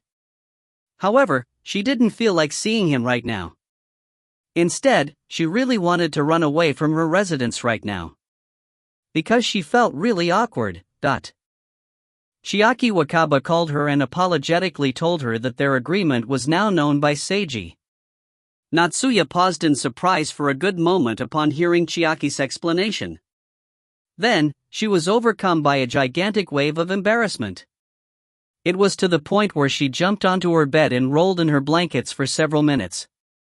After the peak of her embarrassment faded, what remained was anger and complaints towards Chiaki Wakaba and Mika Uehara. Yet there was no use crying over spilled milk, and complaining about them wouldn't help the situation at all. How should I face him now? Natsuya was currently feeling quite awkward. After learning that Seiji and Shika were going to come over in order to practice cultivation, not only did she not want to see him, she even felt like running away from here, getting as far away as possible. Seiji was feeling quite awkward right now as well. After he accepted Mika and Chiaki, he didn't know how he should face the student council president right now. The person who made the deal was Chiaki, not Natsuya. It was impossible for even Chiaki to tell just exactly what Natsuya had been thinking. All Seiji could do was resolve himself to be as shameless as possible while heading over to Natsuya's residence. When he arrived, Natsuya didn't come out to greet him. Should I go see her at such a time? Seiji was unsure. He told Shika to go practice cultivation first while he remained in the main hall and sat down on the chair while making a contemplative pose. "What's the matter, Junior?" I asked him what was going on upon seeing him like this. "I'm currently contemplating a very important problem." "What problem?" Seiji looked towards his maid senpai. "If I say it out loud, I might be killed." "By you, Fuja senpai." I blinked upon hearing this. "You can't even tell milady?" "The problem has to do with your lady." "Yeah, but I don't know how to say it." "Just say it directly. As long as it's something related to you, if you explain it properly, milady will definitely understand." I smiled. Seiji was rendered speechless. If only she knew the specifics of the situation, she would definitely never smile so gently while telling him this. Still, he felt encouraged. "I apologize to you, senpai." "Why are you apologizing?" "You'll find out in the future." Seiji stood up. Although he still didn't know how to face things, he would have to do so eventually. He felt it would be better to explain things as early as possible. Seiji firmed his resolution to the maximum before he stepped forward. Natsuya heard the sound of familiar footsteps. He's here, what to do. She instantly started panicking. When she regained her senses, she discovered that she had already locked her room and was currently hiding under her blanket, wrapping herself tightly. A knock sounded on her door. Natsuya hid herself under her blankets and didn't make a single sound, pretending that she wasn't there. The small remaining remnant of logic and reason within her knew that she was acting foolishly. Still, she found it impossible to face him right now, which was why she unconsciously chose an ostrich's approach. Seiji continued to knock and didn't receive a response. He tried to open the door but found that her room was locked. This was the best evidence that Natsuya was inside but didn't want to show herself. He felt that she was probably angry. "Natsuya, I already signed the contract to enter the blood wine ritual tournament." After glancing at Natsuya's closed door for a while, he spoke up in a clear voice. "I shall do my very best to obtain victory. No matter how you currently see me, what I want to do won't change. Because I like you." Under the situation where he already had Mika and Chiaki, this was doubtlessly something that only a scumbag man would say. But these were his real feelings. He really liked her and wanted to be together with her. These were his actual and important feelings. No matter what happened in the future, he still wanted to at least transmit his feelings. "I like you the most, Natsuya." After he spoke the words in his heart in as serious a tone as possible, Seiji stopped looking at Natsuya's door and turned around to leave. Natsuya was stunned to hear this. Her mind kept replaying the words she just heard. Her heartbeat rapidly increased. Her face started burning up, and her body heated up as well. After slightly regaining her senses, she couldn't help herself and started to frenziedly roll around on her bed again. "I can't take this. I feel like my body's on fire. This is too stimulating. Wa-en." The student council president kept making strange noises and endlessly rolled around on her bed, as if she really had gone insane or something strange had possessed her. After she finally calmed down a little, thinking back on what she just heard caused a foolish smile to appear on her face. Then, she couldn't help but roll around again, and this cycle kept repeating itself. Only after an unknown period of time passed did she finally barely manage to stop this cycle, which would have ruined her image had anyone seen it. "Likes me the most, ee-hee." Natsuya buried her face in her pillow and reveled in her current emotions. It's good that I didn't meet him face to face. If he had confessed his love for her to her face, she definitely would have lost control of herself. Or would it actually have been better for her to lose control? The student council president tried imagining the scene and started rolling around again. She was completely unable to stop her body from heating up. Even she herself was feeling like she was becoming quite strange, although she was already becoming a little strange. today was when she became the strangest. She wanted to see him, but also didn't dare to see him. She was afraid that she would become even stranger, and that her image in front of him would be ruined. I'll go to see him after I've completely calmed down. Although that was what she wanted, Natsuya was still unable to suppress the feelings in her heart. Ah-oh, Seiji. Seiji felt as if he heard something strange calling him. He paused for a moment in the middle of practicing a spell. Seiji glanced all around him and confirmed that nobody was there. It must have been an auditory hallucination. He wanted to learn as many useful spells as possible before the tournament started in order to win. Even if he had a tremendously powerful ability like saving and loading, it would still be impossible for him to win if his overall power level wasn't high enough. 64 teams for a total of 128 participants. What type of opponents would he be facing? Every team would be a two-person team. However, the teams weren't only limited to yin-yang masters and spirit-branded retainers. There would be other spiritual ability user teams, such as ninjas and so on. Thinking of ninjas, Seiji recalled Matsutani. Although he had witnessed this chubby middle-aged former ninja in action, he had never fought against Matsutani. Although he wanted to have a practice bout against him.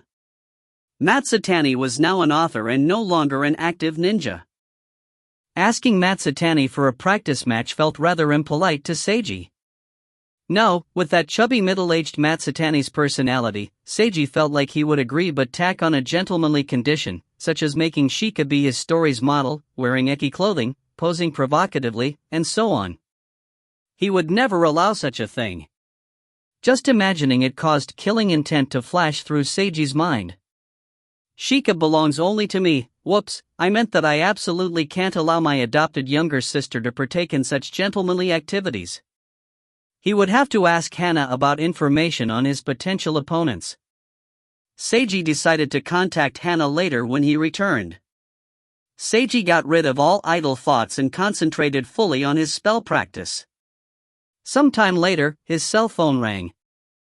The caller ID indicated that the call was from Natsuya. Seiji instantly picked up the call. Natsuya. Seiji. He heard her gentle voice. This was followed by silence. Did you hear what I said in front of your room? Seiji tried asking this question. Yes. I did, Natsuya responded softly. That's good, then. Seiji's face heated up as he recalled what he just said. He felt quite nervous inside. This was followed by silence yet again. Seiji could hear his own heartbeat and even feel time itself as each second passed by. He wanted to say something, but didn't know what to say. He could only wait. After an unknown period of time, Natsuya finally spoke up again. Seiji, come to my room.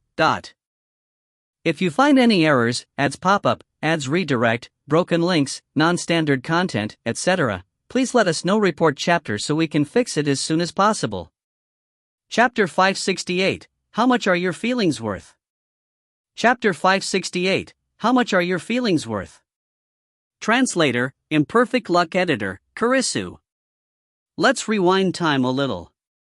While Natsuya was still frenziedly rolling around on her bed, she heard another knock on her door. Yorahana-san, could I talk to you for a moment? A calm voice sounded outside her door. It was Shika Kagura. Natsuya was astonished. Her astonishment helped to quickly cool down her body and recover her ability to think. Shika could only possibly want to discuss something related to Seiji.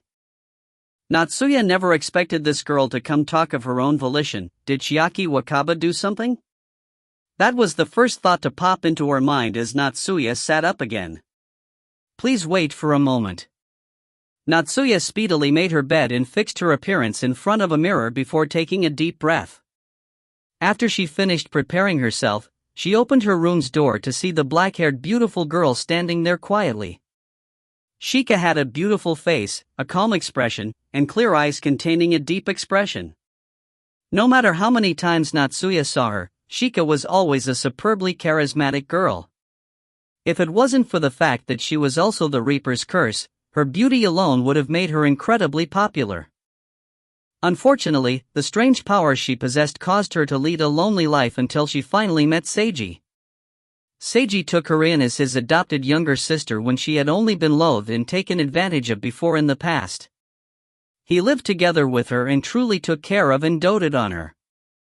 And, the truth was that indeed, nothing unfortunate happened to Seiji despite Shika's curse. He had been fine for all this time. Just as he stated, he overcame her Reaper's curse. What did such an adopted older brother mean to someone like Shika Kagura? It was easy enough to imagine that Shika would have feelings for Seiji that no normal words could describe. Just imagining what she would be able to do for Seiji, and to what degree, was quite scary if Natsuya analyzed it deeply. Shika had been a girl who endured loneliness and misfortune all by herself for so long. Her surface appearance was quite cute and attractive. But as for what she was really like inside, who could possibly imagine? Or, who had the courage to try imagining it? Natsuya understood Shika Kagura, which was precisely why she didn't know how to deal with Shika. When Chiaki Wakaba mentioned making a deal regarding Shika, Natsuya had only felt limited expectations. Natsuya never expected that things would become like this, with the current situation. Please enter. Excuse me. Natsuya invited Shika into her room and closed the door. She indicated politely for Shika to sit down and then poured some tea for her. Thank you. Shika took the teacup and sipped on some tea. Natsuya also sipped some tea from her own teacup. They both put their teacups down and exchanged glances. Natsuya was unable to discern anything from Shika's expression. She also found it impossible to speak first as she wasn't sure what Shika was here for, so she could only wait. Yorahana-san. Shika spoke up in a light voice after observing the student council president for a while. How exactly do you view Brother Seiji?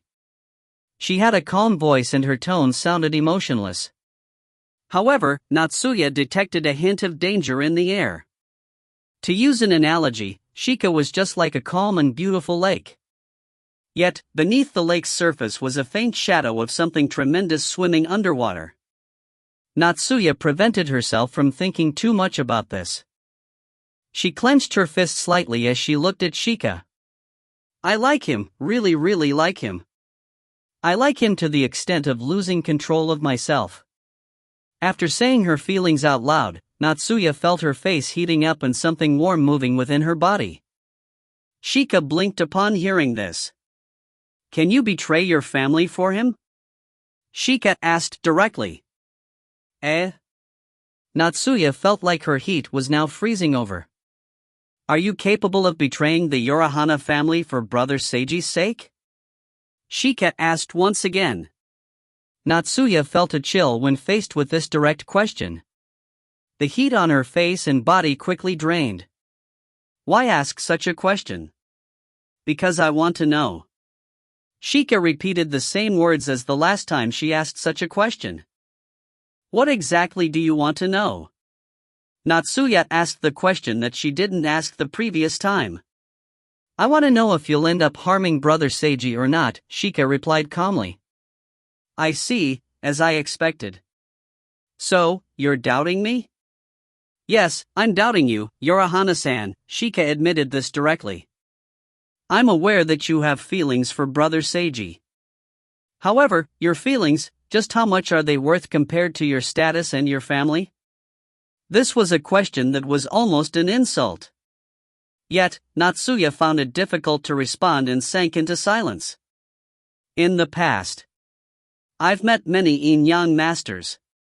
Compared to them, Yorahana-san is a truly nice person, Shika stated calmly. That's why Brother started liking you and was willing to fight for your sake.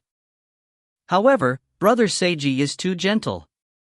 He fell in love with you and resolved himself so that he wouldn't care even if you took advantage of him or harmed him. Nor does he care if his life is in danger. As long as it's for you, he's willing to fight anywhere at any time, no matter who the opponent is. He's too gentle and too strong. Even if I tell him that you're foundationally no different from other yin-yang masters, he'd surely just smile in response. He believes in you. Yet, I'm unable to do the same. That's why I'm here to ask you. Shika looked straight into Natsuya's eyes, as if she was attempting to peer at her soul. Natsuya Yorahana-san. Just how much are your feelings worth? The massive murky shadow under the water suddenly rushed out. Natsuya froze over when faced with this question. She felt fear begin to grip her. Shika's tone of voice and expression didn't change at all. Yet, Natsuya felt as if her life was on the line here and she was in incredible danger. It was as if a supremely powerful demon was watching her, or as if invisible iron wires were tied around her neck. Actually, her power level should have been above Shika's. But for some unknown reason, right now Natsuya felt that if Shika wanted her to die, it would be impossible for her to live. The Reaper's Curse. Shika's mystical ability wasn't under her own control, in theory. But what if that wasn't the case? Was the fact that Seiji had nothing befall him truly because of himself? Could it be that the truth was that Shika Kagura could actually control her own power? If that was really the truth, even if she could only control a minor portion of her power, that would still be quite terrifying. Stop. I shouldn't think about this anymore. After freezing over for several seconds, Natsuya forced herself to suppress her own fear. I don't know. Natsuya decided to tell the truth. How much my feelings are worth? I don't know. I'm the Yorahana family's daughter. I can't betray my family, even though my family has made me unhappy on many occasions. I was born and raised as Natsuya Yorahana. I was raised well, doted on, and given a good education, to become the current me. Whether or not I can betray my family for Seiji's sake, and how much my feelings are worth compared to my family, I really don't know. This was the truth in her heart. She confirmed this as she looked directly at Shika Kagura. This isn't the answer that I wanted to hear, Shika stated softly. Hearing this caused Natsuya's heart to tighten. But I suppose it's fine. Shika retracted her gaze and slowly lifted her teacup, sipping on some more tea. She slowly drank all the tea before gradually putting the teacup down again. Brother Seiji has problems as well, so someone like you might actually be perfect. Natsuya blinked at this. Kagura-san. You can just call me Chan for little sister in the future. Shika stood up as something flashed in her eyes. I shall be keeping my eyes on you, Yorahana, Wani-san. She turned around and left after saying that. Natsuya remained sitting there in a daze even after Shika left. Cling. Suddenly, a sharp sound rang out. Natsuya jumped in surprise and checked to see where the sound came from. The source was the teacup that Shika had been using earlier. A crack suddenly appeared on the teacup's surface. The Yorahana family daughter felt yet another deep chill run down her spine as she looked at the crack which appeared for mysterious reasons. Kagura-chan, she muttered to herself. After taking some time to calm down, an impulse suddenly arose within her and she reflexively took out her cell phone and dialed a certain number. Seiji. If you find any errors, ads pop-up, ads redirect, broken links, non-standard content, etc., please let us know. Report chapter so we can fix it as soon as possible. Chapter 569, Please accept someone like me. Chapter 569, Please accept someone like me.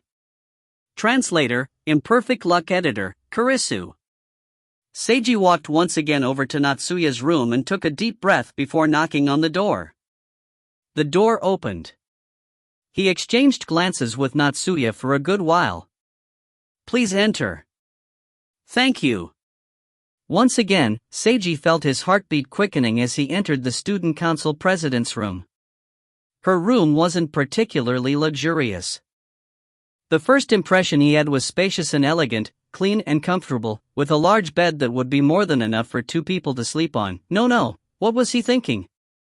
Seiji got rid of all his fantasies and sat down on a chair next to a round table by the window as Natsuya indicated. Natsuya poured some tea for him before sitting down as well. Seiji lifted his teacup and sipped on some tea.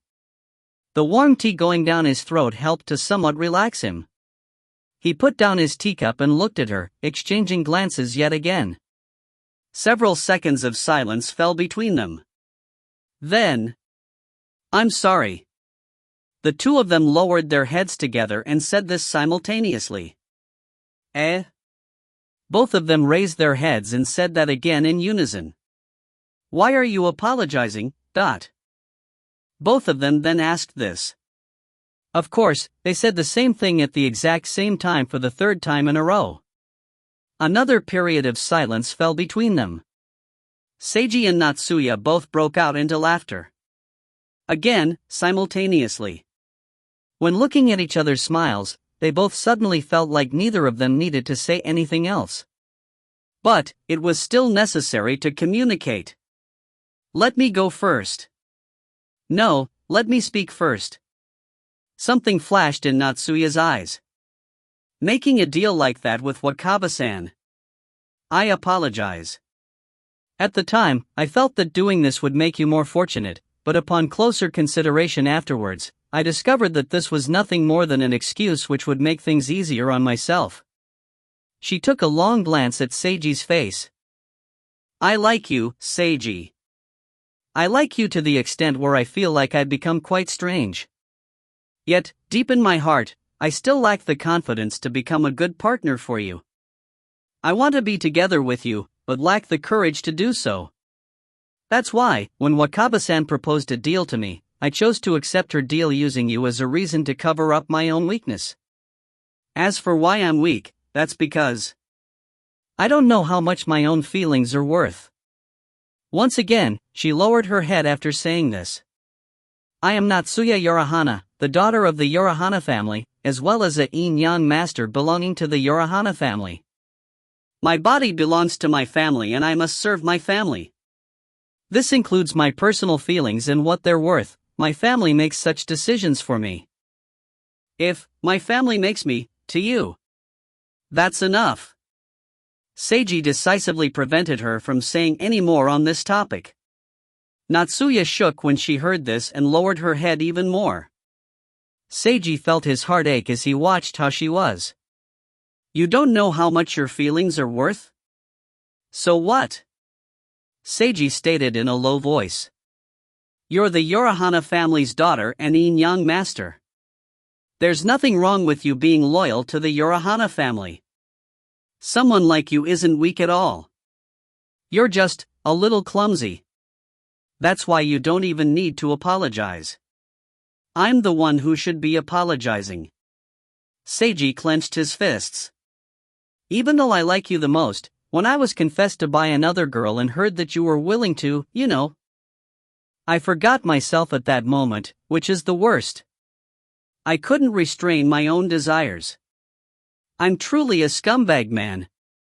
I easily accepted Mika and Chiaki's feelings, yet I still wanted to be together with you. If I was a bystander, I would surely want to beat up such a scumbag. So I apologize. I know that my apology is quite insufficient, but that's just how I am." Seiji clenched his fists even tighter and took another deep breath. "Although I'm like this, even if I'm like this, I still don't want to let go." Seiji glanced directly at her and put all his emotions into his words. "I like you. Natsuya Yorahana, I like you more than anyone. Please, accept someone like me."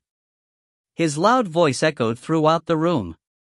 Natsuya slowly raised her head. Her face was flushed red and tears were starting to well up in her eyes. She had a rather subtle expression that seemed like she was both about to laugh and cry. This expression etched itself deeply into Seiji's mind. He was certain that he would remember this scene for the rest of his life. "You're cheating." "Eh?" "Something like this is cheating," Natsuya stated softly. "Cheating? Cheating about what?" Seiji was quite confused. Natsuya took a look at his face before averting her gaze. Then, she looked again, and averted her gaze again. She kept repeating this cycle. Seeing her like this, Seiji furrowed his eyebrows before he stood up and walked over to her. Natsuya instantly reacted like a skittish rabbit and hurriedly tried to jump away. Seiji reflexively caught her hand and pulled her into his arms. Natsuya was too shocked to react. Her face instantly went apple red. Her eyes were widened and her mouth was agape as her eyes wavered. This appearance was far too alluring. It was impossible for a scumbag like Seiji, who had already tasted the sweetness of a maiden's lips, to restrain himself. Seiji immediately kissed her. Natsuya trembled all over and tensed up before her body swiftly went soft. ENN. She gradually shut her eyes that had widened. Natsuya felt a marvelous heat entering her body through her lips, spreading to her brain and then her entire body. She felt like she was about to melt. Her body started feeling hazy. All she could feel was the delectable stickiness on her lips, with a wondrous yet numb sensation that was especially clear to the point of occupying her whole mind. Natsuya enjoyed this taste, responded, cooperated, and reveled in it. She felt hotter and hotter, with the wondrous yet numb sensation within her body becoming stronger. Her consciousness felt like it was endlessly floating upwards. No, if this continues, I'll... Natsuya faintly noticed something. But, it was too late to stop already, nor was there any way to stop. And An. Finally, after passing a certain limit, she suddenly sunk into an incredibly stimulating sense of joy and achieved a climax that made her mind go blank. As Seiji was tightly hugging her and enjoying her sweet taste, he suddenly felt her start to tremble all over as if she had been jolted by electricity. This caused Seiji to hurriedly come to his senses as he unlocked his lips from hers and looked at her. He saw that Natsuya's face was fully flushed red with a drunk expression. She kept trembling and making seductive sounds, while crystal clear saliva dripped out of the corner of her mouth. Seiji was rendered speechless. Could she have climaxed? No way, reaching a climax with only kissing, wasn't that just too incredible? Seiji was stunned by the sight. After she finally stopped trembling, the student council president lay softly within his arms while panting to catch her breath. She looked incredibly sexy to him. Natsuya. Natsuya gradually returned to her senses when she heard him calling out to her. Only then did she realize what just happened. Natsuya. A tremendous sense of embarrassment instantly washed over her. She instinctively wanted to escape from here. However, Seiji hugged her tightly and didn't give her any opportunities to struggle free. Let me go. No. Let me go already. I won't. You're so terrible. Who knows where you'll run off to if I let you go? Seiji looked directly at her. You still haven't given me your answer yet. Natsuya looked directly at him. Her face was currently flushed red and tears were welling up in her eyes. She looked just like a fragile young lady who was being bullied. Seeing her like this made Seiji really want to kiss her again, but Natsuya sought his desire from the expression in his eyes. She recalled what she felt just earlier and felt like her body was becoming soft again. She wanted to resist, but her heart was filled with even more expectation. Talk. Otherwise, I'm going to do that to you again. Don't. You're cheating, Natsuya said in a really weak voice. Who cares if I'm cheating? At any rate, I want an answer. If you don't give me an answer, I'm not going to let you free from my arms. Seiji declared forcefully. Natsuya puckered her lips. Something like my answer, you don't even understand unless I say it out loud? After saying that, she closed her eyes, raised her face, and opened her lips slightly. Seiji instantly understood. His lips arced upwards in a manner like a villain who had achieved victory. He then kissed her once again. It would seem that the passion of youth would continue for quite a while in this room.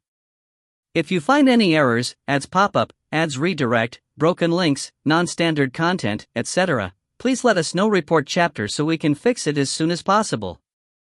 Chapter 570, that was actually the source.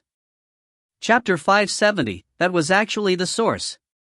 Translator, Imperfect Luck Editor, Kurisu. Escalating the relationship to the final level was something incredibly alluring. Still, as Seiji said previously, he wanted to take things slowly. This was not only to respect the girls, it was also the final method to prevent himself from becoming even more depraved. If he truly let all his desires run rampant, Seiji felt like he would become a beast instead of a scumbag man. That seems pretty nice as well. No, stop. This type of thinking is super dangerous, bastard. I should leave now. If we continue, I won't be able to stand it any longer. Seiji. Natsuya, I shall do my very best. My priority will be to obtain victory in the Blood Wine Ritual Tournament so that the Yorihana family will approve of me. Seiji spoke adamantly. Okay. I believe in you, Natsuya told him sincerely. Seiji slowly let go of her. Natsuya instantly felt a sense of loneliness after she left his embrace. Her body moved on its own as she went up to kiss him again. Seiji smiled after tasting the student council president's sweet lips once again. He then left Natsuya's room. Natsuya was incredibly sexy. It was quite difficult for him to restrain himself.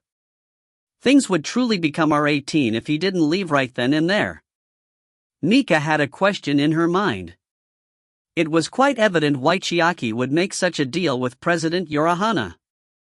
It was just like Chiaki's style, so there was nothing weird about that.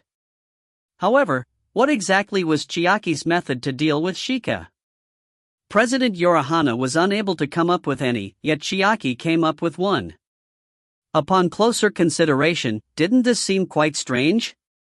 Shouldn't the student council president have just as much understanding of Shika as Chiaki did?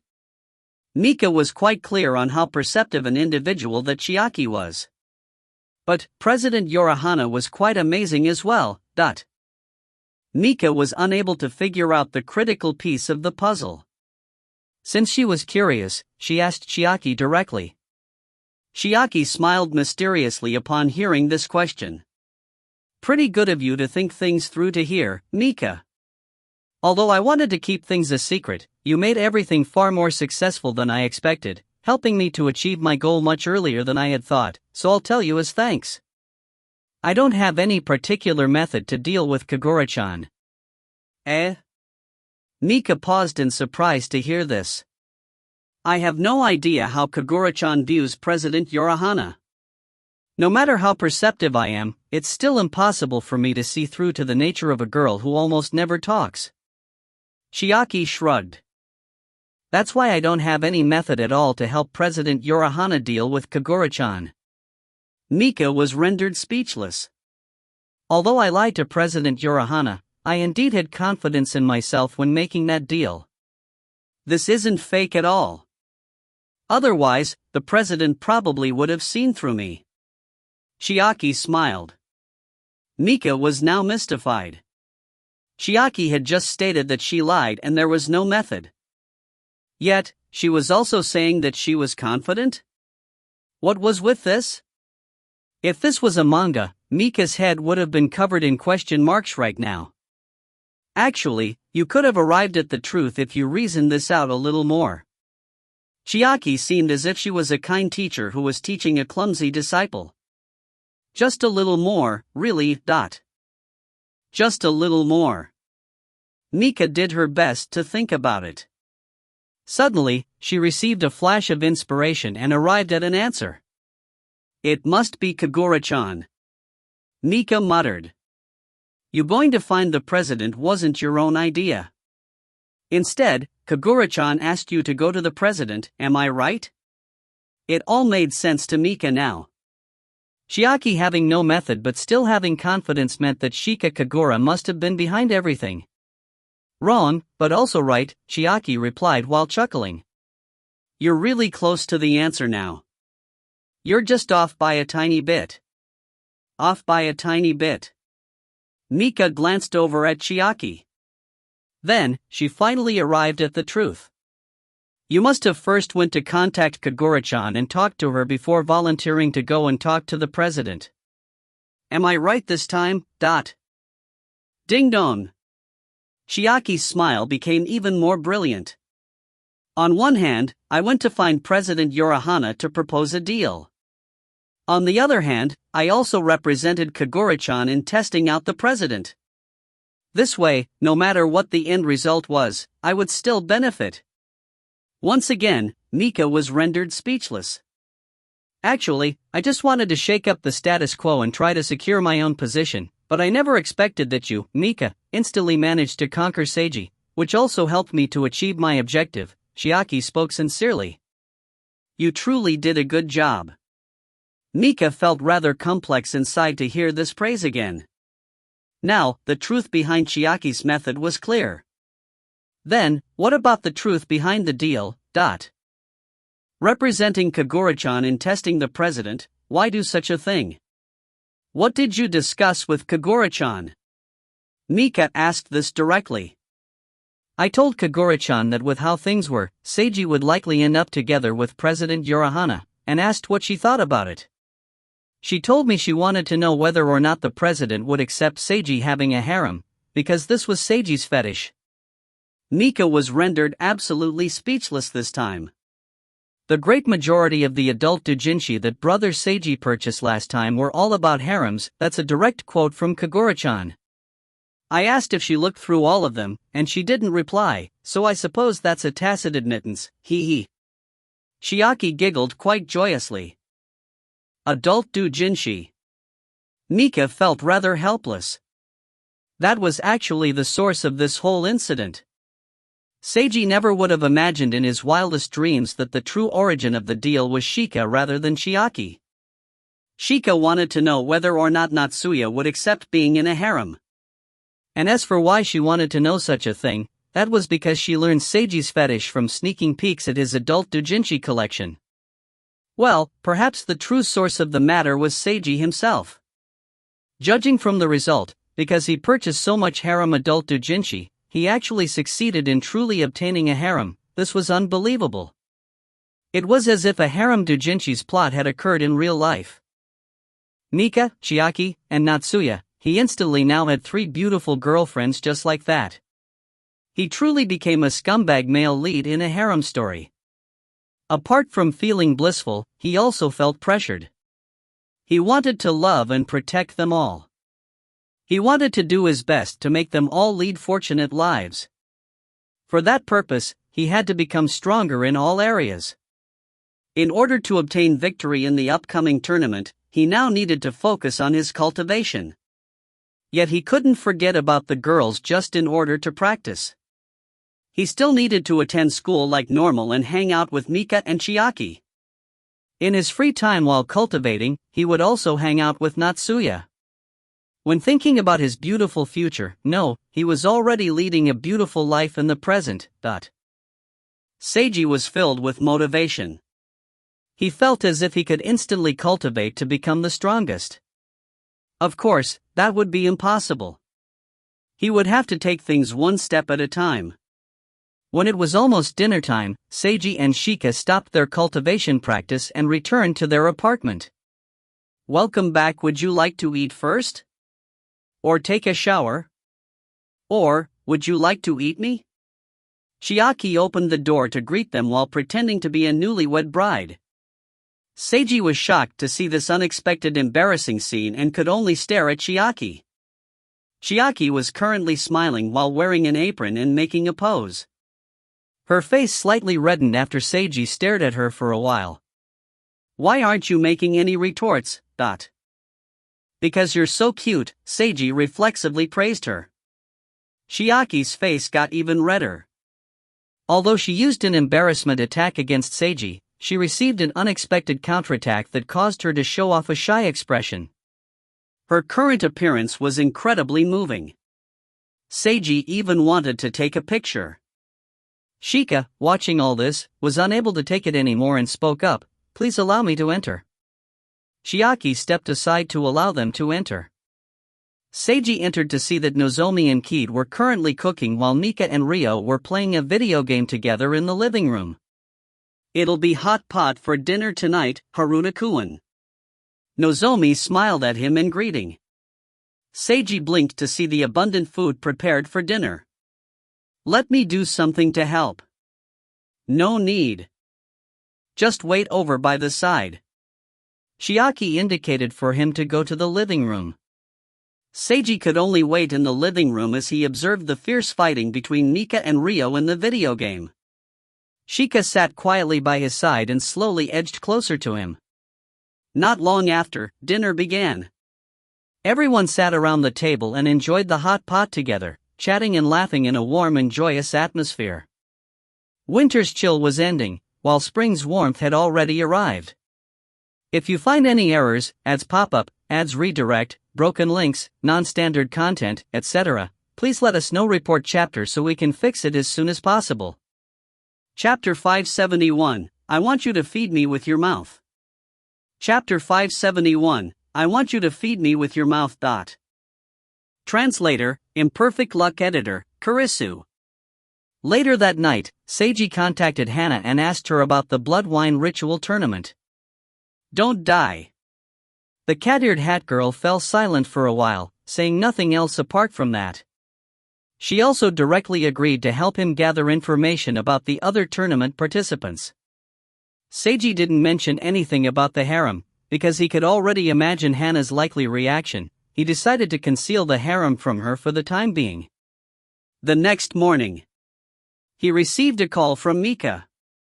Apparently, she had finally returned to her normal state.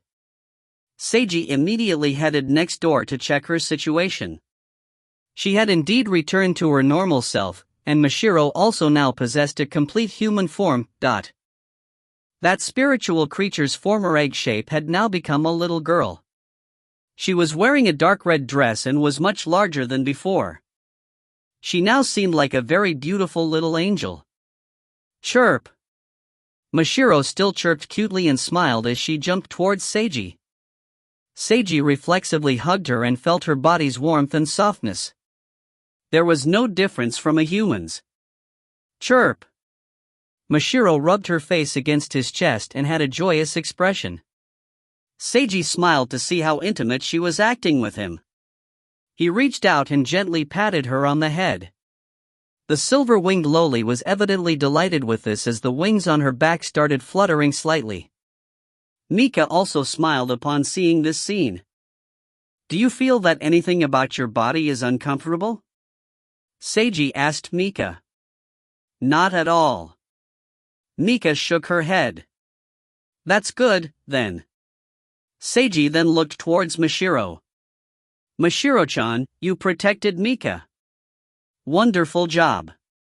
"Chirp." The silver-winged loli was incredibly delighted to be praised. She revealed a brilliant smile. Seiji returned home after confirming that Mika and Mashiro were both alright. After that was going to school just as normal. Kid felt like something was wrong. The atmosphere between Seiji, Mika, and Chiaki had subtly changed. Everything appeared the same as usual. However, Kid perceived that something had already changed. This made her feel quite anxious. She really wanted to know what was going on. During class in the morning, Kid sent a text message to the person who she felt was most likely would tell her what was going on. After class, that person arrived in the infirmary. As expected, Jumanji-sensei saw through us. Chiaki smiled. "I knew that we wouldn't be able to fool you. I can't say that I saw through anything, I could only feel it." Kid looked at Chiaki. "What exactly happened? Could you tell me, Wakaba-san?" "If I couldn't tell you, I wouldn't have come here." Chiaki shrugged. "Even if I don't say anything, Sensei would have noticed sooner or later. As for why we're hiding things now, that's because we don't want to give Seiji too much pressure." "Pressure?" That's right. Sensei will understand immediately once I tell you, but you don't need to tell me if it will give Seiji more pressure. It's not that he'll be pressured if Sensei knows what happened. Instead, it's that the actions you're likely to take may give him pressure if you knew what happened. Chiaki grinned. Sensei, if you choose to leave Seiji after learning what happened, nothing will come of it, and it's your freedom to choose. But, Sensei, if you learn what happened, and want to take action instead of leaving him, that will give him more pressure. That's why I hope that Sensei will first promise me that you can keep this matter a secret and not take action for the time being if you choose to stay by Seiji's side. Something flashed in Kied's eyes. A few seconds later, she nodded. I promise. After receiving this verbal guarantee, the tomboy nudged over and whispered something into the blonde nurse's ear. Kied instantly widened her eyes. After Chiaki finished her explanation, she smiled once more at Kied before turning around to leave. A harem. I see. Kied's expression returned to normal after she finally digested what she just heard. She quickly understood what Chiaki meant by saying that Seiji would be pressured. Seiji felt guilty about having started a harem. Although he had resolved himself, he would still feel mentally pressured. This pressure would need time to help him ease his mentality. Keeping this a secret and not taking action for the time being. Chiaki's request was to give him some time. As for leaving Seiji's side, Kied didn't even consider it. She had already resolved herself long ago to be a mistress if necessary. Seiji starting a harem was actually a good thing for her. Once he feels less pressured, it'll be my turn. The blonde teacher's mouth arced upward slightly as she looked outside a window. Lunch break. Seiji ate lunch together with Mika and Chiaki, just like usual. Seiji, we've already confirmed our relationship. Shouldn't we do something intimate? Chiaki spoke up. What do you want to do? I want you to feed me with your mouth. Denied. Seiji instantly rejected this. Feeding someone else with his mouth in public at high school? That seemed far too much like high-level idiocy. Still, normal feeding was okay. He picked up some barbecued meat with his chopsticks and brought it to Chiaki's mouth. I can feed you like this. TSK, such a conservative man. You're the one who's too free-spirited, do you want it or not? Chiaki glanced at him rather seductively and opened her mouth, making on sounds as she swallowed the meat. After swallowing the meat, she then licked her lips with her tongue. This is such a thick taste. Stop intentionally making this seem like an R18 scene.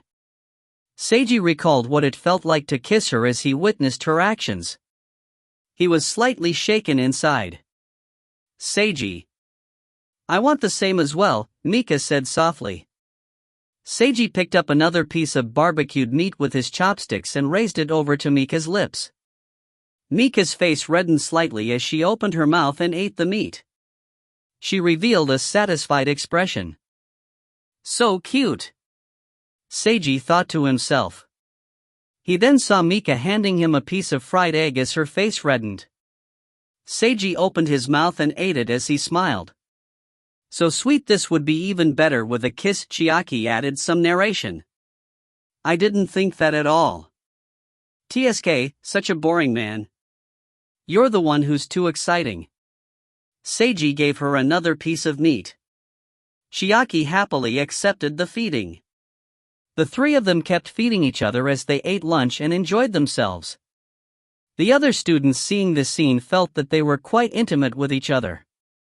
Still, none of them even thought that this was actually a harem.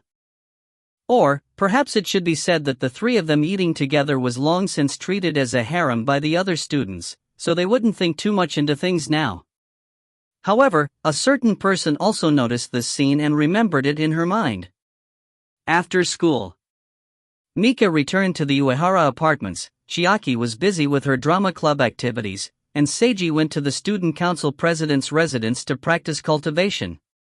He was greeted by a smiling Mai. Junior, I want to talk to you about something. While the maid's face was smiling, her eyes were icy cold. What is it about? Seiji had an ominous premonition. Ever since yesterday, something's been wrong with Milady. And today at lunch, I saw you, Uehara-san, and Wakaba-san eating lunch together in quite the intimate fashion. A sharp glint flashed in Mai's eyes. Please, could you explain what all this is about? Seiji felt as if he could envision a black aura emanating from her right now. It's a long story. I've already prepared tea to serve you with. Please enjoy it slowly so that you can tell your story properly. Mai smiled quite gently. If you don't explain yourself, die. Seiji could clearly hear this sentence underneath. The killer maid who stated before that she would remove any pests that got in her master's way was being quite serious. If you find any errors, ads pop up, ads redirect, broken links, non-standard content, etc., please let us know. Report chapter so we can fix it as soon as possible. Chapter 572, I definitely won't use such a thing. Chapter 572, I definitely won't use such a thing. Translator, Imperfect Luck Editor, Kurisu. Seiji obediently sat down, sipped some tea, and began his explanation. Mai silently listened to him speak. The expression on her face gradually became more complex. She now understood the problem he had been considering yesterday, along with why he had apologized to her. Logically speaking, she should be scolding him right now. Yet, he had evidently resolved himself, so scolding him would be meaningless. Still, some things needed to be said out loud. Did you take things all the way with Milady? I didn't. What about Uehara and Wakaba-san? I didn't go all the way with them, either. The maid took a deep look at him. That's good, then. It would seem that you still have at least some self-restraint. Seiji could only smile wryly upon hearing this. It's so sudden and quick how you started a harem, just as inconceivable as how you stayed in your room for one day and somehow became a yin-yang master, Mai assessed. I feel the same way. Seiji sighed. Although it had already happened, it still didn't feel completely real to him. To be honest, it would seem more real to me if I woke up and found out that this was all a dream. Junior, no, Seiji Haruta-sama, are you actually a god? Let's not go with this joke again, please, senpai. I'm being quite serious. Mai had a serious expression. You're actually not human at all. Instead, you're some abnormal existence with a mysterious power. Right now, I'm truly feeling like this could be possible. Seiji was rendered speechless. They both fell silent for a moment. I went a little overboard. Just treat it as a joke of mine. Mai averted her gaze. Milady, and Uehara and Wakaba-san all like you so much and are willing to be together with you in such a manner. You need to absolutely treasure their feelings and not do wrong by them. Of course. Seiji nodded seriously. If you do wrong by Milady and hurt her feelings to the point where she's painfully heartbroken, I'll be killing you even if you are a god. The maid turned back to look at him with a sharp glint in her eyes. I shall do my very best to make Natsuya as fortunate as possible, Seiji replied resolutely.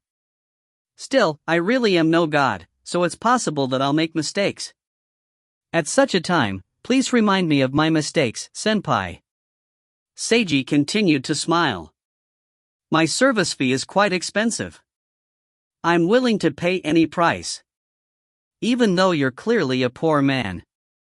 I can pay you in installments. I never said that you could do that. Mai smiled. She looked over him and wanted to say something else. But, she also felt like there wasn't anything else to say. He had done something rather unreasonable. But, he hadn't lost himself unreasonably in reveling in this situation. He truly treasured all three girls and brought all his resolution. As for what would happen to them all after this, Mai decided to simply observe for the time being. Oh, right, there was one more thing she needed to tell him. In the future, I shall be addressing you as young Master Haruta. Why's that? It would be rather rude of me to address Milady's boyfriend as Junior. Also, I'm also about to graduate from high school, so I'll no longer be your school senior. I don't think that it should matter. Seiji tilted his head slightly. You don't like it? Young Master Haruta spoke in a cute and subservient manner. Seiji received an impact from this. His beautiful senior, who was currently wearing maid attire and pretending to act cute, caused Seiji to take a powerful direct hit. No, it's not that I don't like it, I don't feel accustomed to it, and it's a little embarrassing. Should I address you like this a few more times so that you can quickly get accustomed to it, young master? No, there's no need, you can just address me normally like how you did before. Seiji felt like he was unable to take it anymore. Mai chuckled happily. Understood. I shall use a normal tone of voice in the future, young master. About that title. I'm not going to change it. Unless I could call you something like grandfather instead, is that what you prefer? And so, new titles were unlocked from the maid. Congratulations. Natsuya returned to her residence after finishing the student council's affairs. Young Master Haruta is currently in the underground practice field. Mai greeted her lady with such a report. Young Master? I changed my way of addressing him because he's now Milady's boyfriend. Natsuya's expression froze over. Mai-san, you know already? Yes. Young Master Haruta told me about it. What do you feel about it? Even if I oppose this, would Milady immediately stop this current relationship? Mai countered with a question. Natsuya averted her gaze and didn't answer. My impression can't be said to be good or bad, basically, I neither support nor oppose this, Mai continued. Mai-san. If Milady believes that her own decision is correct, then persist down this path. If Milady regrets her decision at any time, then simply end this relationship. No matter what, I'm on Milady's side. The maid smiled. Something shone in Natsuya's eyes. I want to be together with him. I'm absolutely certain of this, she muttered to herself while placing her hand on her chest. Then be with him as much as you like and follow your heart's desire. Go and act spoiled to him. Act spoiled. He's already your boyfriend, so there's nothing wrong with acting spoiled to him. The only thing you need to pay attention to is not to cross certain boundaries. I'm saying that you shouldn't sleep with him. Mai told her seriously. Natsuya's face instantly reddened. I haven't thought of anything like that at all. Even an idiot would be able to tell that she was lying. Seeing her, Natsuya's face had gone completely red and a seductive look instantly appeared in her eyes. Mai instantly concluded that Natsuya must have imagined such a scenario already. In fact, it was likely that she had even mentally prepared herself for such a thing happening. She was truly lovesick. The maid suddenly felt a greater sense of respect for Seiji, who had been able to maintain some reason. It must have been quite difficult for him to restrain himself in front of the sexy student council president who was already willing to go all the way with him. Yet, he still managed to restrain himself, which was something incredible. No, a boy who couldn't restrain his desires and started a harem shouldn't be praised like that. But, even though he started a harem, he restrained himself. Wasn't that amazing in its own right? Mai felt conflicted about this. At any rate, the current student council president in this condition was far too alluring. Telling her to act spoiled would be no different from asking a fox to guard the chickens. But, not allowing her to do so and making it so that Natsuya's desires built up would be no good as well. Mai thought of an excellent idea to take care of the issue. Please allow me to watch over the situation whenever Milady wishes to be intimate with young Master Haruta. Mai arrived at this flash of inspiration. No! Natsuya instantly rejected this idea as her face reddened. Please rest assured.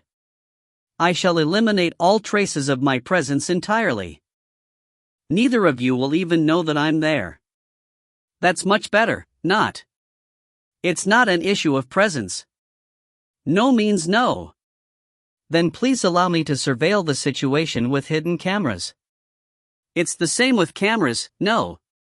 Milady, it's necessary to sacrifice some privacy for the sake of safety. My hat is serious tone.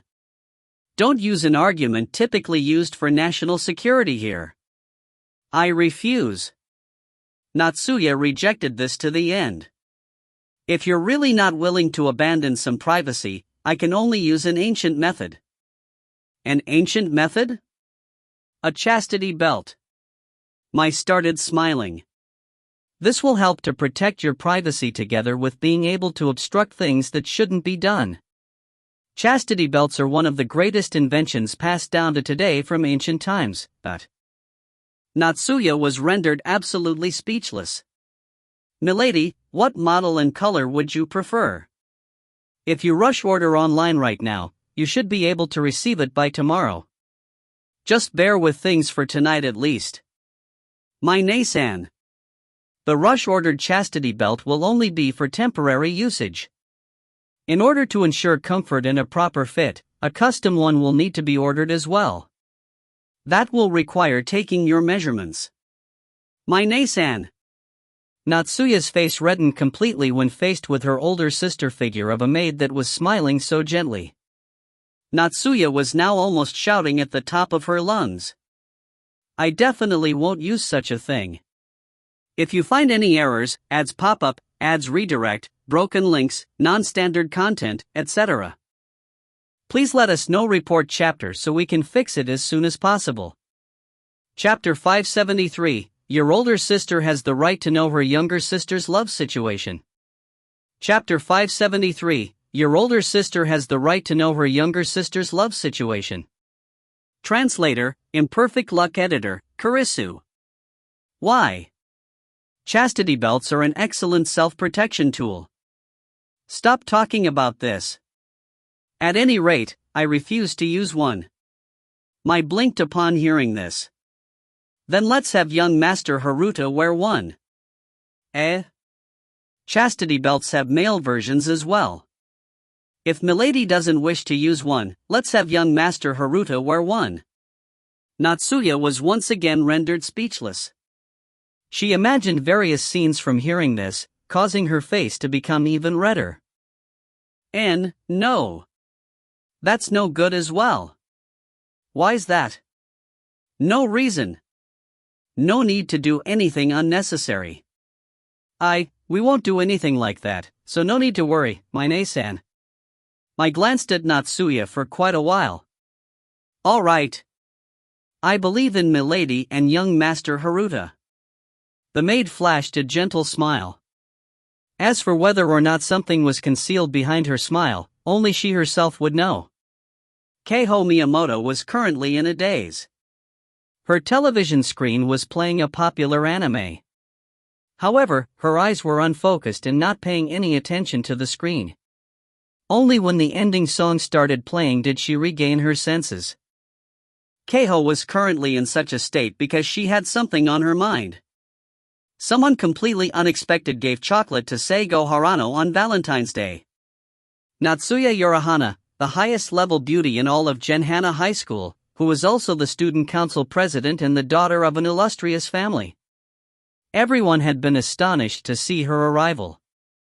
The moment that she handed Seigo the chocolate, the scene was so beautiful as if it was a scene from an idol movie. Everyone knew already that Seigo Harano and Natsuya Yorihana had some type of connection. But nobody knew the exact nature of the connection. Nor had anyone seen them together in a romantic manner before. That was why nobody expected that Natsuya Yorihana would actually give Seigo Harano her chocolate, her love chocolate. Everyone present who witnessed this received a huge impact, including Keiho Miyamoto. Everyone's forceful emotions and wanting to gossip welled up like a tremendous ocean wave. They all wanted to know what was going on. Seigo Harano remained silent in front of everyone's questions, answering only vaguely before escaping from school. His closest friends, Mika Uehara and Chiaki Wakaba, also didn't say anything on this topic. Today, after being completely surrounded by all the girls in class, Seigo finally said that sometimes he would interact with President Urahana outside of class, but didn't say a single thing apart from that. Obviously, this was far too insufficient to satisfy everyone's desire for gossip. The students all had various guesses on what was really going on as they discussed among themselves. Keiho also quite minded the relationship between President Urahana and Seigo. She also minded what Mika and Chiaki thought about all this. Mika had clearly stated before that she liked Seigo, and even learned otaku culture for his sake. Although Chiaki hadn't said something like that before out loud, she probably had such feelings for him as well. The fact that President Urahana gave Seigo her love chocolate, how did these two girls view this event? Keiho silently observed today and saw that Mika and Chiaki appeared to be even more intimate with Seigo than in the past. This made her rather confused. Regardless of other girls, President Urahana was a powerful love rival who should have been impossible to ignore. These two girls hadn't been affected at all? And what exactly did Seigo feel for President Urahana? Judging from the chocolate scene, he should have been interested in her. Yet today, he was acting even more intimate than before with Mika and Chiaki. Keiho didn't understand. What exactly could have happened between all of them? She was incredibly curious. She kept wondering and imagining, but that was nothing more than her guesses. The only way for her to find out the truth would be to ask. But, should she even ask? Asking might make things awkward, and she might not receive a response. I shouldn't ask, Keiho's sense of logic and reason told her. But, she was truly curious and wanted to know that truth. Her logic struggled against her curiosity. Familiar footsteps approached her. Keiho looked at the door to her room. Soon, there was a knock on her door, and then her door was pushed open. Keiho, let's drink some tea together. Karen brought some tea into Keiho's room as she smiled at her younger sister. Thank you. Keiho accepted a teacup and sipped on the fresh hot tea. How's your writing going? Karen asked about her younger sister's affairs. It's whatever, stop asking me. Keiho averted her gaze. After the previous doujinshi convention, she had started to write. Writing wasn't an easy task. Yet, it was already the easiest method she could think of to help her get closer to Seigo and understand him better. No matter if her writing was good or not, that was what Keiho thought at the time. Yet, to her surprise, writing wasn't nearly as difficult as she thought it would be when she seriously started to write. Her writing went surprisingly smoothly. After she worked up her courage to post her writing on the internet, there wasn't too much negative criticism. She actually received plenty of encouragement. Keiho became a lot more confident after this and felt like writing was fun. She became interested in it and began to write with passion. As expected, she started having writer's block, met with negative criticism, and received an impact, but she managed to continue writing due to her own interest and beliefs. The only frustrating part was that her older sister Karen learned that she was writing. When Karen discovered that her younger sister was writing, it was as if Karen's eyes started glittering. Karen then became Keiho's #1 fan. Every time that Keiho posted a new chapter, Karen would be there to post her review filled with all sorts of praise and encouragement. Karen also angrily attacked any readers that left negative comments. Keiho was so embarrassed that she seriously considered changing her author account so that she could get away from her older sister. But, in the end, she didn't change accounts. Although she felt rather helpless about her older sister's actions, she was quite moved by Karen's intentions as well. Without realizing it, Karen's constant reviews had already become a source of support for Keiho. Then, I'll ask something else. How's progress with the boy you like? Karen asked with a wide grin. There's none. Don't ask this, either. Keiho twisted her head away to resist this topic. At least you should tell me about his reaction to you giving him chocolate. Your older sister is curious. I don't have the responsibility of having to satisfy your curiosity. Your older sister has the right to know her younger sister's love situation. There's no such right. Keiho hadn't mentioned anything regarding Seigo to her older sister. Yet, Karen had been able to figure out that her younger sister most likely changed herself so much all for the sake of love. It was evident that Keiho had a boy she liked. Karen was quite curious about what type of person her younger sister was like. However, Keiho kept it a closely guarded secret, so Karen could only extrapolate from the male lead of the story that Keiho was writing. The male lead in Keiho's story was extremely handsome, loved to help others, open and gentle, and was a bright and sunny otaku. Karen felt that this was likely to be an improved version from reality, so the real version was probably more like an above-average appearance, a nice and gentle personality, and someone who was quite interested in manga and anime otaku culture, probably an ordinary boy like that. Karen really wanted to meet this boy and get to know him. But, her sister was quite resistant, so she didn't know when this little hope of hers would come to fruition. I want to talk even more with you about everything, Keiho. You can tell anything to your older sister, Karen expressed sincerely. Keiho fell silent as something flashed in her eyes. Sister, hypothetically speaking, if you're really curious about something regarding a friend, and really want to ask but don't know if you should ask or not, how can you control yourself to stop minding this issue? Keiho asked in a soft voice. Karen widened her eyes slightly upon hearing this question. Both of them fell silent for the time being. If you find any errors, ads pop up, ads redirect, broken links, non-standard content, etc., please let us know. Report chapter so we can fix it as soon as possible. Chapter 574, I shall smite you in the name of flat chests which are justice. Chapter 574, I shall smite you in the name of flat chests which are justice. Translator, Imperfect Luck Editor, Kurisu. Keiho, are you hinting at me that I'm asking you too many questions? I'm not referring to you. Besides, even if I was talking about you, you probably wouldn't listen. Karen was rendered speechless.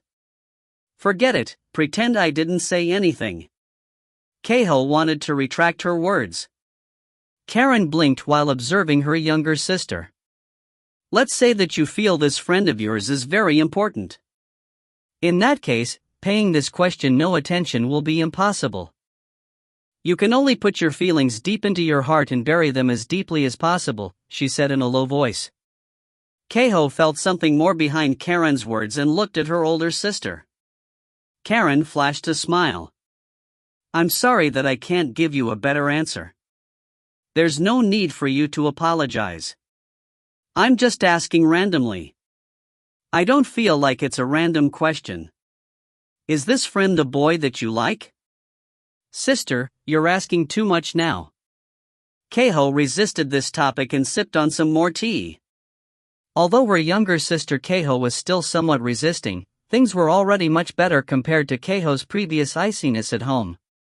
Karen felt quite delighted inside.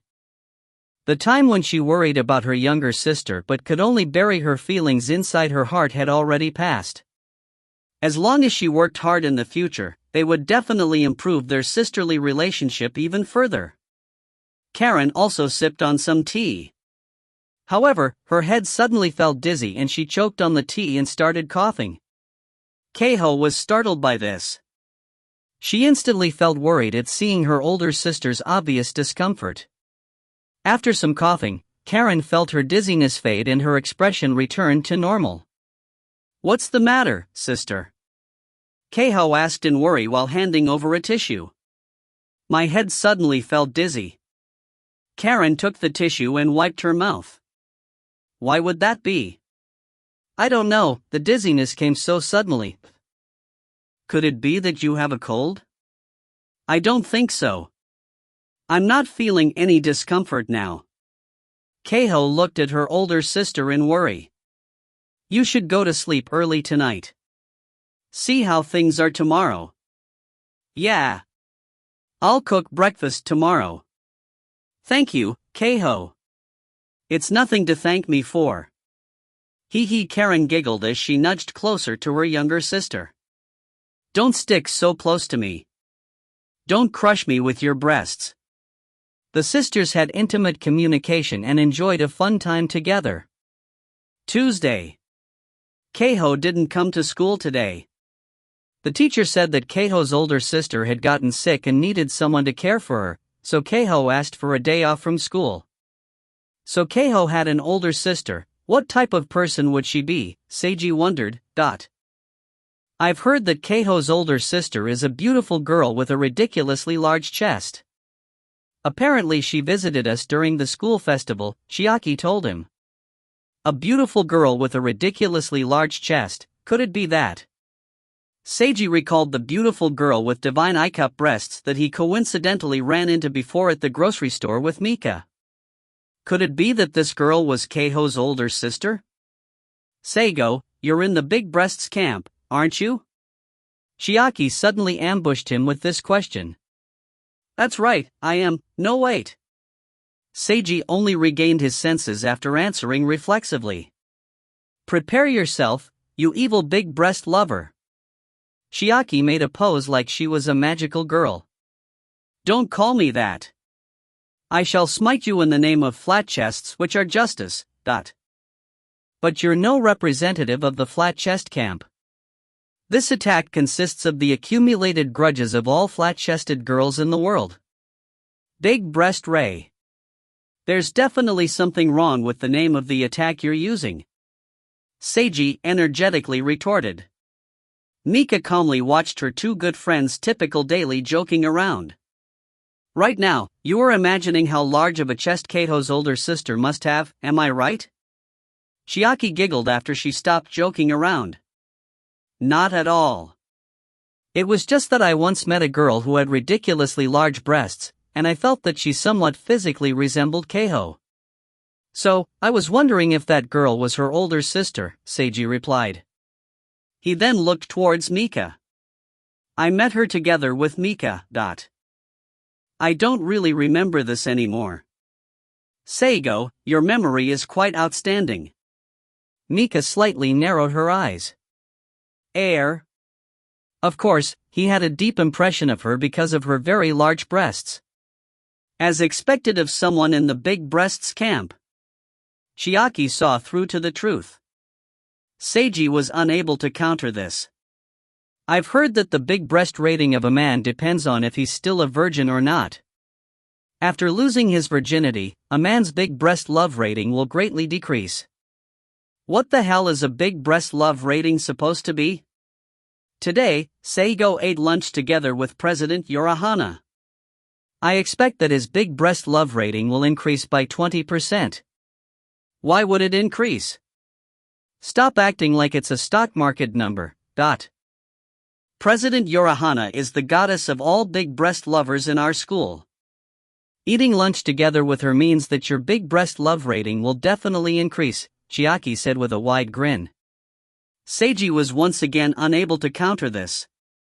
Saying that Natsuya was the goddess of all big breast lovers, it was impossible for him to deny this. Yesterday night, he drank tea and chatted together with Natsuya while taking a break from cultivation. At first, both of them felt rather awkward. But gradually, they started having fun chatting with each other. They discussed the topic of cooking and went from there to agree and meet each other for lunch today. Mika and Chiaki both told him that they understood he had to go to his appointment to eat with Natsuya. During lunch break, Seiji took his lunchbox with him to the student council room. How do you currently feel, Mika? Chiaki asked her friend after Seiji left. Nothing in particular. Just tell me the truth. I won't tell Seigo. Mika fell silent for a moment. I'm not happy. Mika spoke in a low voice. You're quite unsatisfied, aren't you? Yeah. The twin-tailed girl lowered her head. Even though I've already resolved myself, but I still don't feel good about it. That's only natural. I would think that it would be stranger if you could accept such a situation immediately. Chiaki looked at her. Are you regretting it? No. Honestly? Not even one little bit? Not even a little. Mika adamantly nodded. You're truly amazing, Dot. You're the one who's amazing, being able to not care at all. I have a carefree personality, unlike you. Chiaki chuckled. Mika, perhaps you'll become someone amazing in the future. Mika was rendered speechless. From my perspective, you're already someone amazing, Chiaki. Mika ended up responding in such a fashion. Don't be like that. There's no need to say it out loud even if it's true. I'll get arrogant. Chiaki started acting cute. Your amazingness includes the ability to make people want to comment on you at all times. In the student council office. The handsome boy and beautiful girl sat across from each other with nervous expressions. Natsuya, come. Okay. Seiji. The two of them both pushed their lunchboxes over to the other. They were going to exchange lunches. They both personally cooked their own lunches and exchanged them. Basically, they cooked lunch for each other. Seiji and Natsuya exchanged glances after exchanging lunchboxes. Go ahead and open yours first. No, why don't you go first? They both chuckled after several seconds of silence. Let's open them simultaneously. Yeah. Seiji opened up Natsuya's lunchbox while filled with expectations. He was greeted by a mysterious black substance. Just kidding. It was a classical setting in manga and anime for a noble girl type of character to have astoundingly awful cooking skills to the point of the food being like a substance from another world. However, this type of setting would almost never be seen in reality, although a normal level of not-so-good cooking might be possible. Seiji had mentally prepared himself for this possibility beforehand. Actually, his mental preparation had been unnecessary. The food before him didn't particularly seem like top quality, but it didn't appear terrible either. Seiji looked in Natsuya's direction at the same time that Natsuya glanced at him.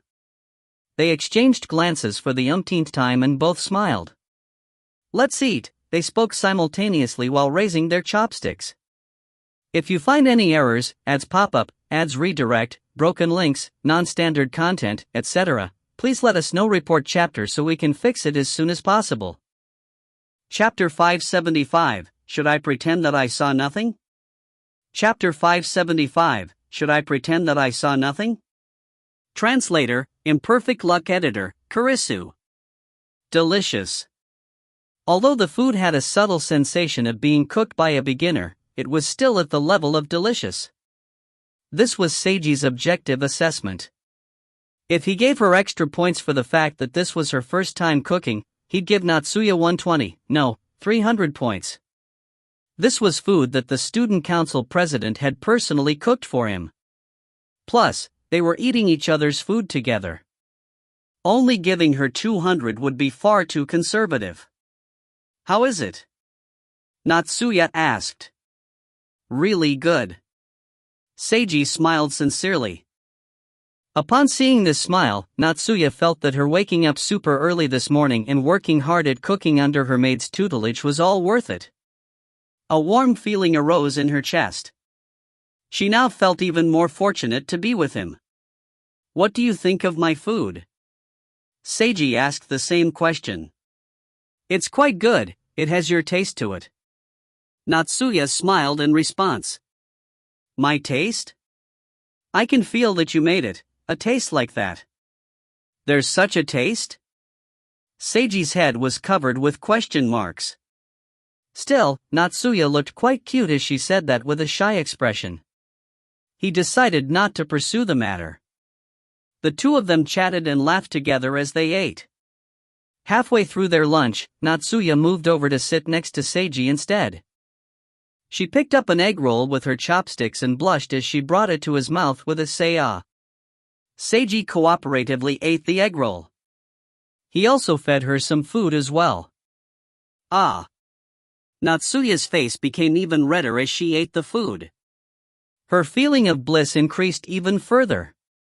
Seiji was quite moved by her beautiful smile, no, shaken. As they ate and chatted together, they were indeed accumulating deeper feelings for each other. After lunch, Natsuya poured some tea that she prepared and handed Seiji a teacup. I'd like to learn more about the soul and better understand soul attacks and defense. Could you teach me? Seiji asked after sipping some tea. Of course. However, I'm not skilled at soul magic. I can only teach you the basics, Natsuya told him. That'll be enough.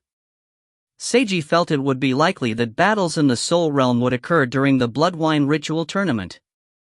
And with his previous experience, he felt that soul magic would be even more important in the future, so he needed to start cultivating it now. Actually, he knew someone even more skilled in soul magic than Natsuya, his bonded female spirit, Yomi. But she always remained asleep.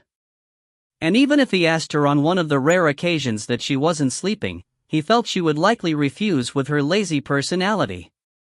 The rest of lunch break passed by with the student council president teaching Seiji knowledge about the soul. Later that night, Seiji and Shika practiced cultivation together at Natsuya's residence. They were currently fighting fiercely against each other with wooden swords. Seiji caught one of his adopted younger sister's mistakes and swiftly took advantage of the opportunity to suppress her. It looked like he was about to win.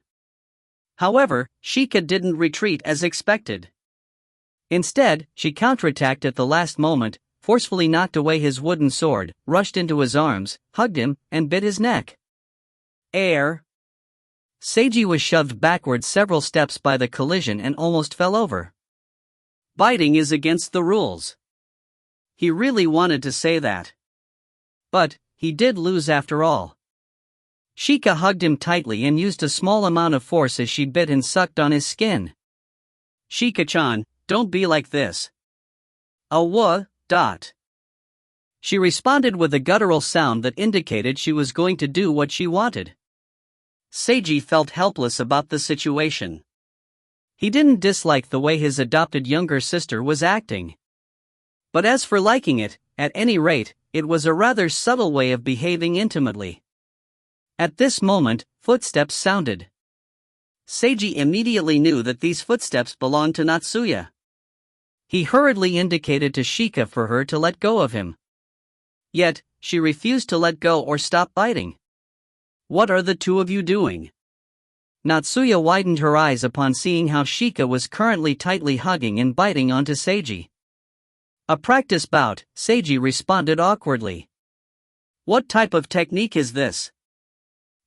One that Shika created herself. There's no name for it yet. And Shika made a moaning sound.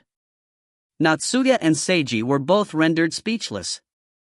This mysterious atmosphere of awkwardness continued for quite a while. Shika finally stopped biting Seiji as she licked the bite mark on his neck before letting him go. She then glanced at Natsuya before silently walking away. Natsuya watched her leave before looking at Seiji. Seiji rubbed the bite mark on his neck and had an expression of extreme awkwardness. Should I pretend that I saw nothing? Natsuya asked expressionlessly. Seiji didn't know how to respond. He could only smile wryly. Come to the living room, have some tea, and take a rest. There's something I need to tell you. Natsuya treated his silence as tacit admittance that she should pretend that nothing happened. They left the underground practice field and returned to first floor. I received a report. There was only one piece of important information that was analyzed from the cursed item that you helped remove from Uksan. What is it? That cursed item was probably created using human sacrifices. Seiji frowned upon hearing this. He just had to deal with Akatsuki Matarai, who treated humans as nothing more than body parts for his experimental dolls. And now, something like this was happening again. Although it's impossible to be 100% sure, the report is that there's an over 90% chance possibility that the item was made with human sacrifices, Natsuya continued.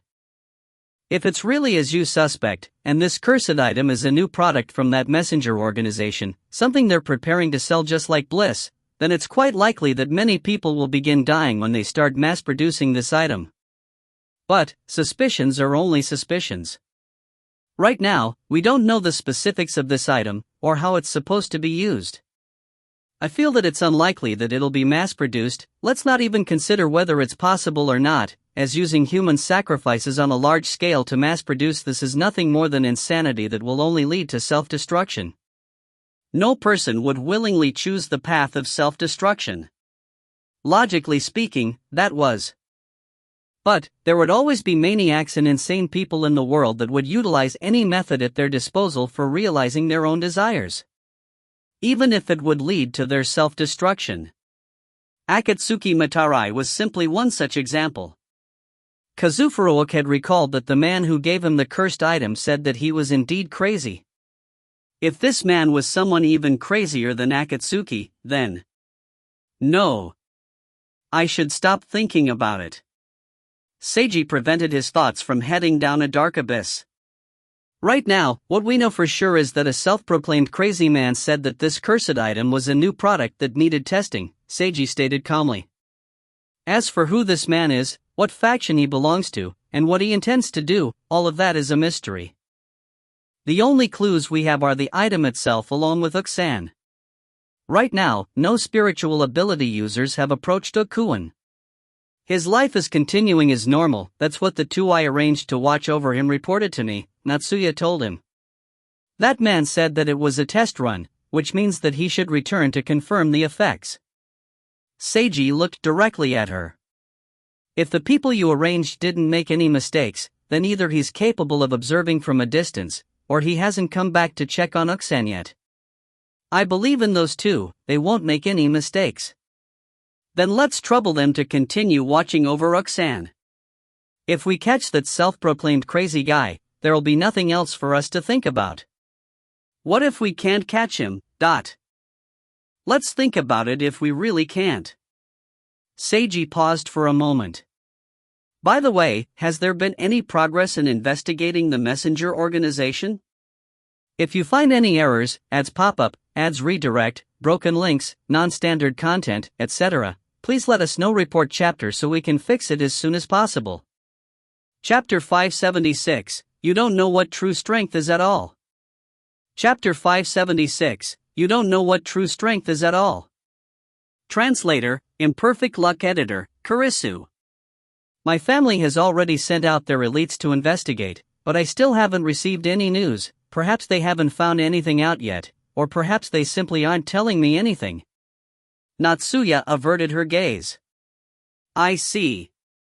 Seiji wasn't insistent on having to know the situation. He only hoped that this situation could be resolved and that the Yorihana family would properly deal with things.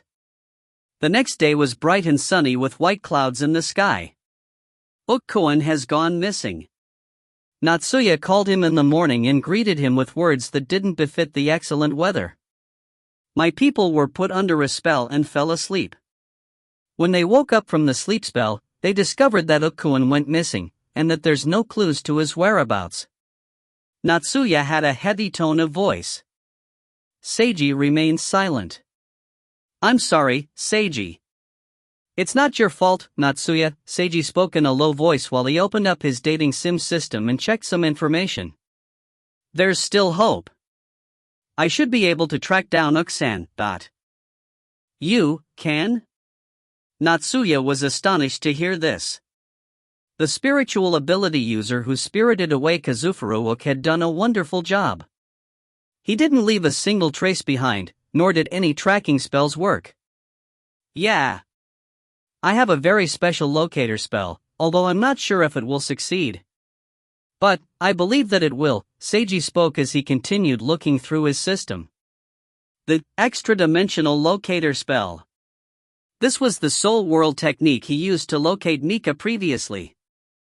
It required the target to have a connectivity rating to him of over 70. And, Kazufuruoka met the requirements. It wasn't 100% certain that this would work. However, since this spell had been capable of locating Mika even though she was trapped in an inner world, he figured that it should be no problem to locate Kazufuruoka. A special locator spell, What type of spell could that possibly be? When did Seiji learn such a spell? Various questions flashed through Natsuya's mind. But she soon cast away these unimportant questions. Right now, the important matter at hand was to rescue the student council's secretary Kazufurouk. I'll head over to your place immediately. Okay. So cold. I feel cold all over, bone-chillingly cold, but only my chest feels boiling hot as if it's on fire. I want to move, I want to speak, but I can't do anything. I can't even open my eyes. What's going on with me? Kazufuru's consciousness was hazy, but he instinctively felt that something was wrong and forced himself to struggle. Move, move, move. Move. Kazufuru suddenly opened his eyes. He saw an unfamiliar ceiling. What is this place?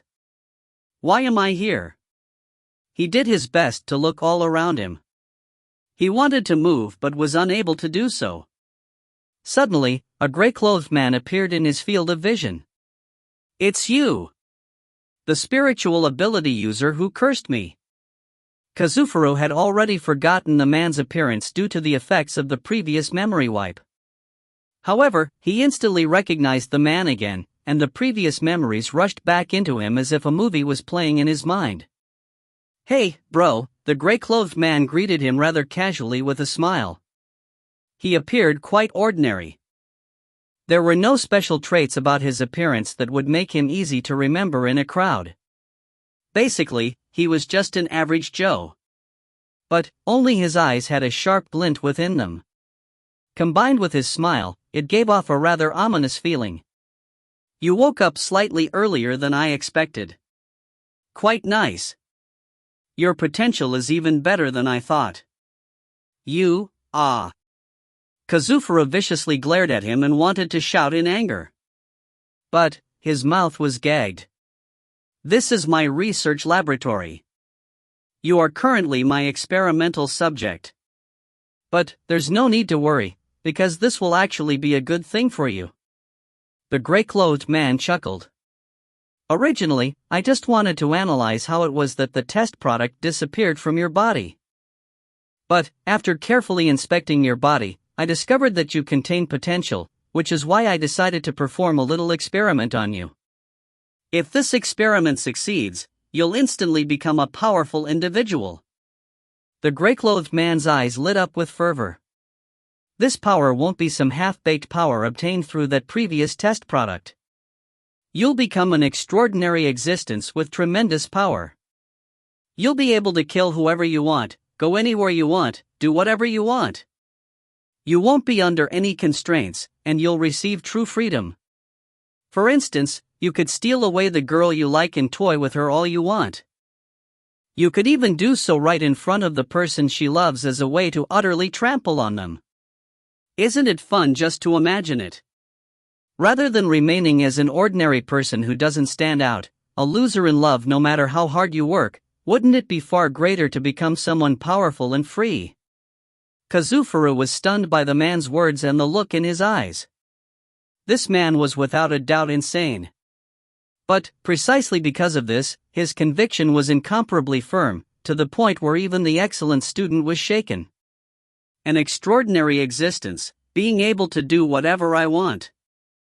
Kazufuru couldn't help but imagine what if he stole Natsuya away from Seiji, but instantly stopped himself. This isn't what I want. Even if I can obtain her through force, there's no meaning to it. That's because all I want is to win. Not anything else. I've already lost with regards to Natsuya Yorihana. That person. Seigo Harano has tremendous power. But, not only is he not abusing his power, he even helps others. In fact, he even helped me when I held killing intent towards him. Someone like him is what true strength is. Natsuya has plenty of reasons to like him. I can't compare to him at all. Even if I obtain some strange power, I definitely wouldn't be able to win. I'd only humiliate myself. Kazufuru firmed his own will as he calmly observed the gray-clothed man. The man noticed that Kazufuru's gaze seemed rather strange. It was both condescending and contained pity. Out of curiosity, he tore off the duct tape gagging Kazufuru's mouth. What do you want to say? I want to tell you that you're an idiot, Kazufuru told him in a condescending tone. Why's that? The gray-clothed man widened his eyes in surprise.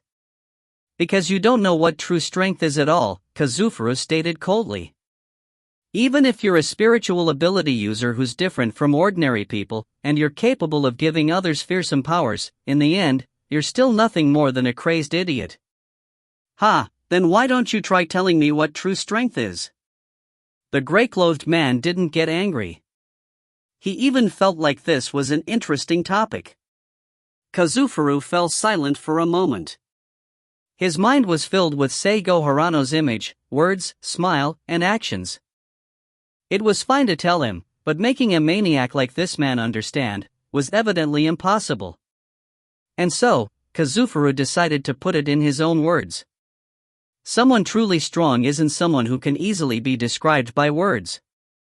Only when you meet someone who's truly strong and observe his behavior and words will you understand.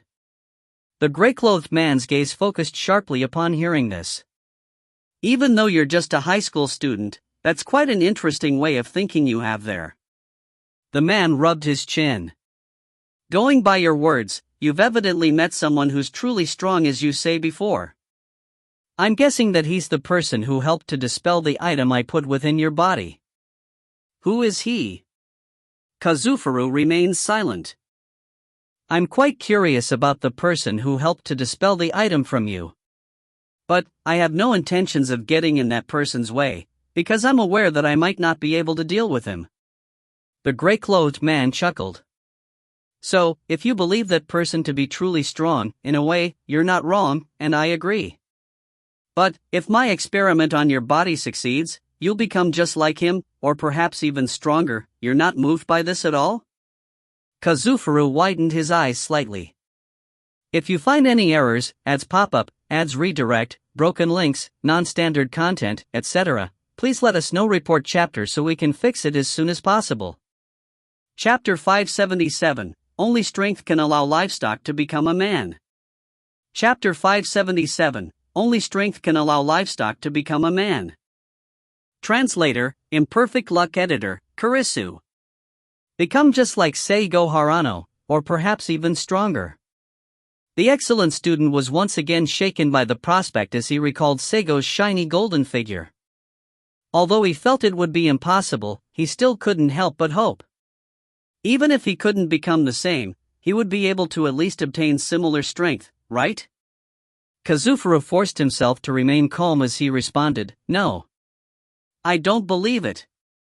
Strength isn't something that can be obtained so easily.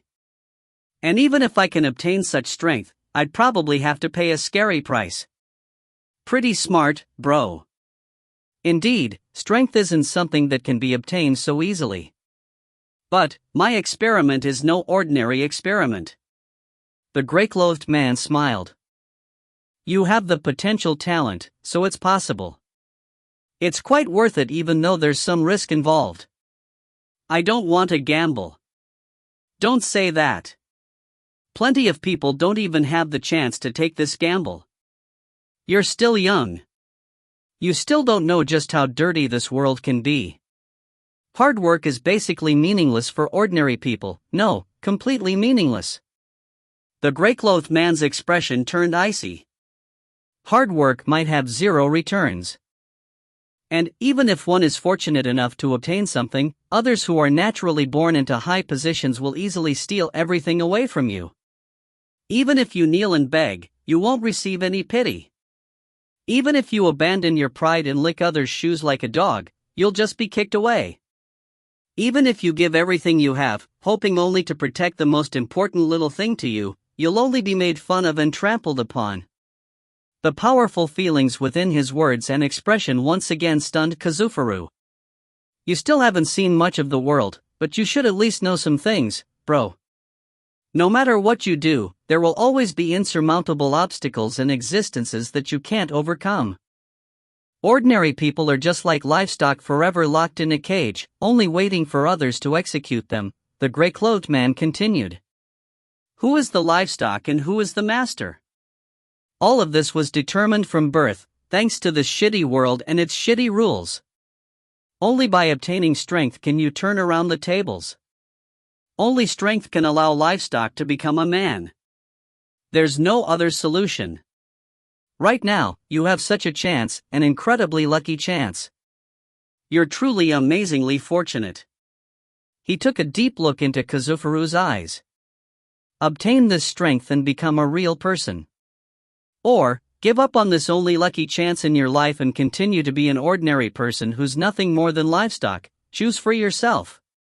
I can choose? Yeah. If you choose to give up, I'll stop this experiment and let you go. I don't care either way, as I could just do the same experiment on someone else. Kazufuru fell silent. Quite an interesting expression you have there, bro. The gray-clothed man chuckled. I'm a maniac who acts on whatever I'm currently feeling like. Perhaps I really will let you go, or maybe I'm lying to you right now. Judge for yourself. Kazufuru furrowed his eyebrows. What exactly is this experiment? What will happen to me if it succeeds? And what will happen to me if it fails? Good questions. It's good that you're interested.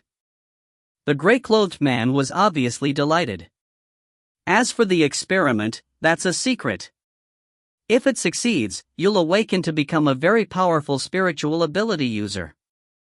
I don't know exactly how powerful you'll be, but you'll definitely be powerful.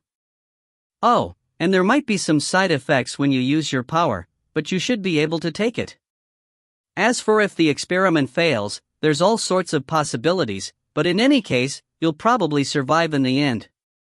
Kazufuru furrowed his eyebrows even deeper. I apologize that I'm being so vague. Still, this experiment's risk-reward ratio is quite good. The price for losing is still quite acceptable, so it's really an excellent gamble. You're not the one gambling, so of course it's an excellent gamble to you.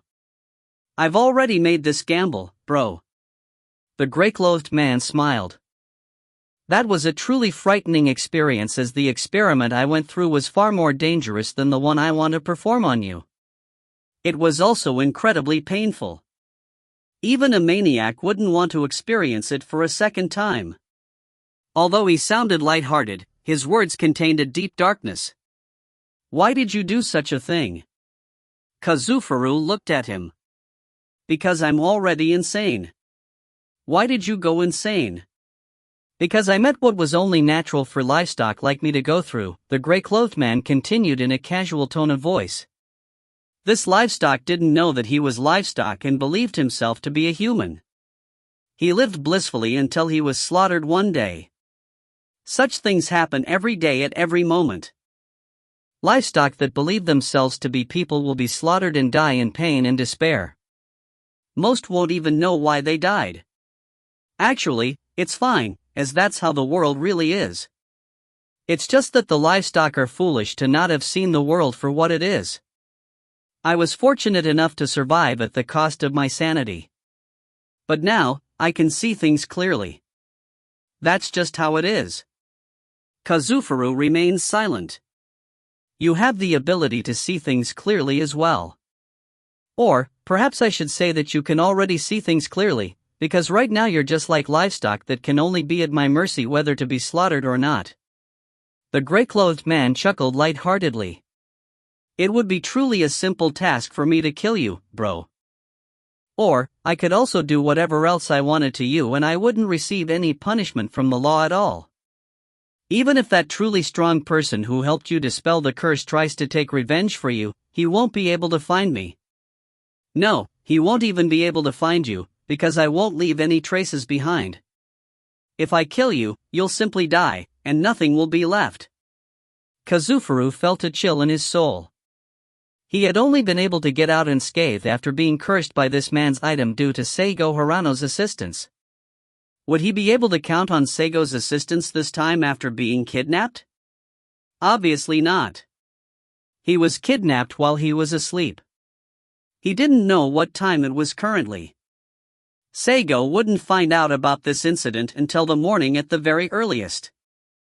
And even if he learned about this incident, how could Seigo possibly find him? Seigo Harano was quite strong, but he was no god. Kazufuru was deeply aware of his own situation. If I obtain power, the first thing I'm going to do is kill you. He glared at the grey-clothed man. Nice look in your eyes. It seems that you've decided to take this opportunity. Excellent. Even if I refuse, I bet you wouldn't let me go regardless. No, I would have. It's just that this time, I would have completely wiped your memories. You'd become a babbling idiot who'd likely be struck by a car the instant you walked onto a street. You bastard. You made the correct decision, bro. There's a reward in it for you. The grey-clothed man grinned. The reward is that after completing this experiment, no matter what the result is, I won't harm you any further. How nice, don't you think? No matter what the result is, I'm going to kill you. Kazufuru shouted furiously. Very good. Treat me as your mortal enemy, and do your very best to survive.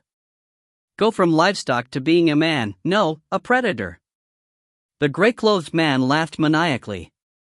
He then activated a spell formation that he previously prepared. A dark green glow instantly illuminated the room as countless runes appeared. A blinding red light which seemed like it would swallow everything soon appeared from the runes. Kazufuru's vision darkened and his consciousness went hazy. He felt as if he was sinking into something dark and icy. His chest started burning up in an increasingly painful manner. It was as if he was continually sinking in water yet also floating in midair. His consciousness was barely hanging on ambiguously. He faintly felt red light passing him by with a voice speaking. So cold, so burning, so painful. Kazufuru did his best to maintain his consciousness. However, he gradually faded and melded into the darkness. I'm going to die, damn it. He wanted to live, he wanted to be saved, he wanted to see that shiny golden figure again, he wanted to have power just like that person. I want to survive. I want to become stronger. As Kazufuru struggled to his utmost to survive, right before his mind completely disappeared, he faintly heard a mysterious ethereal female voice. Sign the contract, ... If you find any errors, ads pop up, ads redirect, broken links, non-standard content, etc., please let us know. Report chapter so we can fix it as soon as possible. Chapter 578, You've acquired a strange trait overnight. Chapter 578, You've acquired a strange trait overnight. Translator, Imperfect Luck Editor, Kurisu. The experiment failed. That was the conclusion the grey-clothed man came to after noticing that the experimental subjects' numbers had far exceeded the safety zone. Ah, how regrettable that this bro wasn't able to survive. Continuing might cause damage to his spell formation, so he decided to stop the spell and then clean up after the corpse.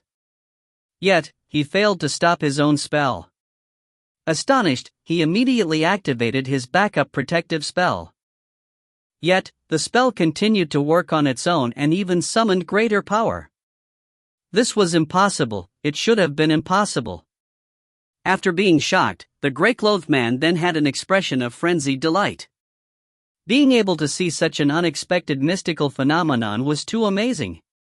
What exactly happened? Just what did this bro transform into? He really wanted to know. But, it was currently impossible to observe in detail apart from normally watching.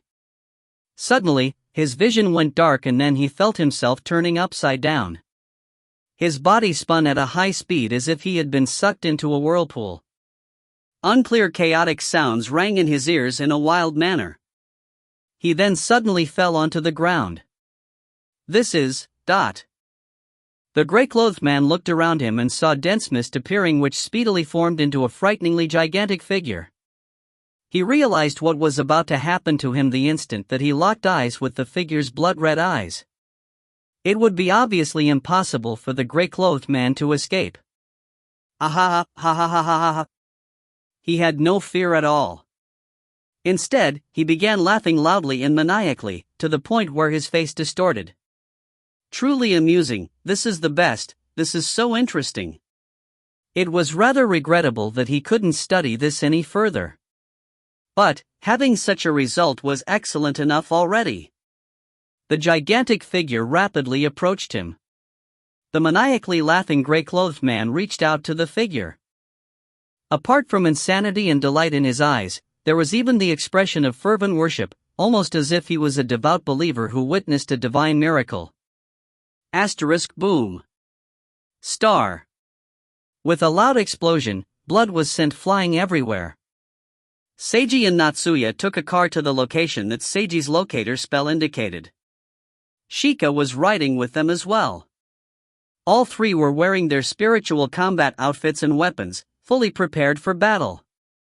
He hoped that they would be enough to rescue Kazufuruuk. If not, he would have to summon additional backup. To Seiji's surprise, the locator spell indicated that Kazufuru was at the riverside. Seiji, Natsuya, and Shika got off the car after they activated a concealing spell so that they wouldn't be noticed by ordinary people. This concealing spell would also be semi-effective against other spiritual ability users. They continued following the locator spell's mark, and they met a brown-haired beautiful girl wearing Genhana High School's girl's uniform. Oku-san? Seiji widened his eyes in surprise. The brown-haired girl who had been observing the scenery turned around and looked at Seiji in company. She had a white and clear face and blood-red eyes. She was wearing silver-rimmed glasses which gave her a scholarly appearance and the very aura of an excellent student. Her face and aura both greatly resembled Kazufuruuk. The only differences were in the eye color and the body shape. It was quite obvious that this person was female judging from her figure. She was also wearing black silk stockings which greatly accentuated her beauty. Natsuya widened her eyes in surprise as well upon seeing this female version of the student council secretary. Shika was the only one whose expression didn't change. "Good morning, Hirano-san and President Yorihana," the brown-haired, red-eyed girl greeted them in a clear voice. "Good morning. Are you Oku-san? Kazufuruuk?" Seiji reflexively asked the first thing on his mind. "I am Kazufuruuk, but also not him. More accurately speaking, I'm an existence who signed a contract with him that's currently combined with his body," the girl replied. "Combined with his body? What exactly are you? I'm not sure myself. I suppose that you can treat me as something like a ghost." Kazufuruuk wished to live and to obtain power, while I responded to his wish. I combined with his soul and formed the current me, which brought him power and allowed him to live, along with helping him to kill his enemy. Seiji was rendered speechless. He looked towards Natsuya. Natsuya cast astral vision and carefully observed the girl before them. "What I can see is that she's similar to Rana in her synchronized state. Her body is formed by spiritual power similar to a spirit-branded retainers," Natsuya whispered to Seiji. Similar to Rana, so that meant this phenomenon was similar to how Mika combined with Mashiro. Kazufuru combined with a mysterious existence and transformed into a girl with a new personality, thought. "Could you explain in more detail about what happened? What's the current condition of Oku-san's soul?" Seiji looked back at the girl and asked some questions. "Last night, Kazufuruuk was kidnapped while he was asleep. The kidnapper treated him cruelly. As he was about to die, his powerful desire summoned me, and then I killed his kidnapper, left that location, and walked here," the brown-haired girl answered calmly. "His soul is now also my soul, so he's fine." "His soul is now also my soul? That doesn't sound fine at all," Seiji commented in his mind. "Although I'm still somewhat confused. You're currently a dual existence with him, similar to multiple personalities, different personalities with the same body and soul, is that right?" Seiji tried asking. "You could understand it that way." The girl nodded. "This was really just a female version of Kazufuruuk then. A gender change along with a new personality. You've acquired a strange trait overnight, Uksan. Seiji glanced at this female Kazufuru and didn't know what to say next. You said that you killed the kidnapper. Who was the kidnapper? Where was the scene? Natsuya spoke up next. The kidnapper was the man who previously gave Kazufuru a cursed item. I killed him within the domain. Domain? Yes, this is my power. After I arrived, or perhaps I should say was born, I brought that man into my domain and killed him. The brown-haired girl adjusted her eyeglasses and spoke as if it was nothing. What type of power is the domain?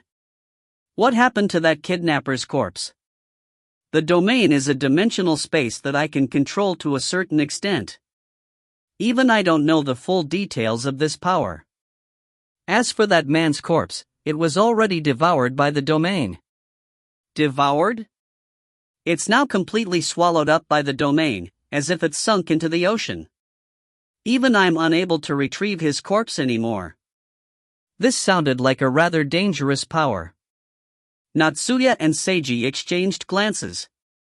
What exactly did that man do to Uksan? First, he said that he analyzed how the cursed item was dispelled, basically, why the test product failed, the girl explained. Then, he said that Kazufuru had potential and that he was going to perform an experiment. If this experiment succeeded, Kazufuru would be able to become a powerful individual and obtain great strength. The result was that he indeed obtained power, which is me. And then you killed the kidnapper who performed this experiment, truly karma. Seiji sighed. That's right. Harano-san, what do you think? About the fact that I killed someone. The brown-haired girl looked directly at Seiji with her blood-red eyes. Seiji blinked. I don't think anything of it. You did it for the sake of protecting Uksan. It could be called self-defense. This is perfectly understandable, he stated sincerely. You don't dislike girls that kill people? Killing others is indeed something bad, but it also depends on the situation. Your situation isn't one where I would dislike you for it. No, I should say that I don't have the right to dislike anyone else because of killing others, because I've killed someone before as well. I see. Something flashed in the girl's eyes. Harano-san isn't a shonen manga superhero after all. Her mouth faintly arced upwards after saying this. If you find any errors, ads pop up, ads redirect, broken links, non-standard content, etc., please let us know. Report chapter so we can fix it as soon as possible. Chapter 579, I am the main personality. Chapter 579, I am the main personality. Translator, Imperfect Luck Editor, Kurisu. Seiji felt that her smile was rather subtle. Looking at her like this, she was doubtlessly a wonderfully beautiful girl. Her faint smile was quite moving. But, when Seiji thought about how she was basically another personality of Kazufuru, he felt an indescribable feeling well up within him. How is Uksan's personality right now? Seiji asked. In a deep sleep. It will take him a minimum of 1 week to wake up. 1 week? Yes. Due to that experiment, my birth, and the burden of using so much power on his body, his personality is going to sleep for 1 week, or perhaps even longer, the brown-haired girl stated. That sounds rather bad. Seiji furrowed his eyebrows. Indeed. I was just considering how I should explain things to the Uk family so that they will accept me. Otherwise, I would have been sleeping on the streets tonight. That is indeed an important problem. But, more important is Uksan himself, right? What if he never wakes up? I don't think that will happen, but it's indeed possible. Isn't that quite bad? If he is really unable to wake up, I shall properly live on for his sake. Shouldn't you try waking him up before that? I have no particular feelings towards him. I hope that he can rest in peace. Please at least have some feelings for him. Don't just let him rest in peace like that. Besides, Isn't he supposed to be the main personality? No, I have an equal relationship with him. No, wait, I have the power, so I'm stronger. That makes me the main personality. The brown-haired girl's eyeglasses flashed. You were just born, Seiji commented energetically. The girl chuckled upon hearing this. Harano-san is truly such an interesting individual. It was quite foolish of him not to become friends with you, she said as she laughed. Kazufuruoka is an idiot, but I'm different from him.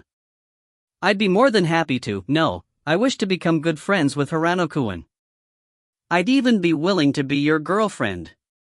Seiji was rendered speechless. While he didn't know how to respond to this, Natsuya had a subtle expression while something flashed in Shika's eyes. The brown-haired girl glanced over at the other two girls and smiled even bigger. Hee, just joking. Harano-kun doesn't lack in the girlfriend department. I'm not arrogant enough to believe that I can become your girlfriend. Still, I was telling the truth about wanting to be friends with you, but thank you for your interest, although I still don't really understand you. Seiji sighed. By the way, what's your name? Name? I don't have one yet. The brown-haired girl tilted her head slightly. Harano-kun, help come up with one for me. Why me? Because you're the first person who spoke to me after I was born, so you're basically the first witness to learn about my existence. The girl smiled with a serious expression in her eyes. Seiji fell silent for a moment. Kazuko, how about that? Seiji tried asking. Kazuko? Yes, as your Kazufuruoka's new personality, which is why I borrowed part of his name to make Kazuko. Your full name will be Kazuko-uke. Kazuko, very nice. The girl nodded. From this moment onwards, my name shall be Kazuko-uke. Seiji felt a rather subtle sensation from seeing her agree to the name that he came up with. Uke-san. Call me Kazuko. I like this name that you gave me. Just address me directly by name. Alright, Kazuko-san, is there any method to wake up Uke-san's personality? You'd rather see him instead of me? That's not what I mean. I just think that continuing like this won't be good. There's nothing bad for me at all. If he continues sleeping, I can continue having this body to myself. Kazuko adjusted her eyeglasses. Something flashed in Seiji's eyes as he observed her. Just joking. If he doesn't wake up for a long time, it'll affect me as well. Kazuko flashed a smile. There's a method to wake him up. However, I can't do it by myself, and need someone to help me. What type of help? There's danger involved. Could you please explain first? Seiji folded his arms. My power over my domain is connected to our soul, which is why I'm able to open up a path to Kazufuruoka's domain. But, I can't access it by myself, and someone needs to clear the path, Kazuko explained. There are rampaging demons within the domain. I can only control them to a certain extent, but can't completely control them. I'm also unable to eliminate them, so whoever enters the domain needs to deal with these demons. It's impossible to simply avoid the demons and go directly to Kazufuruoka's soul within his section of the domain. Only by eliminating all the demons and cleansing the entire domain will he be able to wake up. Otherwise, he won't wake up no matter what. In summary, someone needs to enter my domain and kill off a large number of demons in order to wake him up. Seiji fell silent once again. There's no need for you to take this risk and help out. Perhaps he'll wake up automatically by himself in 1 week's time. Kazuko smiled. Kazuko-san, how exactly do you view Uke-san? To me, he's the person who contracted me, an equal existence who signed a contract of coexistence. The two of you share a body and soul. In my opinion, this is an even more intimate relationship than twin brother and sister. Seiji spoke seriously as he looked directly at her. Perhaps I'm thinking too much into things. But, I feel that since the two of you have such an intimate relationship, you should try to get along well with each other. You're just like a younger sister, and he's like an older brother. If the older brother is asleep for a week or even longer, the younger sister should naturally be worried. Perhaps you'll be annoyed and might not even like him being awake, but he's still your older brother. Just letting him sleep like this, is that really alright? Kazuko slightly widened her eyes. He's my older brother. Something flashed in her eyes as she muttered to herself. I didn't think like that, as the two of us should be equal. Still, I have power, so I'm actually the stronger one. But, this type of feeling isn't bad at all. After signing the contract, he fell into a deep sleep, so I never really talked to him at all. Letting him wake up early and having a chat seems nice as well, but... Kazuko smiled as she said this. Are you willing to help, Hirano-kun? Seiji smiled as well. It would be my pleasure. Kazuko led them to a nearby apartment where the kidnapper's research laboratory was located.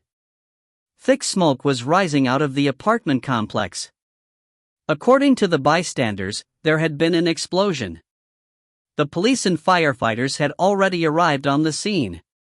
Most likely, an emergency self-destruction spell activated on the apartment to erase all the evidence, Natsuya concluded after observing the scene. I doubt that anything of use would be left behind. Everyone then took a car to the student council president's residence. Kazuko recognized the maid through Kazufuru's memories as the former student council president. Kazuko was both surprised and interested in this. Does Hirano-kun like maids? If I have to say like or dislike, of course like. What's the truth in your heart? I love them. Maid attire is one of the best types of attire in the world. Something flashed in Seiji's eyes. Mai smiled faintly. Natsuya and Shika were rendered speechless. Such an honest and direct answer. Kazuko chuckled in delight. She then twirled around lightly as a red light covered her body. Her school uniform suddenly changed to maid attire. And, this maid uniform was a miniskirt type. Combined with black silk stockings, there was a mesmerizing absolute territory. How is it, master? The brown-haired girl slightly lifted her skirt and curtsied elegantly. Seiji received a gigantic impact from this unexpected scene. Natsuya was astonished as well.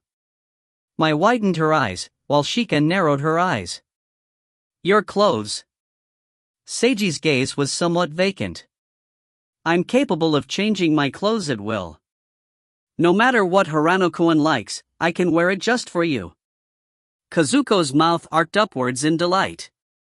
If you find any errors, ads pop up, ads redirect, broken links, non-standard content, etc., please let us know. Report chapter so we can fix it as soon as possible. Chapter 580, What exactly do you want to catch? Chapter 580, What exactly do you want to catch? Translator, Imperfect Luck Editor, Kurisu. Anything he wanted. Seiji instantly imagined various scenes. No. Stop. Before his fantasies could run wild, he forcefully slammed on the brakes and stopped himself from thinking any further.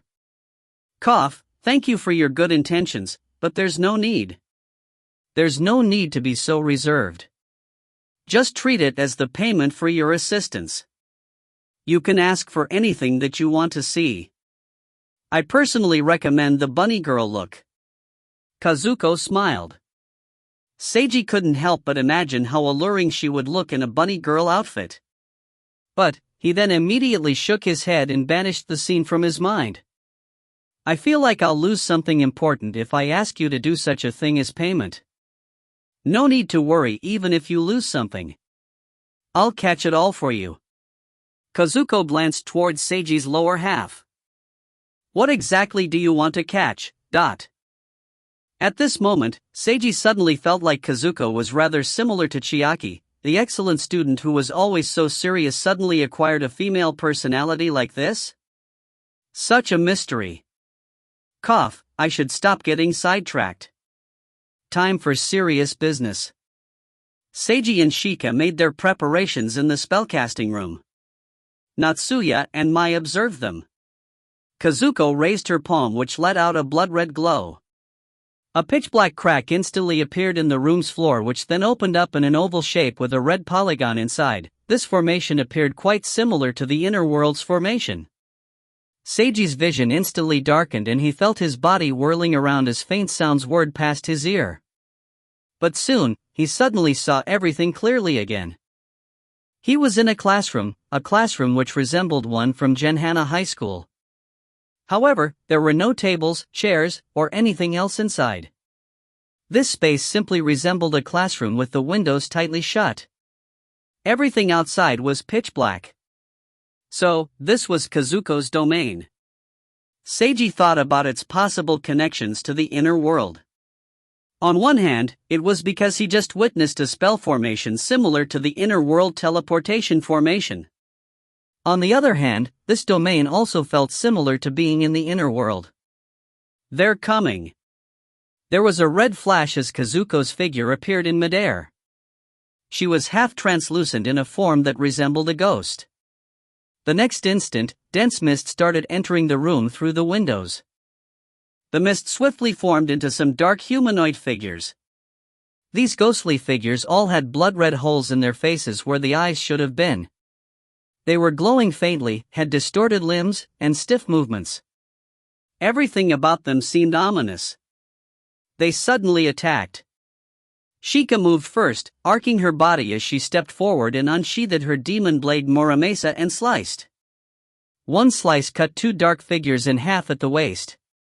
These figures that were sliced in half shrieked strangely before vanishing into the air. Seiji also unsheathed his sword and slew another humanoid figure. It seems that it's quite easy. Let's take on a few more at a time, then, Kazuko spoke up. The moment she spoke, more dense mist entered the room and created even more dark humanoid figures. Seiji and Shika cooperated without need for verbal communication as they swiftly dealt with this second wave of ghostly figures. They then dealt with the third, the fourth, and the fifth wave. After Seiji and Shika slew at least 50 or 60 dark humanoid figures, the black mist then formed into a gigantic monster that resembled a gorilla. There were 4 eyes on its face, along with blood-red runes on its body that faintly glowed. This one's rather strong. Before Kazuko even finished speaking, the monster approached at an astonishing speed and viciously swiped with its claws. Boom! Explosive red light also shot out from the monster's hands. Seiji and Shika retreated in time to dodge the attack. Shika then swiftly circled around to the monster's side and lifted her demon blade. Infliction technique Icefall. A powerful chill arose from her blade and formed a giant blade of ice under the sword as it sliced down. This ice blade struck a heavy blow against the monster. Graeg. The gorilla monster howled in a hair-raising manner. Its movements grew stiffer due to being affected by the ice blade's chill. Sealing technique Gather Snow. Shika swung her sword, enveloping the monster in a deep blue mist which magically appeared. The mist then speedily froze into ice, which completely sealed the monster's movements. Killing technique Shatter Ice. A blue flash appeared on her sword as she inserted her blade into the giant hulk of ice.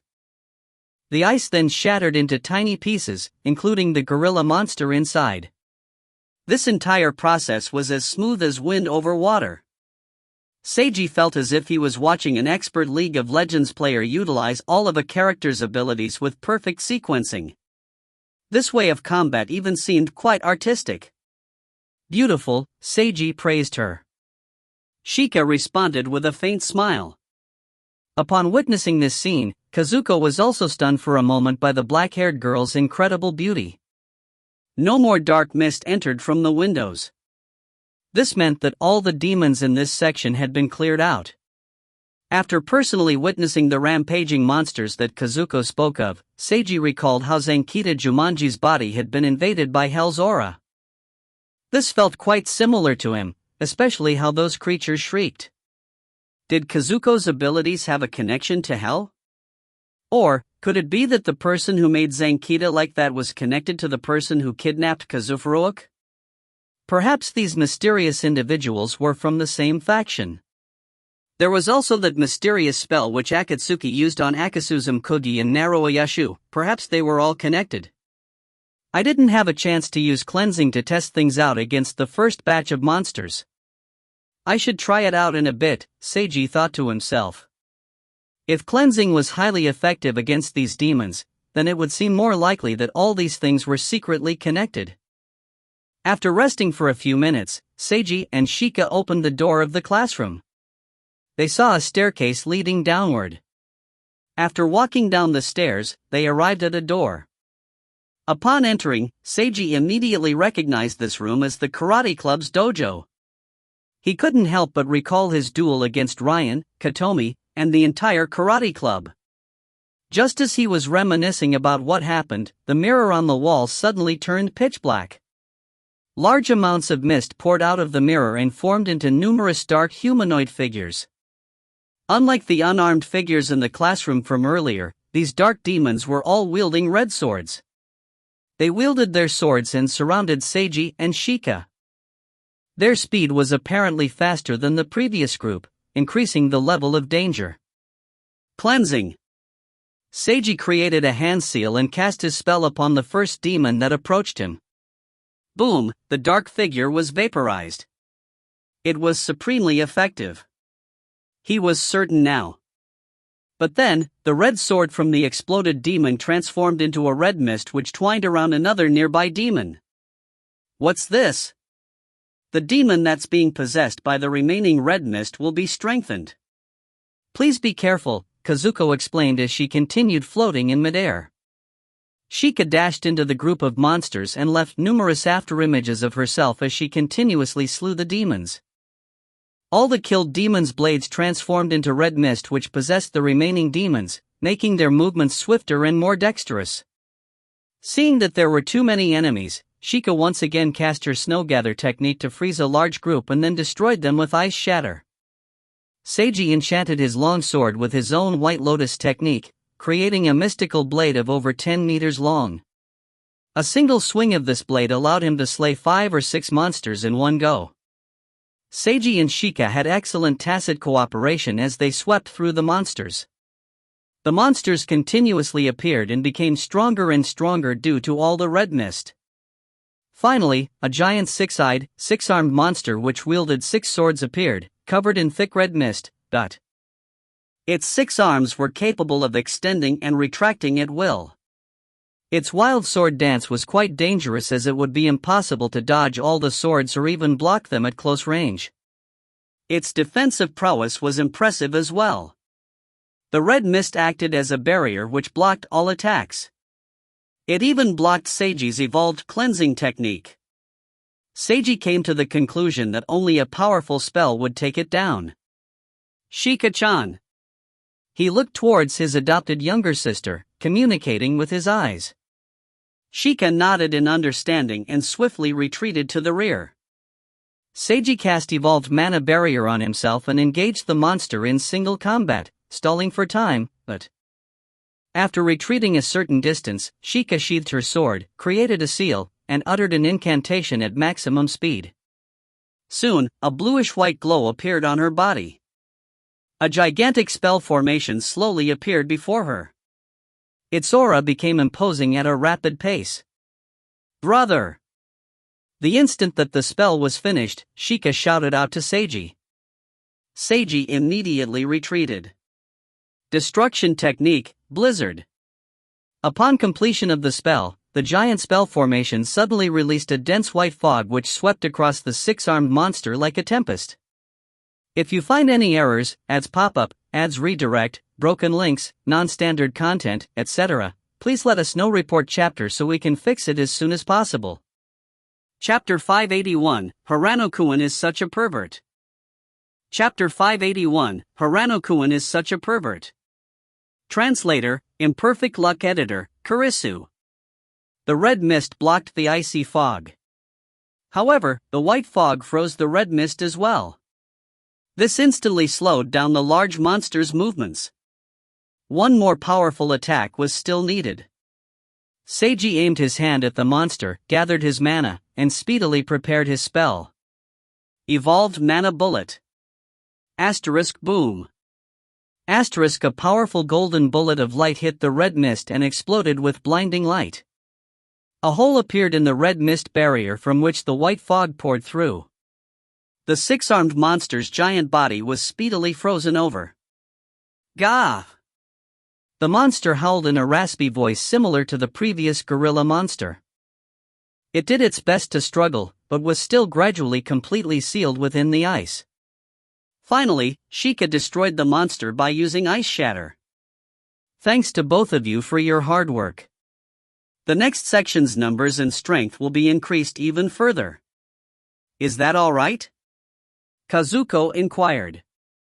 Seiji and Sheikah exchanged glances. It should be fine. If you think that you can't go on anymore, tell me immediately. Okay. Natsuya patiently waited as she looked at the black crack on the floor. Although she was acting as backup support in name, what she was really doing was surveillance. It was unknown what Kazuko truly was. It was impossible to ascertain if she was trustworthy. Seiji chose to trust in Kazuko, but he also knew that there would be risks associated with this trust. If it wasn't for Sheikah adamantly insisting on following him, he would have entered the domain all by himself. If something seemed wrong, Natsuya would intervene immediately, but she was unsure whether or not she had the power to intervene.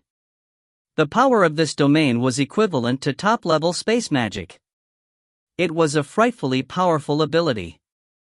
What exactly was that experiment? Just what type of existence did Kazufuru combine with? These were questions that she really wanted answers to. If she reported this to her family would definitely respond in some manner. Natsuya had no intentions of reporting this to her family. This was because Kazufuru was her and Seiji's classmate, but also because Natsuya faintly felt as if her family would suffer severe losses if they made any antagonistic moves against Kazuko. To be honest, the only reason why she was still able to remain calm when dealing with such a mysterious and powerful existence was mostly because of Seiji. Although Kazuko was quite mysterious, Natsuya didn't believe that she would be any more ridiculous than Seiji. If something truly happened, Seiji would be able to deal with it, she had such a feeling. Logically speaking, this was blind belief without any basis. Emotionally speaking, this was a feeling of safety she felt from Seiji. This feeling was born after the duel against Akatsuki. No matter what it was, Seiji would be able to take care of it. As long as she was by his side, everything would be alright. Natsuya herself knew that this feeling of hers had no logic to it. But she was unable to eliminate this feeling from within her heart. In the end, she was still a girl in love. She would feel safe next to the boy she liked, and couldn't help but automatically want to rely on him. Perhaps not all girls were like this, but Natsuya Yorihana seemed to foundationally be such a person.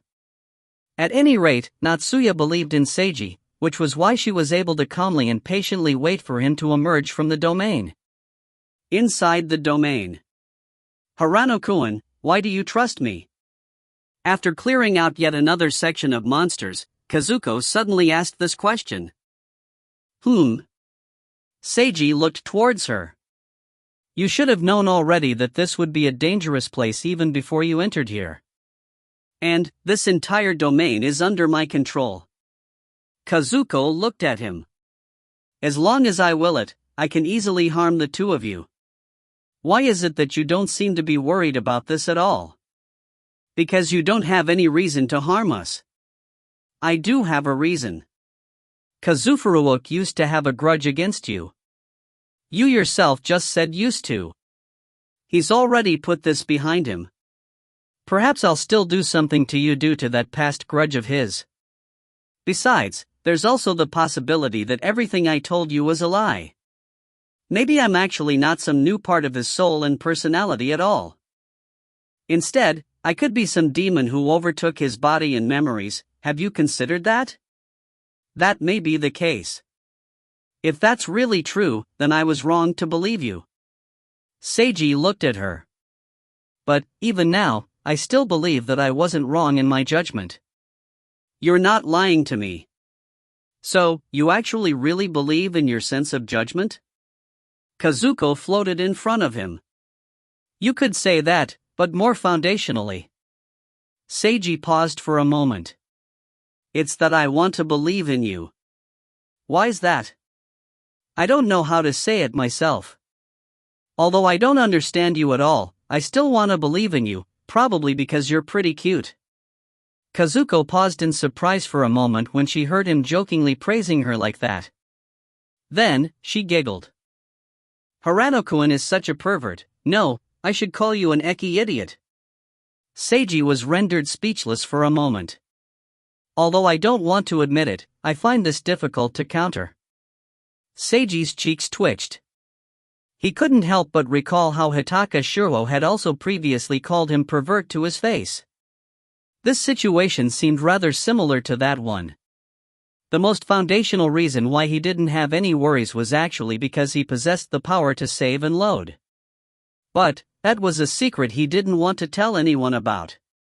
In such a situation, it would indeed seem like his actions could only be explained as him being an eki idiot. If you're an eki idiot, why'd you refuse the payment I mentioned earlier? No need to mention that. Even if I'm an eki idiot, there's various different kinds. I'm a pure gentleman. Seiji put on a serious expression. Kazuko's giggling instantly increased in volume. After she finally finished laughing, she took a closer look at his handsome face. I'm really starting to like you. Please be friends with me, Harano-kun. Seiji responded to this sincere invitation with a smile. Please take good care of me in the future, Kazuko-san. After resting for a while, they continued their conquest. This was just like playing a dungeon role-playing game. Seiji and Shika continuously cleared out each section of all the demons and kept going downwards. Finally, they fought against a giant werewolf monster in the school auditorium. This monster had the ability to change between human and wolf form. Its human form dual-wielded a sword and a battle hammer for vicious attacks, while its werewolf form would exhale powerful breath and rush at them. This monster also had the ability to spawn large amounts of smaller monsters, making it difficult to deal with. Seiji and Shika had a fierce battle with this monster that pushed them to the brink. Their protective mana barriers were shattered countless times. If either of them had faced this monster alone, they would have definitely been injured against such a powerful opponent. It was possible that the injuries might even be serious. Yet they were fighting as two, as adopted brother and sister that had excellent tacit cooperation. If one was suppressed, the other would immediately act as backup support. Although this fight seemed quite dangerous, neither was even injured. And, the two's tacit cooperation increased more and more through this fight. They didn't even need to talk to know what the other would do or wanted to do. They would then act accordingly in unison. Shika felt that this feeling of being connected in heart and soul was amazing. As long as she was together with brother Seiji, even battling would feel fun. For just an instant, she even wanted this fierce battle to last a little longer. *whoosh. Star. The enemy monster suddenly spat out thick blood-red breath which rushed at them like a rushing ocean wave. It was unavoidable. Yet, Shika wasn't afraid at all. That was because the very next instant, her adopted older brother's tall figure appeared before her. Reversal technique, dragon counterattack. Seiji cast his spell with his sword, causing countless tiny spell formations to appear in front of him. These spell formations blocked and received the werewolf monster's powerful breath attack as Seiji twirled his sword and transformed the attack's power into a golden light that formed into a majestic dragon. Taste the dragon's blade. Seiji shouted out Genji from Overwatch's quote as he swung his longsword and used the coolest golden divine dragon to counterattack. The dragon soared through the air with imposing majesty. Shika's eyes lit up at the sight. Kazuko's eyes were glittering as well. *boom. Star.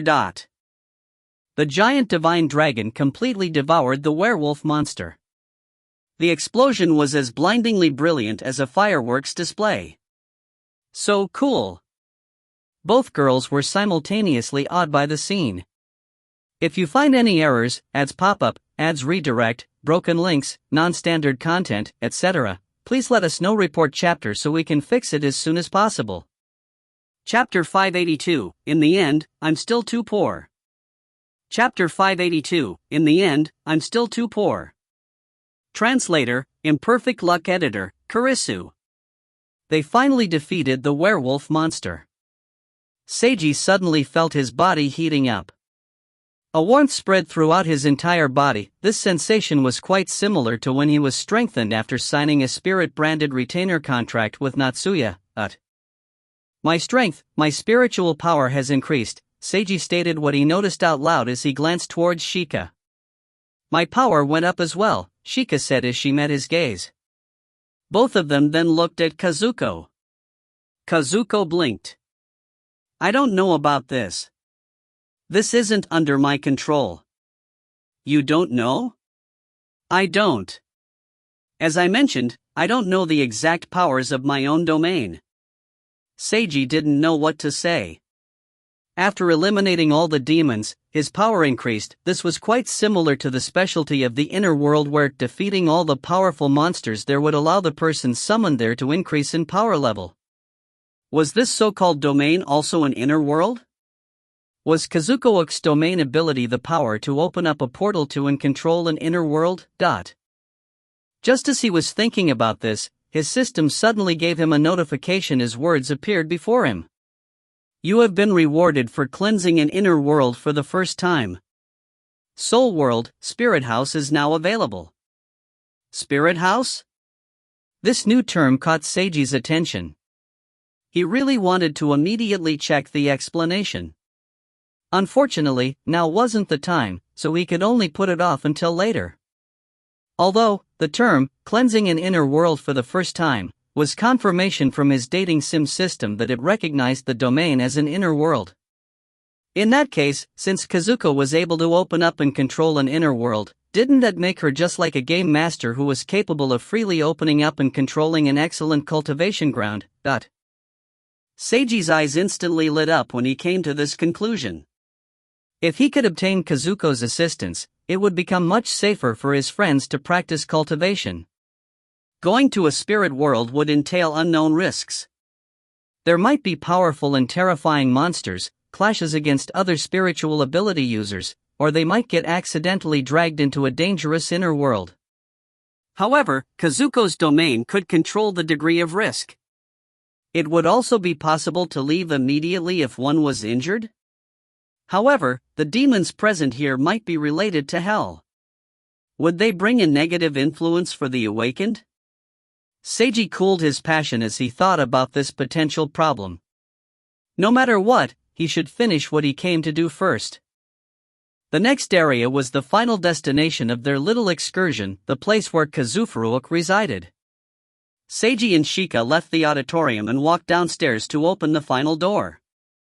As expected, the final area was the student council room. The student council secretary had a half-translucent body and was wearing the Genhana High School boy's uniform as he floated in midair and slept.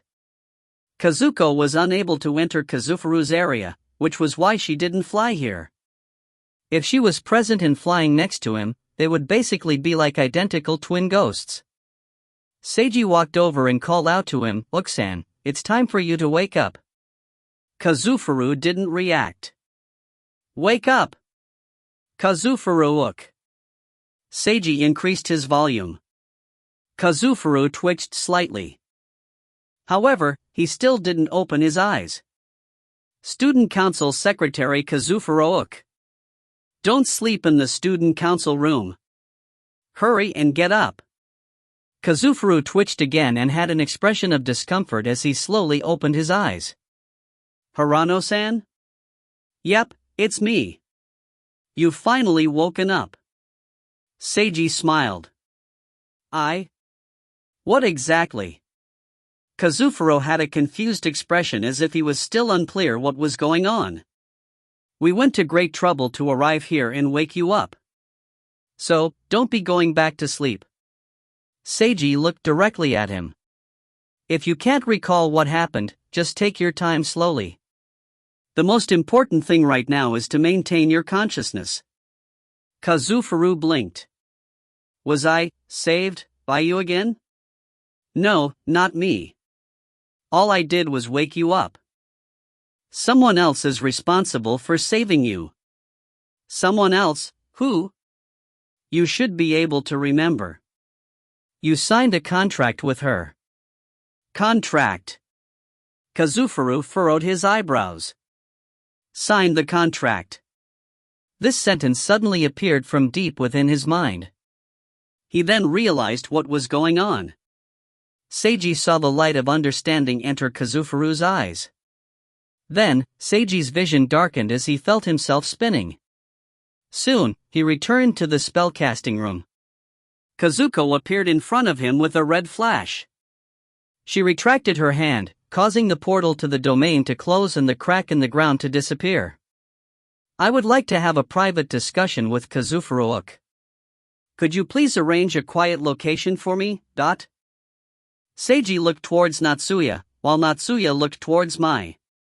Mai simply smiled. Please follow me, Miss Uke. Kazuko then followed Mai out of the room. How are things? Natsuya asked out of concern. The process was a little dangerous. But as you can see, none of us are injured, Seiji replied. That's good, then. You've both worked hard. Have a rest here. Yeah. As he rested in the guest room, Seiji opened up his dating sim system and inspected the new Spirit House option under the Soul World category. The system's explanation was a spiritual house which has all sorts of functions. 33 points are required to open the door to this house each time. You may remain inside for 6 hours at a time. If you go over the time limit, an additional payment will be required. This simple explanation caused Seiji to widen his eyes. This was just like a personal dimensional space. Was it an ability similar to Kazuko's domain? No mana or soul energy was required to open the door to the Spirit House. Rather than calling it an ability, it was more like an item. Seiji chose the Spirit House option to see that there were 2 options under it called Living Room and Dojo. The explanation said that the living room required a payment of 233 points to construct. This would allow any person who had a favorability and connectivity rating of over 70 with him to enter the Spirit House together with him. Each additional person entering would require another 23 points as the entry fee. The dojo required a fee of 666 points to construct. This location would allow the user to practice cultivation. There would be an hourly charge of 16 points for each person practicing cultivation. Those who spent less than an hour's worth of time would still be charged the full price per hour. Damn it, this was a true gold sink. Seiji's eyes started twitching. Previously, his system had introduced the brand new character reward card random draw system, which was an obvious attempt to lure him into spending money. He had been so conflicted and pained as he finally managed to restrain himself from wasting his own carefully hard-earned points. He'd never expected that it would be such a short time before this damned system introduced yet another new product in an attempt to make him spend his points. An extravagant personal space where I can cultivate safely and efficiently at any time, even together with my friends. You only need a first installment of $8.99. Seiji felt as if he was hearing such an advertisement. Dating sim system, I'm not afraid of you not spending points. Seiji was feeling too helpless to even imagine his system as a ferry that he could vent upon. This Spirit House was truly expensive. But when considering the future, he felt that it was definitely necessary to buy it. It was an entire personal dimensional space.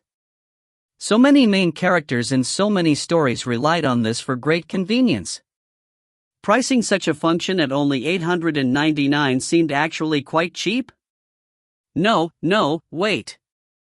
He forced himself to change his way of thinking. Upon closer consideration, did he really need this spirit house? He could go to a spirit world to cultivate or ask for Kazuko's assistance. Was this really necessary? But the spirit world was dangerous, while the demons in Kazuko's domain were problematic. Plus, it wasn't a sure thing if she would be willing to help. Besides, all things the system had provided to him so far had been quite valuable. It could even be said that they were worth far more than their price tag. Perhaps this dojo in the spirit house would help him to cultivate with extreme efficiency, or give him access to even more powerful functions in the future. Seiji thought about that as he checked his current points count before sighing. In the end, I'm still too poor. If you find any errors, ads pop up, ads redirect, broken links, non-standard content, etc., please let us know. Report chapter so we can fix it as soon as possible. Chapter 583, Are you usually fighting for the sake of justice?